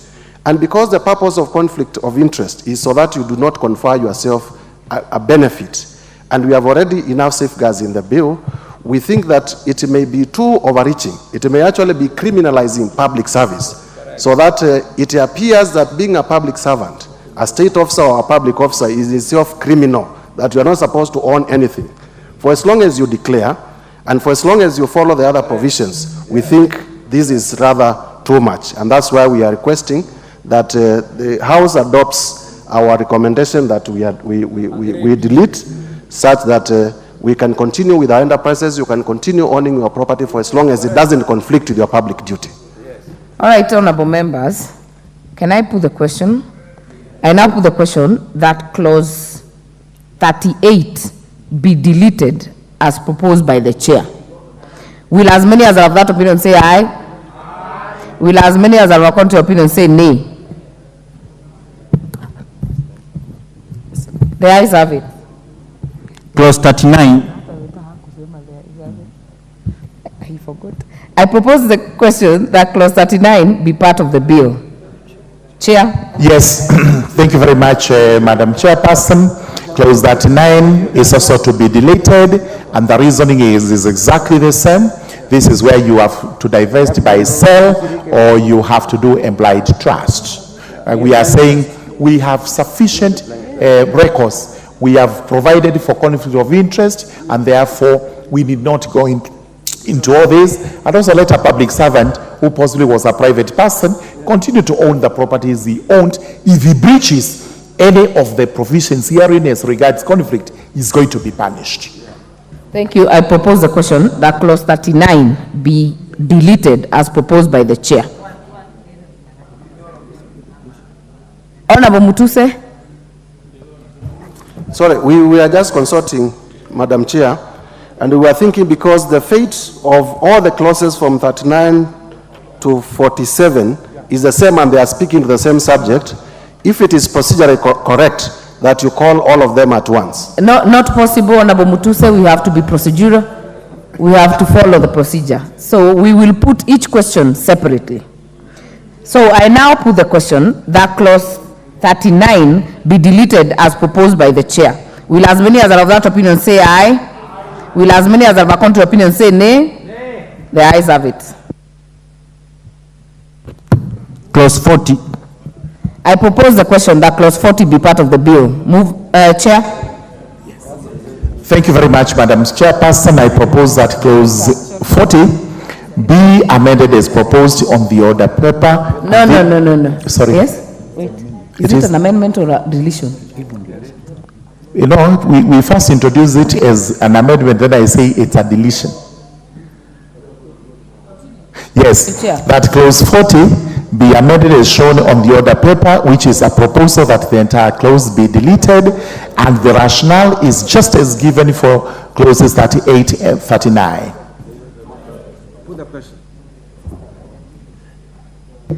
I therefore propose the question that clause 40 be deleted as proposed by the chair. I put the question that clause 40 be deleted as proposed by the chair. Will as many as are of that opinion say aye? Will as many as are of a contrary opinion say nay? The ayes have it. Clause 41. I propose the question that clause 41 be part of the bill. Chair. Thank you very much. I propose that clause 41 be amended as shown on the order paper, which is proposing a deletion of clause 41. The rationale is just the same as above, that we have already provided enough safeguards for this. I propose the question that clause 41 be deleted as proposed by the chair. I now put the question that clause 41 be deleted as proposed by the chair. Will as many as are of that opinion say aye? Will as many as are of a contrary opinion say nay? The ayes have it. No shortcuts. Clause 42. I propose the question that clause 42 be part of the bill. Chair. Yes. Thank you, Madam Chairperson. I propose that clause 42 be amended as shown on the order paper, which is a proposal that it be entirely deleted. Rationale is just as I've explained above. Honorable, I now propose the question that clause 42 be deleted as proposed by the chair. I now put the question that clause 42 be deleted as proposed by the chair. Will as many as are of that opinion say aye? Will as many as are of a contrary opinion say nay? The ayes have it. Clause 43. I propose the question that clause 43 be part of the bill. Chair. Thank you very much. I propose that clause 43 be amended as shown on the order paper. A proposal to delete clause 43. The rationale is just as I've justified above. I propose the question that clause 43 be deleted as proposed by the chair. I now put the question that clause 43 be deleted as proposed by the chair. Will as many as are of that opinion say aye? Will as many as are of a contrary opinion say nay? The ayes have it. Clause 44. I propose the question that clause 44 be part of the bill. Chair. Thank you very much. I propose that clause 44 be amended as shown on the order paper, which is a proposal that we delete clause 44. The rationale takes the same format as above. I therefore propose the question that clause 44 be deleted as proposed by the chair. I put the question that clause 44 be deleted as proposed by the chair. Will as many as are of that opinion say aye? Aye. Will as many as are of a contrary opinion say nay? The ayes have it. Clause 45. I propose the question that clause 45 be part of the bill. Chair. Thank you very much, Honorable Chairperson. I propose that clause 45 be amended as shown on the order paper. The rationale is just as we have given above. I therefore propose the question that clause 45 be deleted as proposed by the chair. I put the question that clause 45 be deleted as proposed by the chair. Will as many as are of that opinion say aye? Will as many as are of a contrary opinion say nay? The ayes have it. Clause 46. I propose the question that clause 46 be part of the bill. Chair. Thank you very much, Madam Chairperson. I propose that clause 46 be amended as shown on the order paper, which is a proposal we delete the entire clause. Rationale is as we've given above. I propose the question that clause 46 be deleted as proposed by the chair. I now put the question that clause 46 be deleted as proposed by the chair. Will as many as are of that opinion say aye? Will as many as are of a contrary opinion say nay? The ayes have it. Clause 47. I propose the question that clause 47 be part of the bill. Chair. Thank you very much. I propose that clause 47 be amended as shown on the order paper, which is a proposal that we entirely delete it, and the rationale again abides by what we have stated above. I propose the question that clause 47 be deleted as proposed by the chair.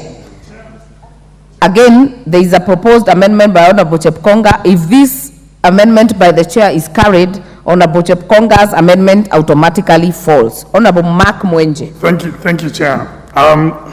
Chair, I've waited to allow the chairman to move his amendments for this entire part because he intended to delete the entire section. But honestly, I believe this bill was better off with this part retained. I think that committee had come up with a very good proposal on how to deal with this matter, but I think it's a disservice deleting this entire section. And I don't know why the chair agreed to delete this entire section. I'm starting to feel he has an ill motive. Who is he protecting? Why would you delete a section that would have protected the wealth of Kenyans and prevent us from corruption? So I think, Chair, honestly, I think you really need to have reconsidered these deletions that you've just done. Thank you.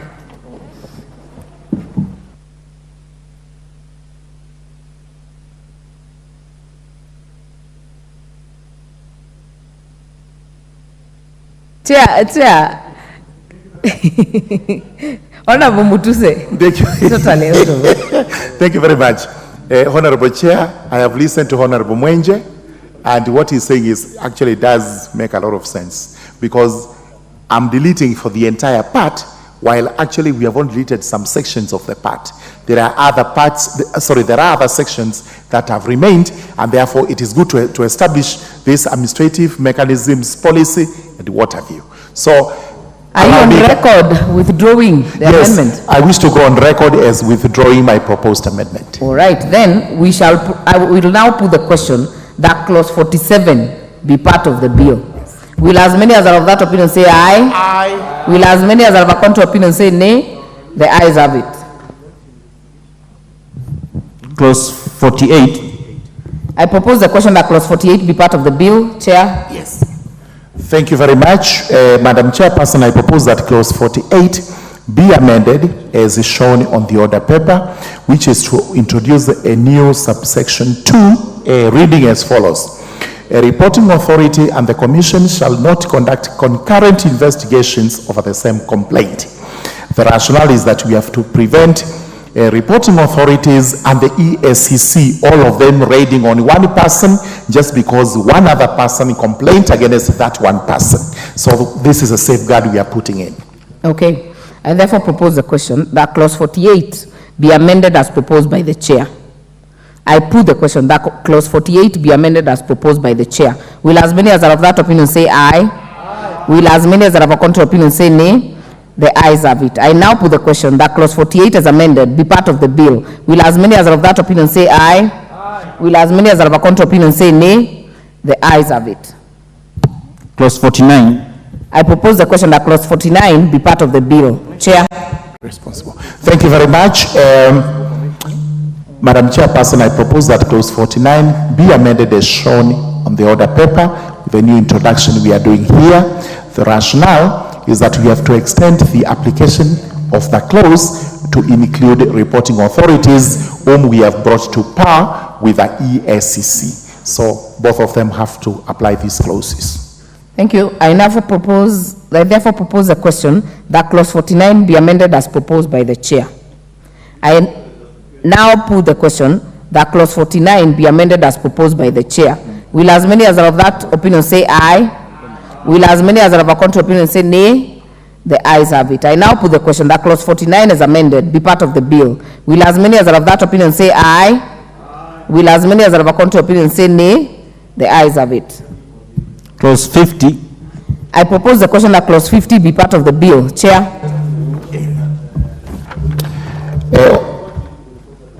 Honorable Chairperson, I propose that clause 50 be amended as proposed on the order paper, and the rationale after this introduction we have made is to clarify that an officer suspended under the clause shall be on full pay, as the clause relates to suspension on investigation purposes only.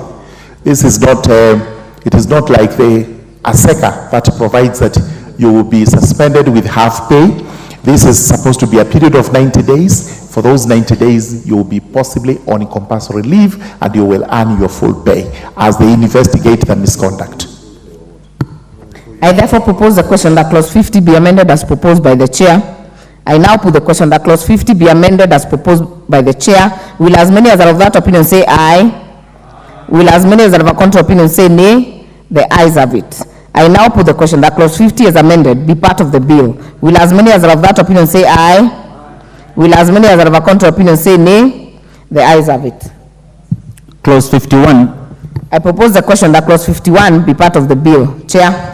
Thank you very much, Madam Chairperson. I propose that clause 51 be amended as shown on the order paper. And the reason we have done this is we must include the DPP with a proper title as provided for in the Constitution. Thank you. I propose the question that clause 51 be amended as proposed by the chair. I now put the question that clause 51 be amended as proposed by the chair. Will as many as are of that opinion say aye? Will as many as are of a contrary opinion say nay? The ayes have it. I now put the question that clause 51 as amended be part of the bill. Will as many as are of that opinion say aye? Will as many as are of a contrary opinion say nay? The ayes have it. Clause 52. I propose the question that clause 52 be part of the bill. I now put the question that clause 52 be part of the bill. Will as many as are of that opinion say aye? Will as many as are of a contrary opinion say nay? The ayes have it. Clause 53. I propose the question that clause 53 be part of the bill. Chair. Thank you very much, Madam Chairperson. I propose that clause 53 be amended as shown on the order paper.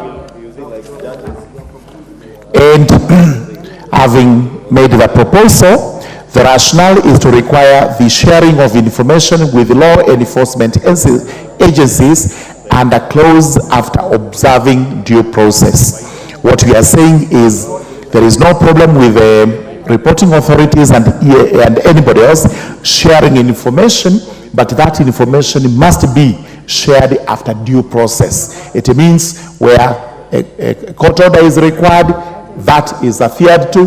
Where the Data Protection Act applies, that again is observed.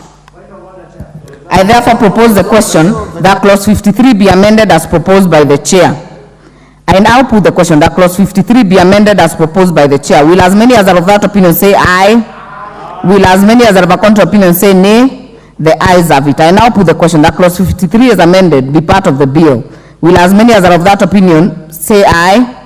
Will as many as are of a contrary opinion say nay? The ayes have it. Clause 54. I propose the question that clause 54 be part of the bill. Chair. There is no point of order. Thank you very much.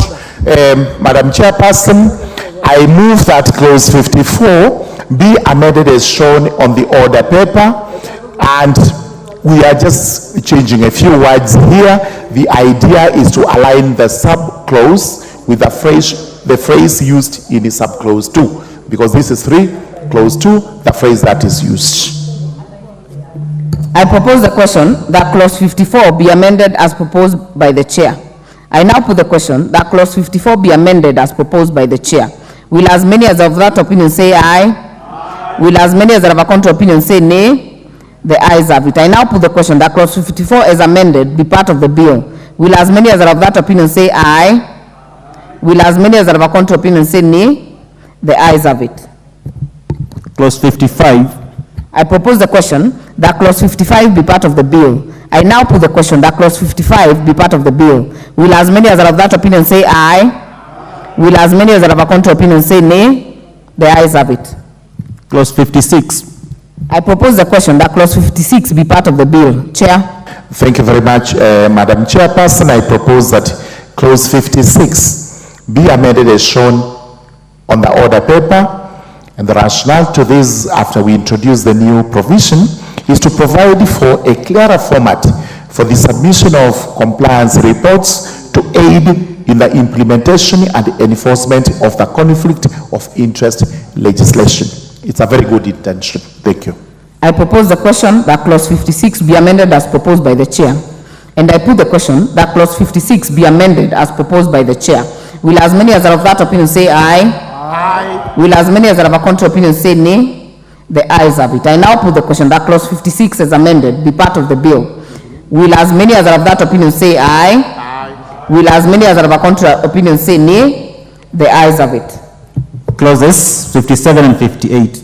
I propose the question that clauses 57 and 58 be part of the bill. I now put the question that clauses 57 and 58 be part of the bill. Will as many as are of that opinion say aye? Aye. Will as many as are of a contrary opinion say nay? The ayes have it. Clause 59. I propose the question that clause 59 be part of the bill. Chair. Thank you very much, Madam Chairperson. I propose that clause 59 be amended as shown on the order paper. We are making some deletions and adding a new subclause. The rationale is to maintain the existing model of declarations to entities that directly supervise the conduct and ethics of the various categories of public officers. Number two, to save the conduct of ongoing investigations and cases pending before the court brought under Section 42 of the Anti-Corruption and Economic Crimes Act 2003, which is proposed for repeal. I therefore propose the question that clause 59 be amended as proposed by the chair. And for the convenience of the House, I note 7:30 it's already 7:30, 7:32. We will, for the convenience of the committee and the House, finish this, which is not so far. Then we'll go to the motion of adjournment by Honorable Mukunji. I therefore put the question that clause 59 be amended as proposed by the chair. Will as many as are of that opinion say aye? Aye. Will as many as are of a contrary opinion say nay? The ayes have it. I now put the question that clause 59 as amended be part of the bill. Will as many as are of that opinion say aye? Aye. Will as many as are of a contrary opinion say nay? The ayes have it. Clause 60. I propose the question that clause 60 be part of the bill. I now put the question that clause 60 be part of the bill. Will as many as are of that opinion say aye? Aye. Will as many as are of that contrary opinion say nay? The ayes have it. New clauses, new clause 31A.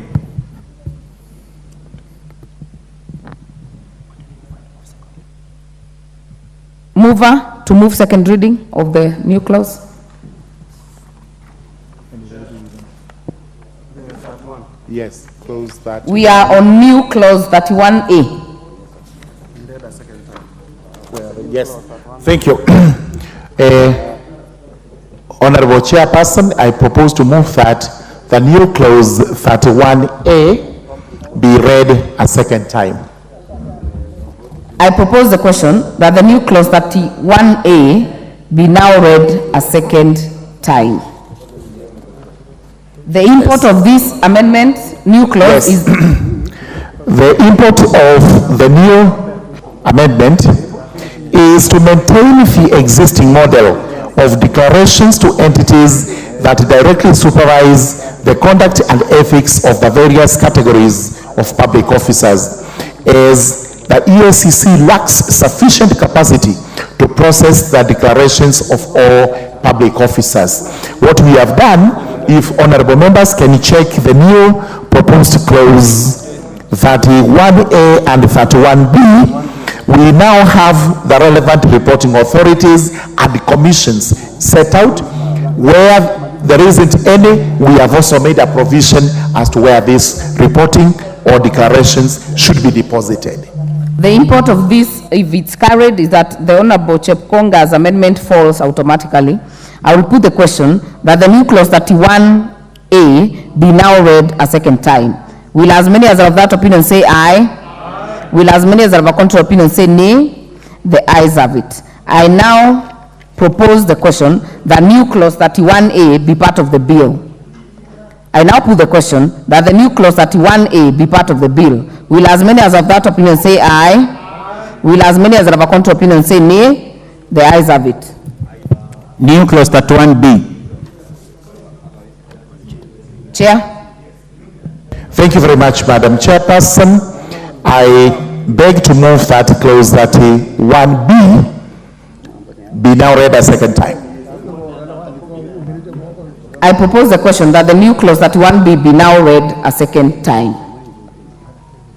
I now put the question that the new clause 31B be now read a second time. Will as many as are of that opinion say aye? Aye. Will as many as are of a contrary opinion say nay? The ayes have it. I propose the question that the new clause 31B be part of the bill. I now put the question that the new clause 31B be part of the bill. Will as many as are of that opinion say aye? Aye. Will as many as are of a contrary opinion say nay? The ayes have it.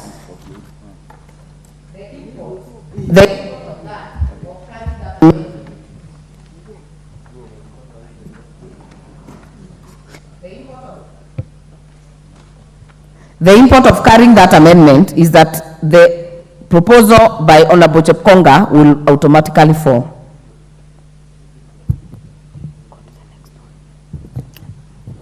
First schedule.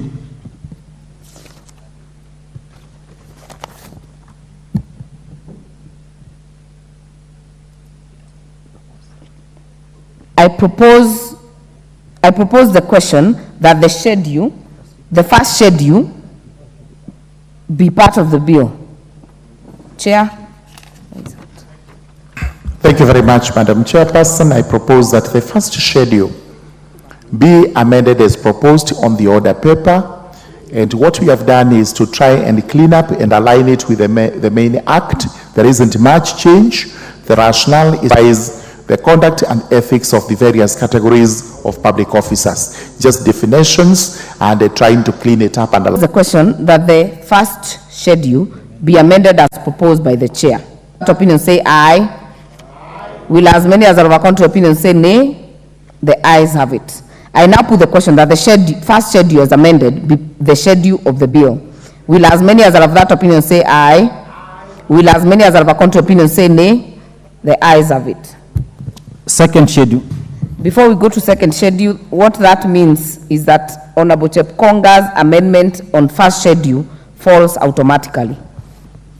Second schedule.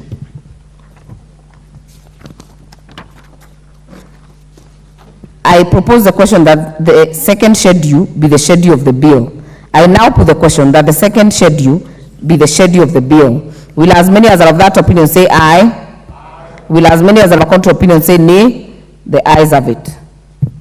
Third schedule.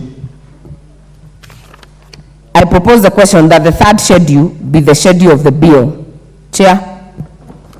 Thank you very much, Madam Chairperson. I propose that the third schedule to the bill be amended by making the two deletions in A and B, and the rationale is for each of them is as follows. To retain the current provision in section 62(6) of the Anti-Corruption and Economic Crimes Act, which exempts state officers whose mode of removal is provided for under the Constitution from the application of that particular section. And the second one is to align section 59 of the Public Procurement and Asset Disposal Act 2015 with the amendment proposed to section 19 of this particular bill, so that they are aligned and none is out of place with the other. Thank you.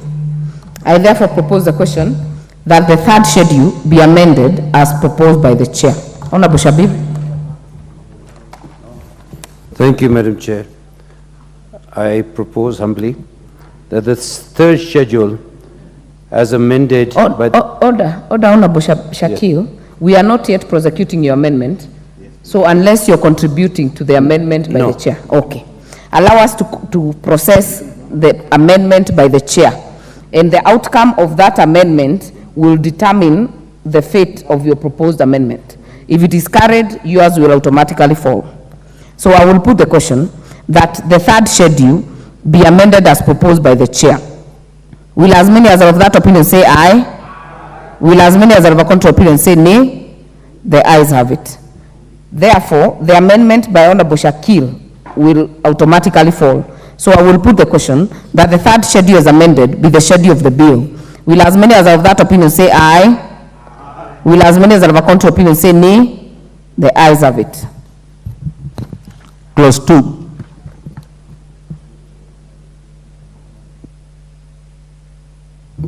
I propose the question that clause 2 be part of the bill. Chair. Thank you very much, Madam Chairperson. Madam Chairperson, I propose that clause 2 of the bill be amended as shown in the order paper. We have made some certain further definitions and deleted some definitions which we thought they were over-defining. The rationale is as follows: to amend the definitions for purposes of uniformity, clarity, and alignment with the provisions of the Constitution and other existing laws. That is exactly what we are doing.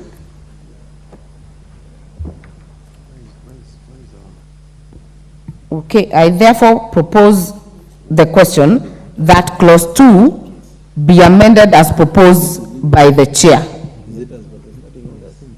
And the import of this amendment, if carried, will mean that the amendment by the majority leader and Honorable Chepkonga will automatically fall. Majority leader. Chair, I confirm that indeed we agree with the chair that we carry his amendment.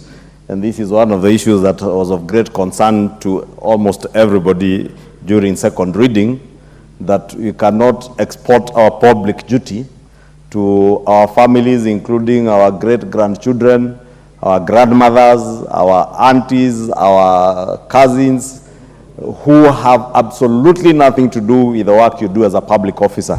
Therefore, it cannot be conflict of interest if your great-grandmother or your great-grandchild is in business with an entity where probably a public officer is working in. And therefore, I want to support this amendment by the chair and the committee. Okay. Honorable members, I will now put the question that clause 2 be amended as proposed by the chair. Will as many as are of that opinion say aye? Will as many as are of a contrary opinion say nay?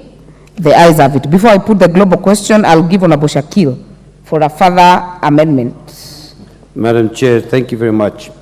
Madam Chair, I propose that the bill be amended by inserting the following new definition in the proper alphabetical sequence. Whistleblower means any person who has personal knowledge or access of any data, information, fact, or event constituting improper conduct, and who makes such a disclosure of that information in accordance with this Act. The reason we say this will give legal recognitions to the people who report incidences of violence of the Act. The United Nations Commission Against Corruption, to which we are signatories, has announced itself on the vitality of the whistleblower recognition and protection, stating that corruption, fraud, wrongdoing, as well as health and safety violations are much more likely to occur in organizations that are closed and secretive. In many occasions, employees will be aware of wrongdoing and maybe feel unable to say anything for the fear of reprisal. Concern about acting against the organization's culture of lack of confidence, then this matter be taken seriously. The negative implications of this are far-reaching for both organization and society as a whole. Effective whistleblowing protection supports employees in blowing the whistle on corruption, fraud, and wrongdoing. By actually defining whistleblowing, will be a very positive step to this very good bill. Thank you, Madam. Thank you. Honorable members, I will propose the question, then I'll give the chair and the vice chair. I propose the question that clause 2 be further amended as proposed by Honorable Shakil Shabir. Chair. Thank you, Madam Chairperson. And the definition doesn't have a problem per se, but we only define words we have used in statutes. The word whistleblower, to the best of my recollection of this particular bill, is not used anywhere. And therefore, it is superfluous to have it here. Therefore, I will put the question that clause 2 be further amended as proposed by Honorable Shakil Shabir. Will as many as are of that opinion say aye? Aye. Will as many as are of a contrary opinion say nay? Nay. The nays have it. So I will put the global question that clause 2 is amended be part of the bill. Will as many as of that opinion say aye? Aye. Will as many as are of a contrary opinion say nay? The ayes have it. Title. I propose the question that the title be the title of the bill. I put the question that the title be the title of the bill. As many as are will as many as are of that opinion say aye? Aye. Will as many as are of a contrary opinion say nay? The ayes have it. Clause 1. I propose the question that clause 1 be part of the bill. Chair. Thank you very much. Madam Chairperson, I propose that clause 1 be amended as shown in the order paper, which is to make that amendment. Rationale is to align the commencement date of the Act with the provisions of Article 116 of the Constitution. What we are doing is that it will come into force on such a date as there is a notice in the Gazette. I therefore propose the question that clause 2 be amended as proposed by the chair. Clause 1 be amended as proposed by the chair. I now put the question that clause 1 be amended as proposed by the chair. Will as many as are of that opinion say aye? Aye. Will as many as are of a contrary opinion say nay? The ayes have it. I now put the question that clause 1 is amended be part of the bill. Will as many as are of that opinion say aye? Aye. Will as many as are of a contrary opinion say nay? The ayes have it. What are we recommending?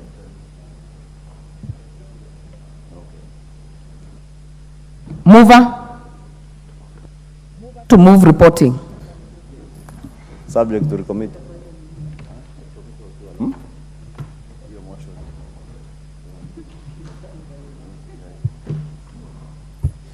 Honorable Chairperson, I beg to move that the committee do report to the House its consideration of the Conflict of Interest Bill, National Assembly Bill number 12 of 2023, and its approval thereof with amendments. I put the question, which is that the committee do report to the House its consideration of the Conflict of Interest Bill, National Assembly number 12 of 2023, and its approval thereof with amendments. As many as are of that opinion say aye. Aye. As many as are of a contrary opinion say nay. The ayes have it.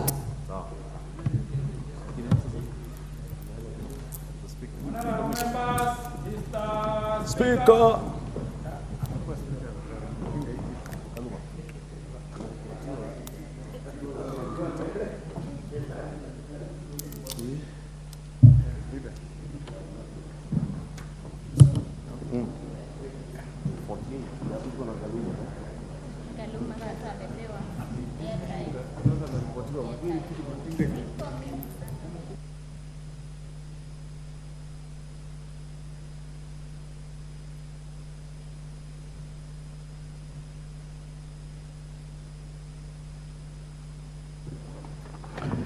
Chairperson to report to the House.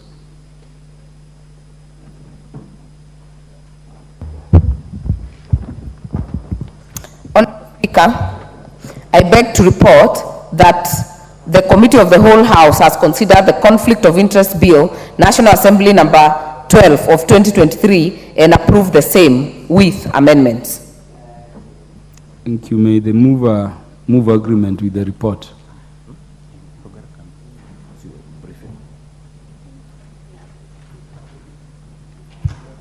Honorable Speaker, I beg to move that the House do agree with the committee in the said report.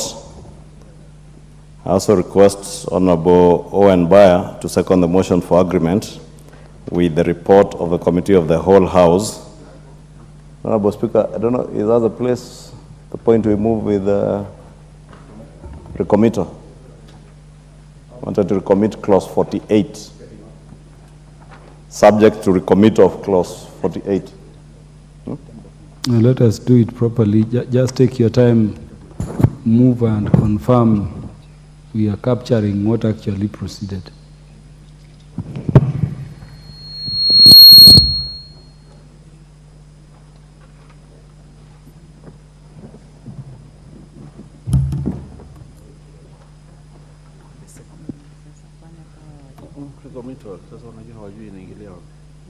We have to commit 48.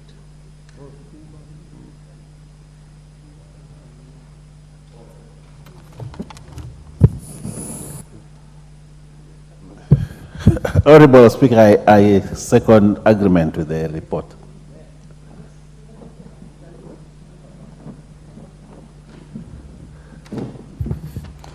Honorable members, I propose the question, which is that the House do agree with the committee in the said report.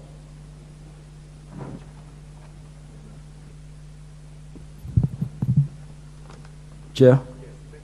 Thank you very much, Honorable Speaker. Honorable Speaker, I beg to move that the motion for agreement with the report of the Committee of the Whole House be amended by inserting the words subject to a recommittal of clause 48. I also request the Honorable Mwengi Mutuse to actually second the motion. Honorable Mutuse. Honorable Speaker, I second the motion for recommittal. Honorable members, I propose the question, which is that the motion for agreement with the report of the Committee of the Whole House be amended by inserting the words subject to recommittal of clause 48.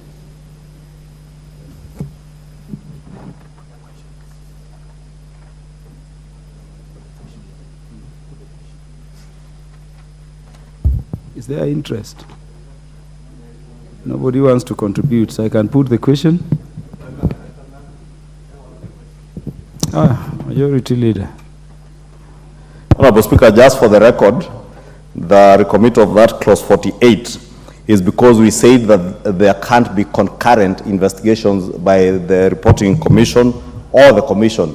Or so if, for instance, a judge in the judiciary who is under the Judicial Service Commission as the reporting commission is under investigation by the Judicial Service Commission, then EACC also can't concurrently be investigating for the same crime or same suspicion of crime.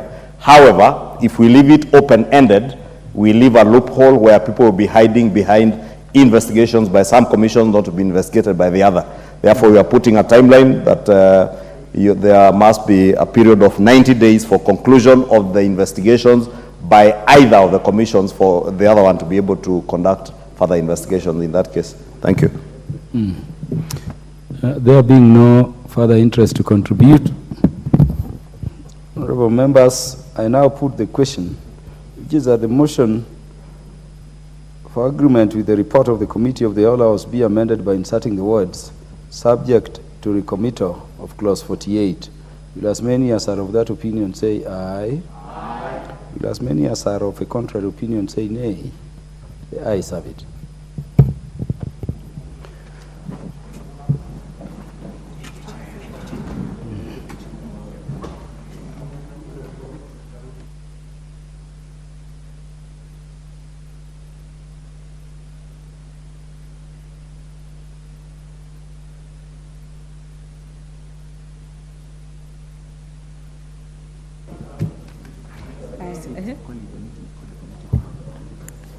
Other members, we are in the Committee of the Whole for the recommittal of clause 48 of the Conflict of Interest Bill.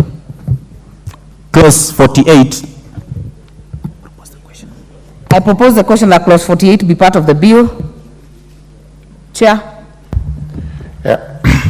Honorable Chairperson, I beg to move that clause 48 be amended by adding the words, provided that an investigation commenced against a public officer shall be concluded within 90 days. This is to align the suspension period and also the period of investigations, so that if a person is suspended for 90 days, then those investigations must also be concluded in the 90 days. Otherwise, they cannot be prolonged forever without any remedy to that particular provision. I propose the question that clause 48 be amended as proposed by the chair. I now put the question. The leader, you've already justified the amendment. Already justified. I don't know why the chair. So, I will put the question. wants me to say it again. I will put the question that clause 48 be amended as proposed by the chair. Will as many as are of that opinion say aye? Will as many as are of a contrary opinion say nay? The ayes have it. I now put the question that clause 48 as amended be part of the bill. Will as many as are of that opinion say aye? Will as many as are of a contrary opinion say nay? The ayes have it. To move reporting. Honorable Chairperson, I beg to move that the committee do report to the House its consideration of the Conflict of Interest Bill, National Assembly Bill number 12 of 2023, and its approval thereof with amendments. I now put the question, which is that the committee do report to the House its consideration of the Conflict of Interest Bill, National Assembly Bill number 12 of 2023, and its approval thereof with amendments. As many as are of that opinion say aye. Aye. As many as are of a contrary opinion say nay. The ayes have it.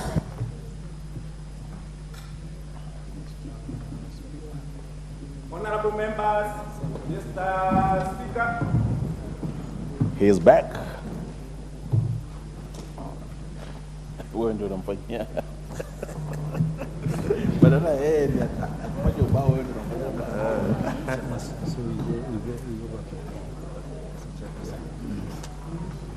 the chairperson report to the House? Honorable Speaker, I beg to report that the Committee of the Whole House has considered the Conflict of Interest Bill, National Assembly Bill number 12 of 2023, and approved the same with amendments. Thank you. May the mover move agreement with the report. Honorable Speaker, I beg to move that the House do agree with the committee in the said reports. I also request Honorable Mukunji to second the motion for agreement with the report of the Committee of the Whole House. Honorable Speaker, I second.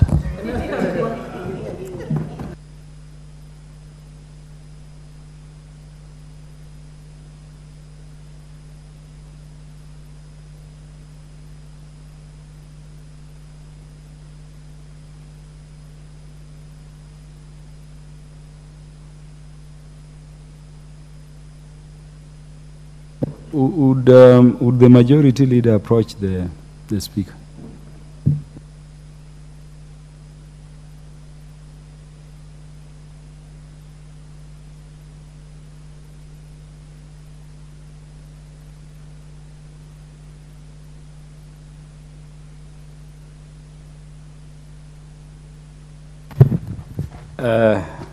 Thank you very much. Honorable members, I propose the question, which is that the House do agree with the committee in the said report.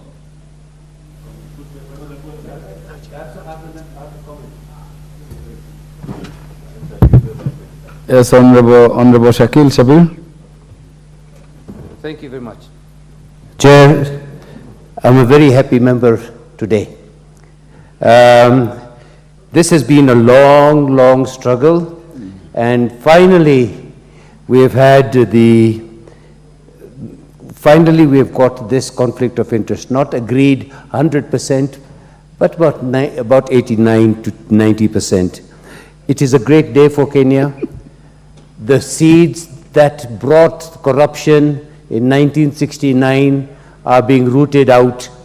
And we hope that this this conflict of interest bill will help us remove those trees, those weeds that have become trees of corruption. Thank you very much, Majority Leader, for bringing this here. We may not have agreed with 100%, but this is a great day for Kenya and a great day for APNAC and members of Parliament. Thank you very much, sir.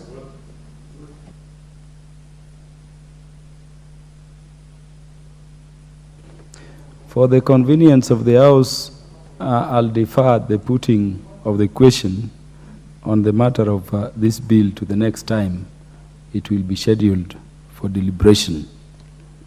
So we will stop there. We will stop there. We have done agreement. We are not putting the question for the convenience of the House, not for obvious reasons, but for good order.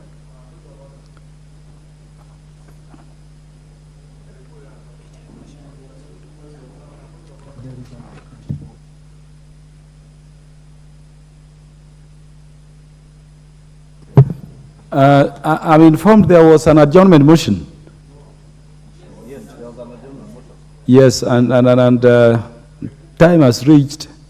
Honorable Mukunji John Gitonga, move your adjournment motion.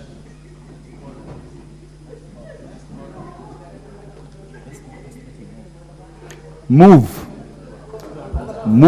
the adjournment motion. Yes. Honorable Speaker, thank you very much. I would like, Honorable Speaker, your guidance, because this motion was supposed to start at 7:30, but due to the matters that were in front of us, has gone to 8:05. Honorable Speaker, I would like your guidance in terms of the timeline of the adjournment motion. Yeah, it is unfortunate when an adjournment motion is timed, it should start at the time directed by the Speaker. What you ought to have done was to rise at your place and indicate that the time for the adjournment motion, because you were in the committee, had reached. And that would have required reporting, so that the House, reconvenes in full plenary. Be that as it may, I will invoke the powers of the Speaker under Standing Order number 1 to allow you move the adjournment motion so that the matter does not lapse. Because if you don't move it today, it cannot be postponed to another day, it dies. So proceed. Okay. Move. Thank you. Honorable Speaker, I stand guided. Honorable Speaker, pursuant to Standing Order number 33, I rise to seek leave for adjournment of the House in order to discuss a definite matter of urgent national importance regarding reported irregularities in the 2023 KCPE exam results. Honorable Speaker, the results for the 2023 KCPE exams were released on Thursday, 23rd November 2023, with great pop and color. However, this has been quickly dampened following the reported inconsistencies across the country. The discrepancies in the results range from awarding candidates wrong marks, assigning candidates marks for subjects they didn't sit for, schools being assigned different grades. In other instances, Honorable Speaker, candidates receiving higher grades for lower scores and vice versa. Honorable Speaker, it is noted that a total of 1.4 million students sat the 2023 KCPE exams with the hope of joining secondary schools. However, these discrepancies will not only delay secondary school placement of these candidates, but also compromise the integrity of Kenya National Examination Council in delivering credible results moving forward. It is therefore imperative that this matter be addressed to safeguard the future of these candidates. Honorable Speaker, it is against this background that I seek leave for the adjournment of the House to discuss this matter of national concern with a view of exploring possible ways of resolving the reported and widely widespread irregularities. Thank you, Honorable Speaker. You have the leave of the House to prosecute the adjournment motion. So proceed. If you want to say something more. Thank you. You do Thank so. you. Honorable Speaker, I just want to say that, and many members of this House will agree with me, that when it comes to exam results, it is one of those moments that define your life. And members in this House have passed through issues of waiting for results and waiting to see their performance. But, Honorable Speaker, it was traumatic this year that we have seen all over, including in the social media, young kids saying what they are getting in their results SMSs is not what they expected. And, Honorable Speaker, if I may quote Dr. Njengere, who confirmed confidently and assured citizens that the discrepancies that were being experienced were due to configuration issues from the SMS service provider, that automatically, Honorable Speaker, raised a query in terms of what is being reported and what is the real story of the results of this year exam. And, Honorable Speaker, my biggest question was why the hurry to release the results without clearly ensuring that the results are good and the results are as per the exam done. And it is very clear, Honorable Speaker, that every single SMS that a parent or a pupil sent, it is costing money. And each SMS is around 25 shillings. If you do your maths, for 1.4 million candidates of the KCPE exams, you'll see we are talking of a lot of money for whoever the service provider of these SMSs is, Honorable Speaker. It is actually questionable that some school weirdly reported the same marks for all the kids, 75% for all the kids that did the exam, which, Honorable Speaker, raises quite a number of questions when it comes to the results that were being announced. And, of course, under NEC Act, Section 40B, it provides for National Examination Appeal Tribunal to hear those complaints. But, Honorable Speaker, it has not been publicized enough that there is a tribunal to listen to the many complaints that Kenyans are actually raising all over the place. I would also like to know whether there is any set measures by the ministry and by the Kenya National Examination Council on the knowledge on this tribunal that is supposed to listen to the many complaints that we are getting. And I know everybody is privy to the information that the complaints can change our kids forever, Honorable Speaker. When the results come out and a kid expected to perform better, but then the results show that he even did subject that he is graded into subject that he didn't even do, Honorable Speaker, it is traumatic and you cannot pay trauma, Honorable Speaker, when it comes to our young kids.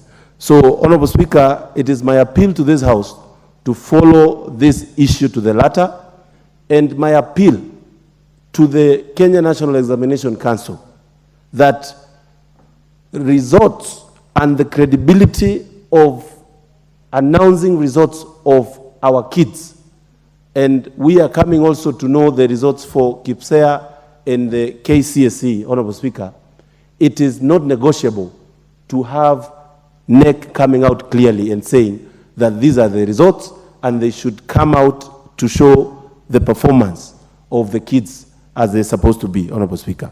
And I would like to say that there is a need of this House to follow and even call upon the Minister of Education and to get clear answers on the whole process of exam marking, exam announcement, and also to even investigate further the service provider who would mess up a clear way of announcing our results for KCPE in this country, Honorable Speaker. The costs of the SMSs, the messes when it comes to the results being announced, must be answerable to somebody, Honorable Speaker. Up to now, I have not heard, except for the usual mention of, yes, there was a problem with configuration. I've not heard anybody answering the people who are actually having these problems and telling them this is the person who is messing us up. And in this digital age, Honorable Speaker, where we are getting our results via SMS, we need to be trustworthy of our technology so that when you're sending that message, you will get those results and you get the right results. The mistakes must be accountable to somebody, Honorable Speaker. And also, a parent would send a message, then because he has gotten results that don't look like they are for his or her kid, send another message, and then send another one to ensure it is the correct thing. Honorable Speaker, that means a parent who loses 100 shillings, or maybe even 200 shillings, trying to verify whether those are the results. We need an audit and know exactly whether we can refund even the money for those people who are given wrong results, Honorable Speaker. And Honorable Speaker, with that, I beg to support the motion and ask members to actually champion for ensuring that we get accountability when it comes to our results being announced. Thank you, Honorable Speaker. Thank you, Honorable Gitonga. I want to give the first chance to the Chair of the Departmental Committee on Education, Honorable Meli. You want to speak to this?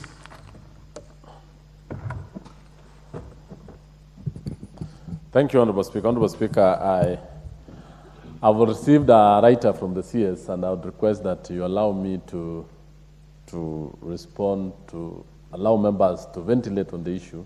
Then later on, I will do the last rebuttal to the issues. Thank you. You're correct. Honorable Rindikiri Mugambi. Thank you, Mr. Speaker, for this opportunity. One of the most traumatizing to our children is to work for many years and expect the result for their efforts. Mr. Speaker, we have seen consistency in the ministry or within the Ministry of Education in terms of how for many years they have been handling the results, starting from the process of dispatch and correcting and returning the examinations. Mr. Speaker, in the process, the kid sits for the exam and they expect proper marking and distribution of the proper results. Mr. Speaker, it is very shocking that you can see the result skewed in terms of regions, in terms of schools. I think this is common sense to many of us, that we have seen very high scores in some regions and some schools. And others tend to give what would be described as the most appropriate performance. Mr. Speaker, it shows a large process by the Ministry of Education. No matter what report is going to come from the CS, the effect and the impact to the parent and the children, up to this point, we cannot say this is the actual performance of our children. Because the process, right from the beginning, was long. Mr. Speaker, there is no procedure, all guidelines says we must report the exam result within this time of the year. I'm wondering why NEC and the Ministry of Education rushed, marked the exams in a short time and reported on a hurry without checking the system. It's common sense that garbage in, garbage out. And that's what we are seeing here. Because all of us, we know, if we are doing a plan, we prepare for it, we evaluate it, and report that you are okay, now we can perform and release the result. I don't believe that this was a computer error. Somebody somewhere failed in their responsibility. Somebody somewhere failed in their responsibility. What we have seen in the Ministry of Education is adding up of the results. We came from the former minister, Dr. Matiang'i. He had his own systems. We came to Dr. Magoya, professor. He came up with his systems. Then we have C.S. Machofu with his own system. All different, but geared to do the same thing. Mr. Speaker, it's the high time that the Kenya National Examination Council be held accountable for what is happening in the exam management in this country. These people have continued being there with all the messes they have caused, and nobody has come up and said, we want to take this action. It's a sort of failure from the ministry, the CS, all the way down. It's like Kenya National Examination Council is another military battalion. They cannot be asked anything. We need to question their credibility. We need to question their management. We need to question the way they do things. So, Mr. Speaker, I really support this adjournment motion and demand a comprehensive report. I don't think that the CS have done a comprehensive job within the few days so that they can submit a report. It's just covering up, is inefficient. Just alert you members that for adjournment motion, you have only 5 minutes. But I would request that because of interest, you can compact your statements to under 5 minutes. The Honorable Timothy Torotich. Honorable Speaker, Nelson Mandela said, if you want to destroy a country, you do not need long-range missiles, you only need to destroy its education and lower the standard of education. Honorable Speaker, we have problems in this country in the recent years. Last year, we had problems with KCSE. That is why the Committee on Educational Research conducted an inquiry into mass cheating in last year's KCSE examinations. Honorable Chair, we don't need to say much here. It is apparent on the face of record that there was massive cheating or problems in this year's KCPE examinations. Honorable Chair, how do you explain that candidates in a certain school, all of them score a similar grade in all the subjects? Honorable Speaker, how do you explain that students in a certain school are awarded marks for subjects they did not sit for? Honorable Speaker, there is a problem in this country. There is a problem with the Ministry of Education. There is a problem with NEC. Chair, someone ultimately must carry the responsibility. Someone ultimately must be able to answer this country what happened to the KCPE of this year.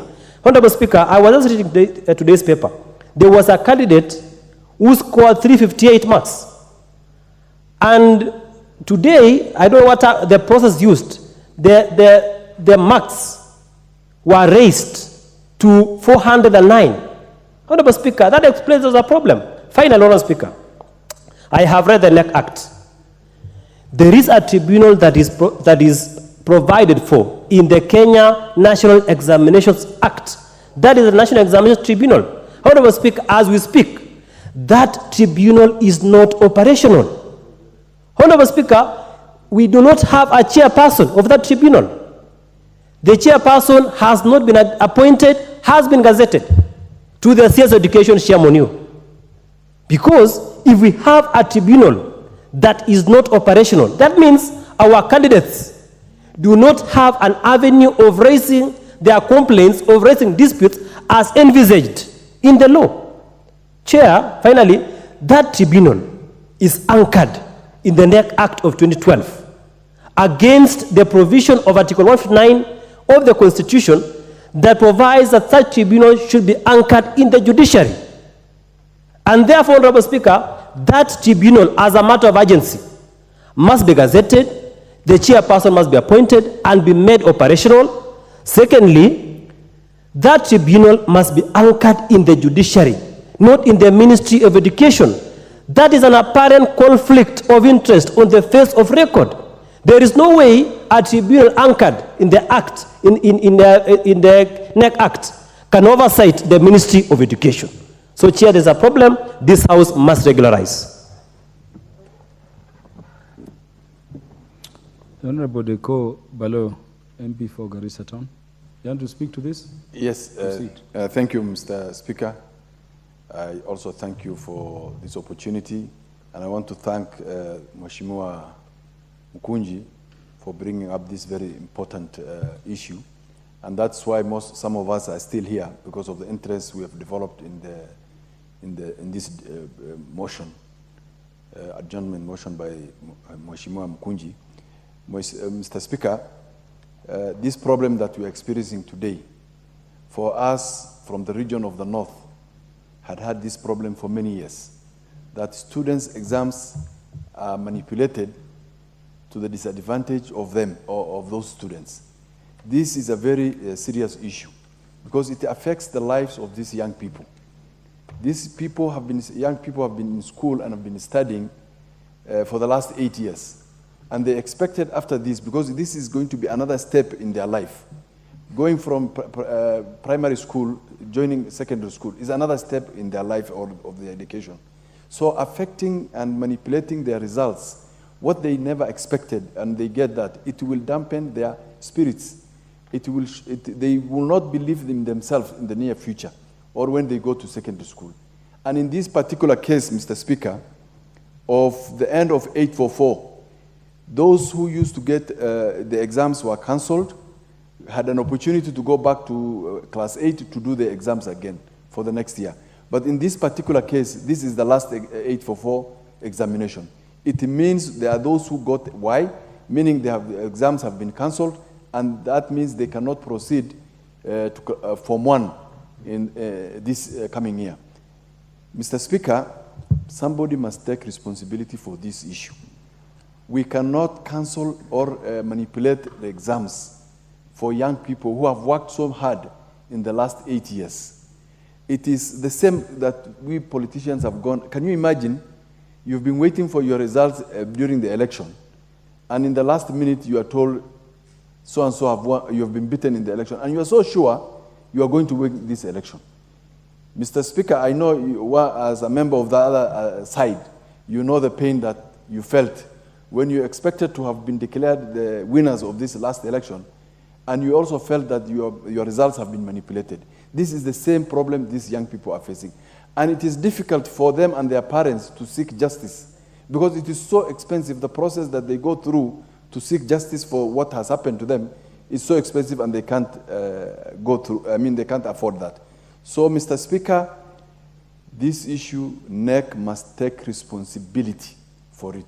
And it means they must get out of office for them to be audited. We cannot audit them when they are already there. So I support the motion of Mheshimiwa Mkunji, and we need action taken against all those who participated in the manipulation of this result. Thank you, Mr. Speaker. As I recognize Honorable Gideon Ochanda, could someone be looking at the removal process for top NEC officers? Because I think it is something which ought to come out in our deliberations. Honorable Gideon Ochanda. Thanks, Mr. Speaker. I think, Mr. Speaker, education is what shapes a society, and it's education that shapes government. This is the investment that the governments do all over the world to train human resource. We mess up with it, we mess up the entire country. Mr. Speaker, since the exit of Mbithi as the Examination Council Secretary, this must be 89 or 88, over 30 years ago, the council perennially, each year, has issues with how it manages examinations, either at the process of either setting, the process of executing examinations, and the process of results. It manages examinations, either at the process of either setting, the process of executing examinations, and the process of results, marking. So, Mr. Speaker, there is a big, big problem. When we are talking about 30 years cumulatively, education is the equalizer that we know. So what is it that our education, our council has been doing in the last 30 years for purposes of getting people's space to be equal? There is a big problem in this country, Mr. Speaker. 30 years is not a short time, or 30 plus years is not a short time, that we cannot fix a problem. It's a long time, and we can't pretend about it. We are looking so badly as a country when examinations are stolen. We are looking so badly when we cannot even place results properly. You really wonder sometimes why the rush. What is it that one wants to achieve by marking exams for 1 week? Where do they want to run to? And even if that is the case, why don't we have another week after marking just for purposes of cross-checking and doing serious verification so that people get the results that are theirs? Students get results that are theirs. Pupils get results that are theirs. What is this that we are doing in this country? Mr. Speaker, this is really wrong, and it has to be fixed. Otherwise, we are living pretense, we are living a lie, and that's exactly why everything else that we are doing in this country is going out haywire. It's getting a mess. Yeah, it's really going to the wrong side. So, Mr. Speaker, this idea of mixed marks, this idea of people missing their marks, this idea of mismatching of marks, these are things that are doable and can be verified so easily. So, Mr. Speaker, I want to believe that if there is no way that the council cannot be sorted out, the best is to do away with it. The best is to do away with this examination council. We get a totally different outfit that can manage examinations in this country. Thank you, Mr. Speaker. The Chair of the Departmental Committee on Finance, Honorable Kuria Kimani. Thank you very much, Mr. Speaker. Mr. Speaker, there is a meme going around of Mwalimu wa math, and now how he runs to take over CRE classes when the CRE teacher is not attending a class. It's going to be very funny, and I'll attempt to be that Mwalimu wa math this evening. I was asking myself, what is the probability of 32 students in the same school sitting for a science multi-choice exam getting 75%? Because that was one of the subjects that has really caused a spur from the members of the public. So the probability of one person, of one student getting 75 marks is 1 out of, the probability of one person getting 75 marks, considering that the number of marks are from 0 to 100, so the total number of choices of marks is 101. So the probability of one student getting 75 marks is 75 out of, is 1 out of 1, that is 0.00 something. That is getting 75%. But what is the probability of 32 students in the same class all getting 75 marks? Assuming that all the 32 students have the same probability of getting 75 marks. They have the same potential of getting 75 marks. The math actually says it is 2.447935 times 10 to power negative 92. So the probability of having 32 students sitting for a multi-choice science exam getting 75%, all of them is, I repeat, Mr. Speaker, 2.447935 times 10 to power negative 92. it is extremely unlikely. And that is just maths. So the odds are extremely low, which therefore demonstrates, just by that example, that there were irregularities that happened in this particular exam. And that is why this motion I must congratulate Honorable Mukunji here for bringing this motion. That's why this discussion is very, very important. But how do we find ourselves here? We had 1,406,559 KCP students in 2023. So these students sat for 7 papers. The active papers are 5 subjects, but the papers are 7. So if you multiply 1.4 million by 7 papers, imagine how many papers there are that needs to be marked within such a short duration of time. We have had complaints of these markers, these teachers not being paid and being paid on time. So you're talking about a constrained people who have not been paid their allowances, who have this deadline to attain, and that perhaps explains why some of these errors happen, Honorable Speaker. But to give credit, we have come from far. We've had serious challenges before. Now we have made good progress. But I really like to celebrate the heroes who are teachers and police officers who we saw going on in rain, risking their lives to deliver these examinations. I think we must applaud them as heroes of this particular KCP examination. And those that are letting us down, they must up their game and they must correct this anomaly.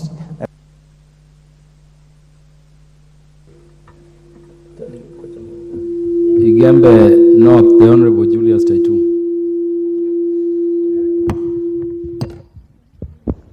Okay, thank you, Mr. Speaker, for the opportunity to contribute to this motion. It is my time. Gender will come. There's no problem. I can assure you, Mr. Speaker, I'm going to take a lot of time in that corner. Okay, thank you. Mr. Speaker, the KCP results that were released last week on Thursday, 2023, was a real scam. Mr. Speaker, I want to support Honorable Mukunji for bringing this important motion to discuss the trends and the state of management of our exams. I want to say this, Mr. Speaker. When the results were released, the entire nation was engulfed by the celebratory mood of those students and parents whose their sons and daughters had done well. No sooner later, the same nation was clouded with anxiety due to complaints that were arising from the students or pupils whose results were not matching their abilities. As it has been said, that trauma,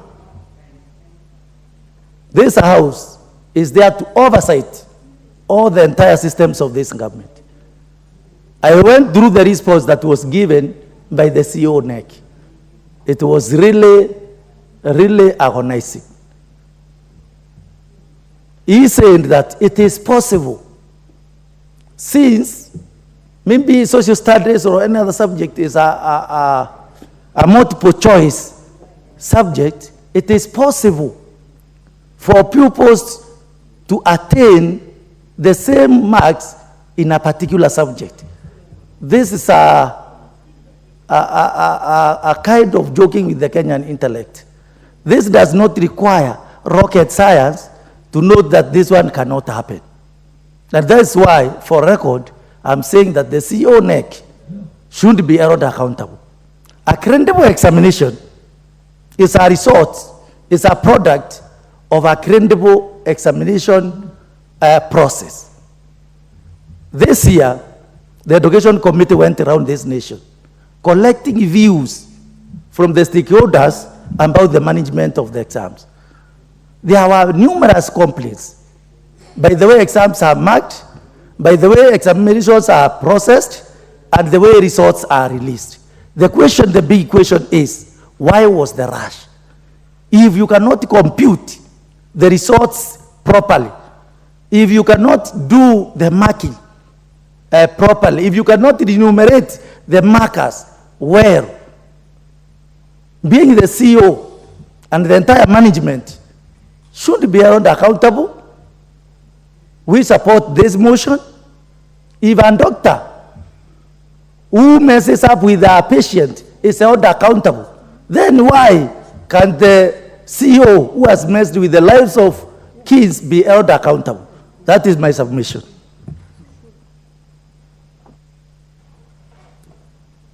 The Honorable Catherine Wabiliang. Thank you, Honorable Speaker, for this opportunity to also have a voice on this issue. And on the onset, I want to thank Honorable Mkunji for this motion, for this adjournment motion, because it's timely. It is true that the country is wandering, the parents are perturbed, and the children are more disturbed. Why, after an exam, their results are manipulated? On the onset, I feel there's a problem right from the registration. If you can get wrong results, that means you are registered under wrong name. That means there was something that happened during the registration. So the NEC, as it goes on with the registration and even prepares, the teachers go ahead to prepare the students to have these exams, something must be done from the onset. Then the lapse in the marking of exams is not the fault of the teachers. Teachers have taken their time, these 8 years preparing these children. And you find that at the time of marking, the same teachers are placed under very horrible conditions. They are hurried to mark the exams. They are poorly remunerated and given timelines on when the marking should stop so that they hand over the marks. So this lapse must be checked into. These teachers ought to be given time. Even if I'm a teacher marking a composition, for example, the composition needs to, you need to get time to read and know what you're giving the student. But because of such circumstances, this will cause systems to fail, and the marks that are according to students may not be the correct marks. KCPE is a very, very important exam to our children. This is a time when they're translating to the secondary section. But if the marks are manipulated, given the wrong marks, this automatically kills the morale of a student. So NEC must be answerable. Why accord the wrong marks if systems are in place? We have just learned here that the tribunal has no chair. This is a tribunal that is supposed to check on the exams, even how they are transported to schools and all that. But this has never happened. So, as this House, let us call upon an audit, entire audit of the NEC, in the sense that if we have any audited officers who still have those archaic thinking, the archaic methods of thinking, something must be done.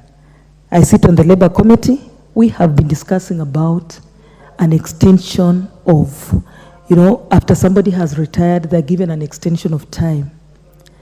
And with that extension, it's like we have no other people who can come and take up the opportunities. But if this is going to be put in place, let us have a fresh board that is going to look at these exams, and let us have the correct exams, correct results for our children. I strongly second you, Mr. Honorable Mkunji. Thank you. The Honorable Njeri Maina. Thank you, Honorable Speaker. Honorable Speaker, I really wonder, because we all know that KCPE started at the end of last month, on 30th. Where and what was the hurry in marking the examination and giving the results, Honorable Speaker? Honorable Speaker, this House must demand for investigations, because we cannot keep debating on these matters over and over again, Honorable Speaker.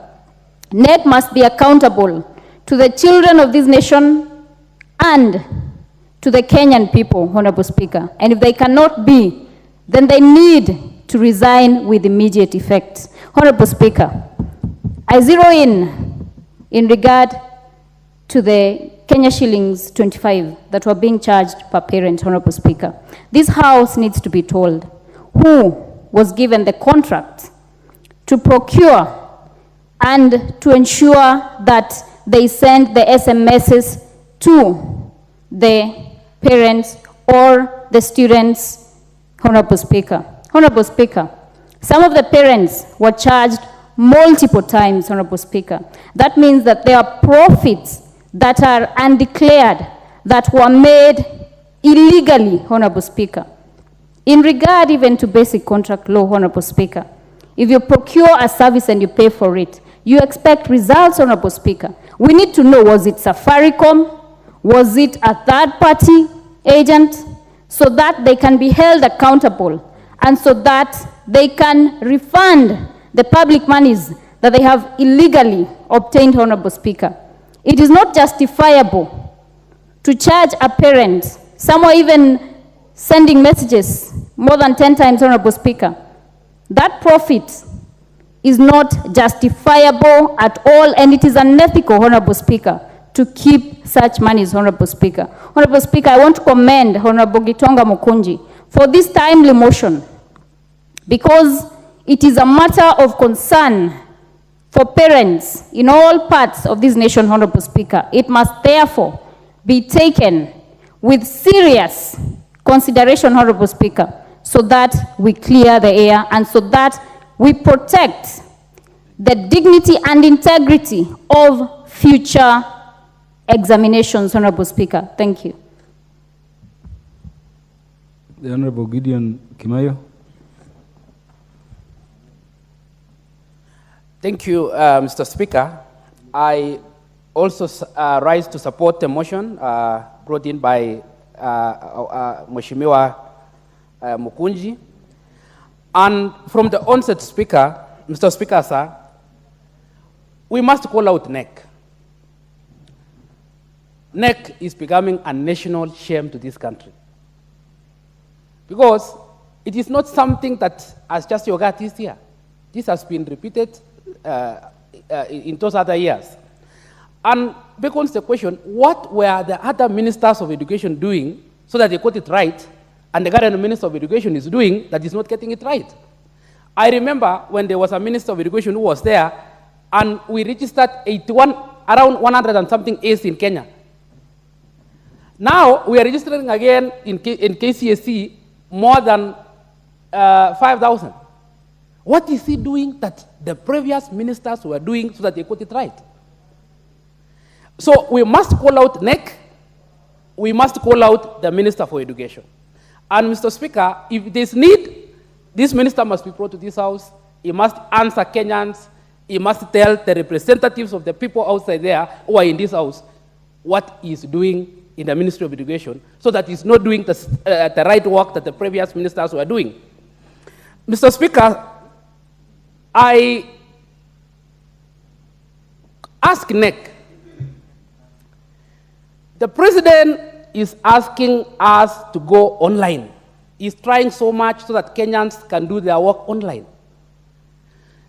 What is wrong in not posting those results in the website of NEC or send emails to the schools instead of charging Kenyans 25 shillings? Imagine a family where there is the parents and siblings, everybody was sending a message. So maybe by the end of the day, everybody has sent three messages, that's 25 shillings, and if you have a family of around 6 people, that is 6 people times 3 messages. And the system was not working. How much is Kenyans losing in terms of this? So they must use ICT and stop taking parents' money by asking them to send the SMS. This also must be addressed with the issue of leakages. We've seen schools, center managers being taken to police stations. The issue of leakages has been happening, and the ministry is not addressing it. I know there was a report which the Committee of Education in this House analyzed and they gave to the Ministry of Education? Have they implemented what the Committee of Education gave them? Finally, Mr. Speaker, what was the hurry for in bringing out these results in 2 weeks? Previously, results were released around Christmas time, around 27, 28. What was the hurry for? Why not wait? And finally, the Form 1 selection is now happening. What will happen to that child who had gotten 400 but was given 300? He will get a wrong school. I hope they can delay the issue of Form 1 selection until this one is addressed. Thank you, Mr. Speaker.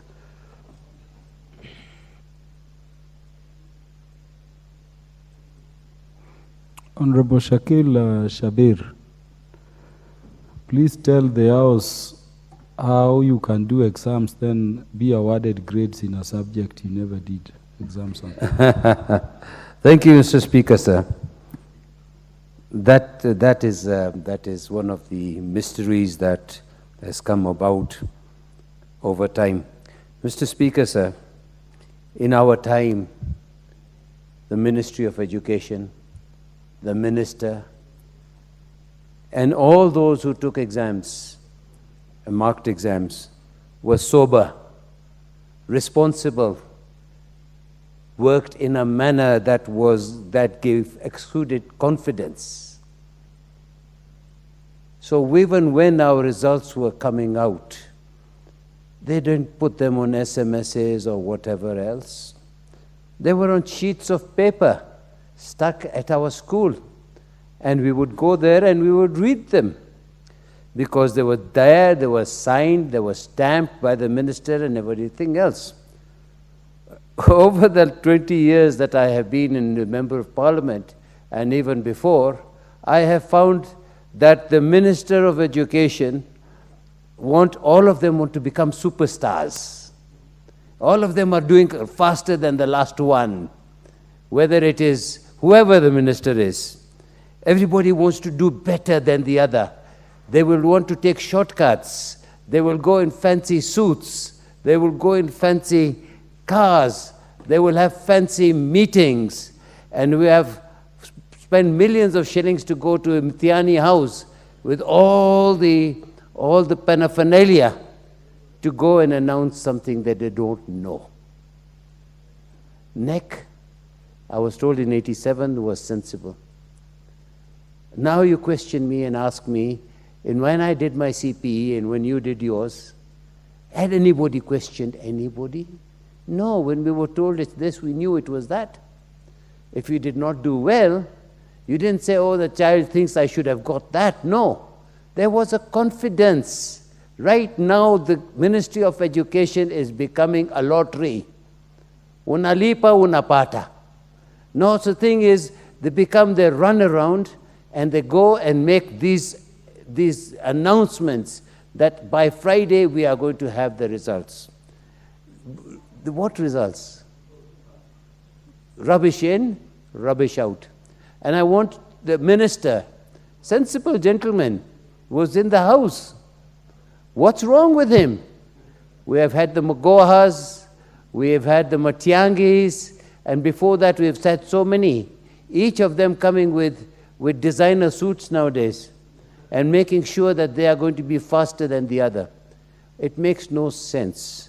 In my constituency, sir, there are some children who are just shell-shocked, and they're being given results of things that they never sat, exams they never sat. There's no exam like that in that school. We've never had we're a country school, you know. We don't have those type of subjects. Yet they were given these exams, the results. The position is, I think, when I would say to the chair, you need to go and get this thing sorted out. Firstly, I think the minister, no matter who is, should be the first one to resign. He was a sensible man, and I know him. Him and a lot of them need to come over here and apologize to the people. You are now talking about SMSs. We know that is also a con. That is also corruption by deceit. You know, when we had Telcom, when we have had these other cases, all the time, who is involved?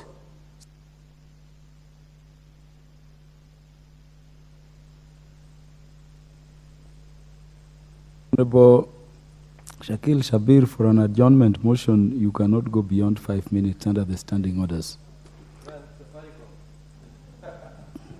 The Honorable Mary Emasi.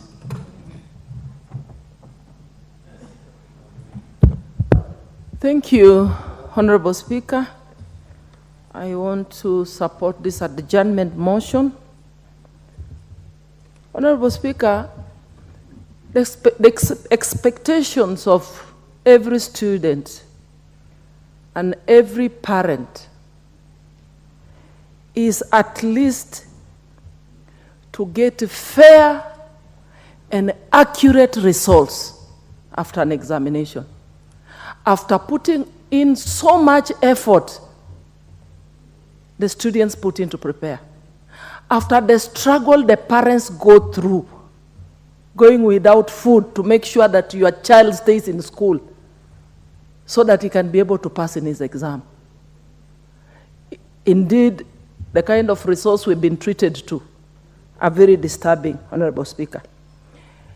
We must underscore the fact that there is a serious problem in the sector that must be unveiled.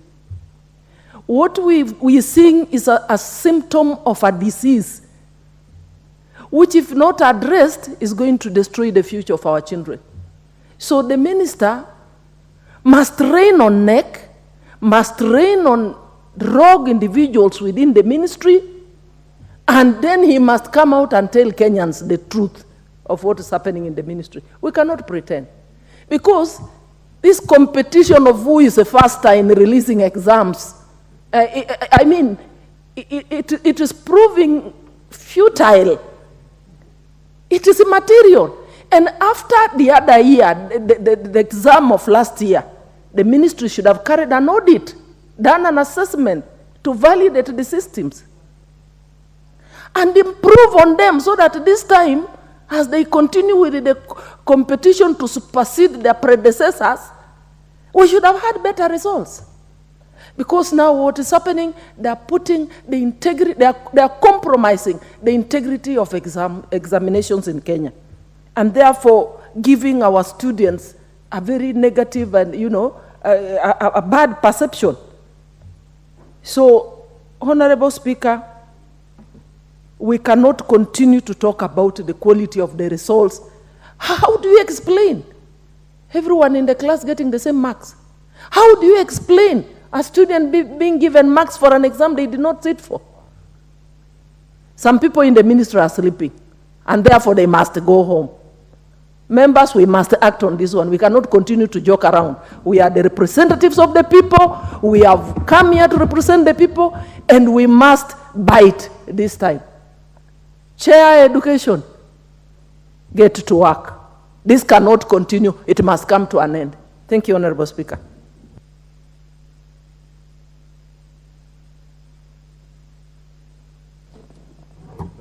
The Honorable Dorothy Kiara.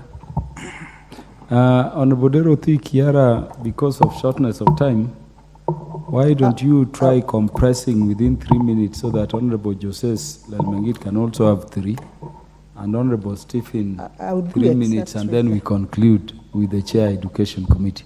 I will do exactly that, Honorable Speaker. Thank you.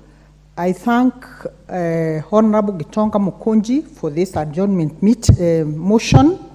And Honorable Speaker, I want to confine myself to 3 key issues.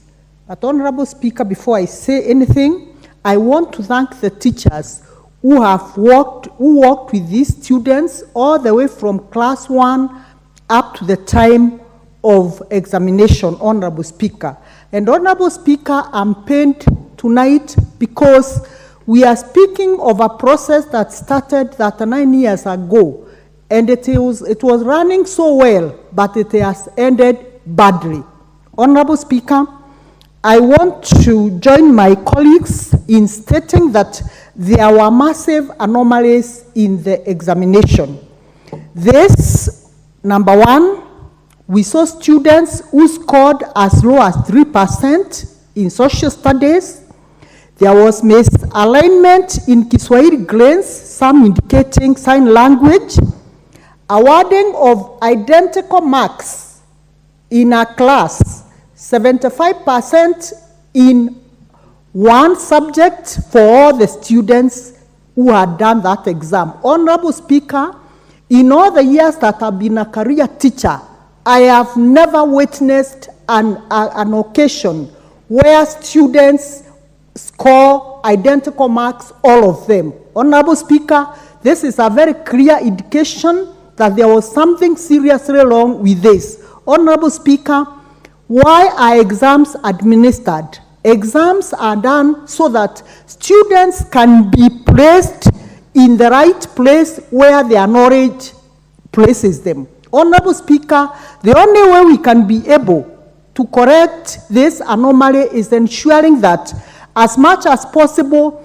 this exam is either remarked again, Chair Education, or the exam is relooked at afresh so that our students can be placed where their knowledge stands. Honorable Speaker, otherwise, if we don't do this and correct this anomaly, we'll have students who will be taken to do the wrong disciplines and they'll end up messing themselves in life because somebody somewhere has failed in their job. Honorable Speaker, I want to say the American President Bill Clinton once said, if you want to invest in the prosperity of a nation, invest in education. And we stand here as a house today to stand for that and say we cannot debate and leave it at the debate level. Let us take action. Thank you, Honorable Speaker.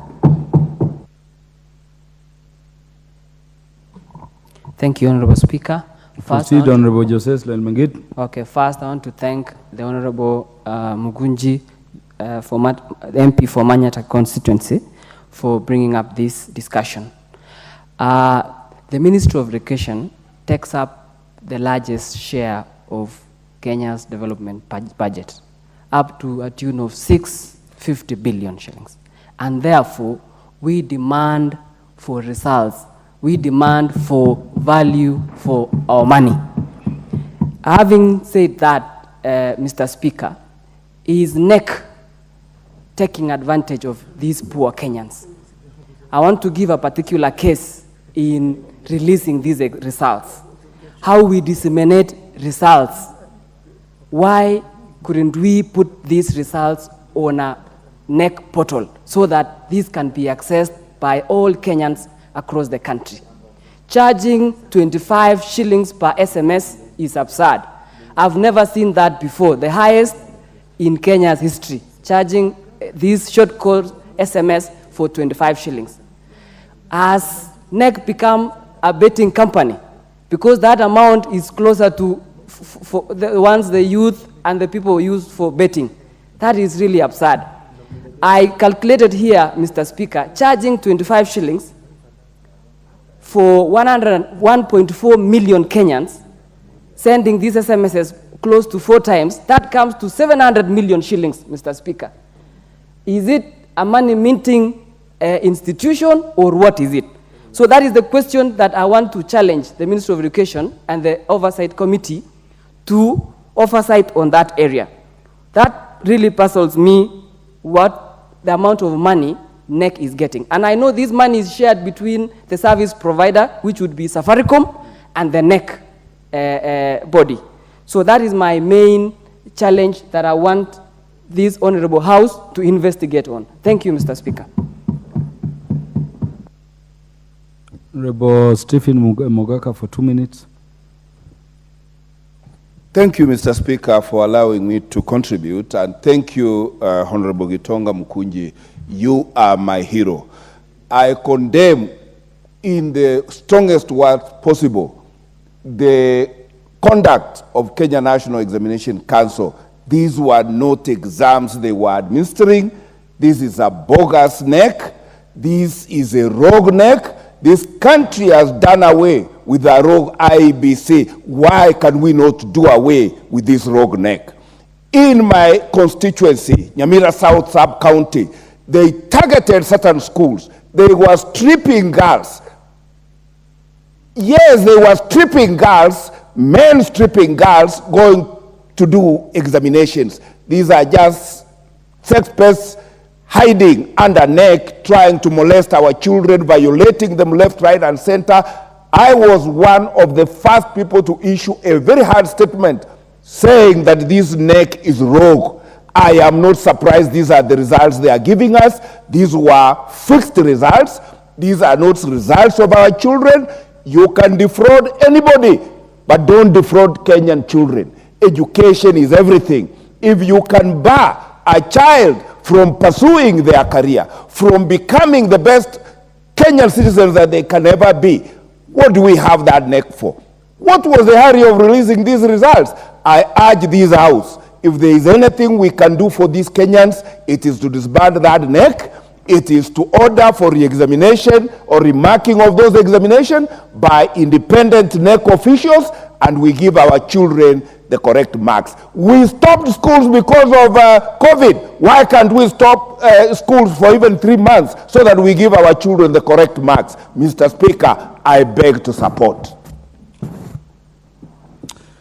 The Chair, Departmental Committee on Education, Honorable Julius Meli, say something now. Thank you, Honorable Speaker. Honorable Speaker, I want to thank Honorable Mukunji for bringing up this substantive matter. This is a matter that affects every family, most of the children of the 1.4 million children. Honorable Speaker, Honorable Mukunji has spoken on behalf of the social media, the voices the parents raised, and even the issues that were brought before even members of parliament by their constituents. Honorable Speaker, I also want to say that the issues raised actually needs to be put into a lot of consideration. The Committee of Education, we have picked the matter very well. In fact, in the morning, I talked with the Cabinet Secretary, and I want to also ask members that most of the issues that have been raised by members, especially the issue of SMS, the issue of the low marks, the issue of identical grades, have actually been meticulously looked into by the Cabinet Secretary, because we asked them as a Committee of Education to give us a comparative view.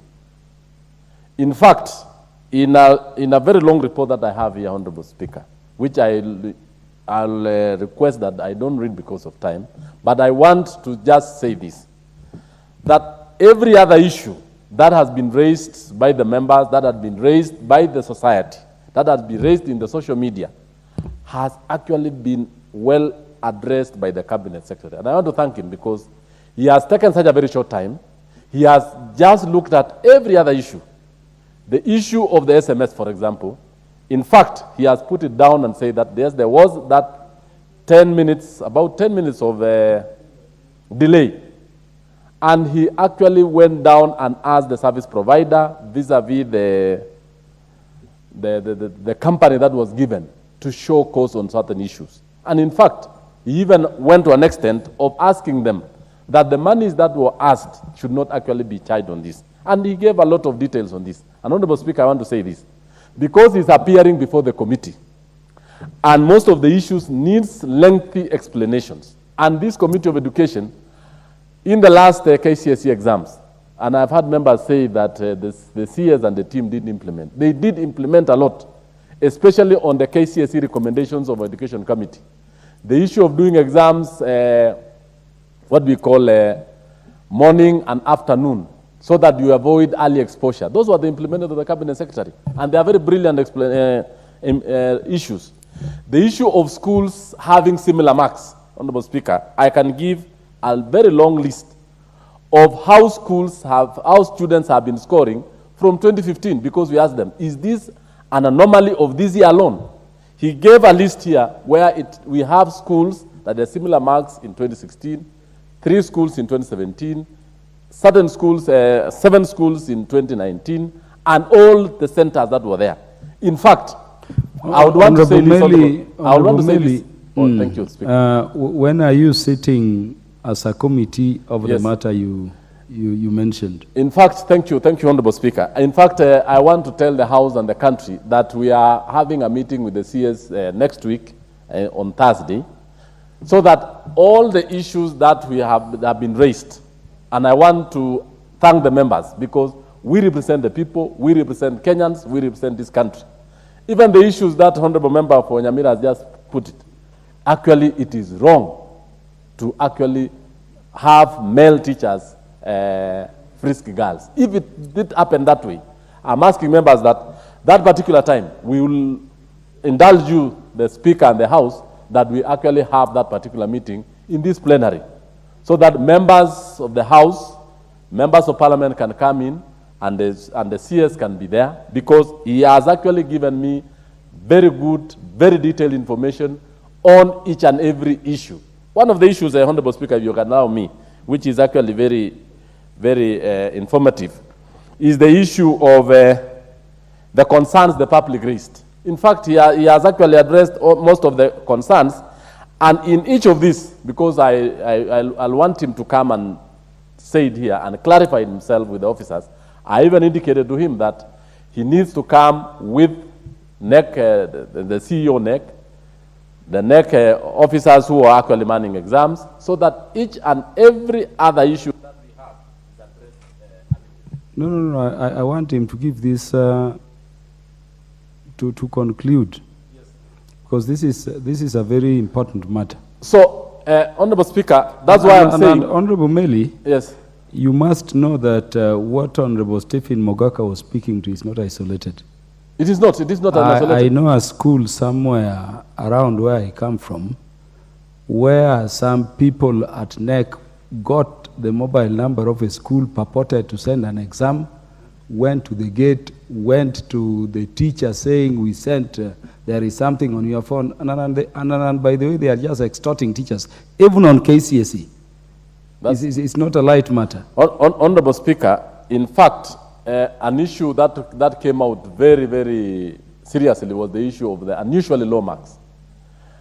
In fact, the CS on the app, and that's why I want to tell the members who are here, that when he owned up, he gave a list that there were 133 candidates who had unusually low marks. And you know the law, Honorable Speaker, that the public has up to 30 days, even I think 30 days or 90 days, to actually launch these complaints. When these complaints were launched... Honorable Meli, yes, there are some young people in this country. Yes, who cannot... Number one, they don't even know where NEC is, all those issues of complaint. Yes. They only trust the government to give them exams and do. In fact, so many students don't have even that access to a phone. Others are from very humble backgrounds. Thank you. Thank you, There is a coincidence you cannot, take lightly. Yes. Take lightly. Thank you. Is it mere coincidence that every student who petitioned somehow has gotten their exams upgraded? None is going down. Yes. What is happening to those students who did not petition? Who did not petition? Yeah, those are the issues. Those are the issues. Yes. We want to be dealt with. That is why, Honorable Speaker, when I just started my speech, I said it is in my speech, but we are inviting the CS next week to come before the committee. Is next week which day? I think Thursday. Yeah, so on Thursday, yes, due arrangements will be made. Huh? It is Wednesday. Morning, because I don't think we have a session in the morning. When is the CS coming? Because the members, the country is watching. On Thursday. All members interested should sit there. Yes. Including members who intend to remove officers at Kenya National Examination Council. Yes. So that all these concerns can be addressed. If there are removal petitions, they can be pursued after that. But this matter to me, Honorable Meli, is too important. Very important indeed. To be glossed over. Yes. You remember in our years when we did exams, in fact, the village knew even the marks you would get. Nowadays, students get grades which make us think we were stupid.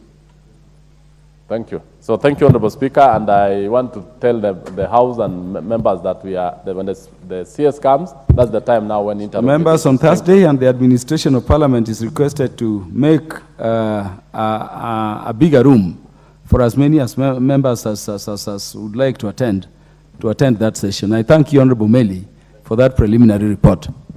Honorable members, the time being 9:10 p.m., this House stands adjourned until Thursday, 30th November 2023 at 9:30 a.m.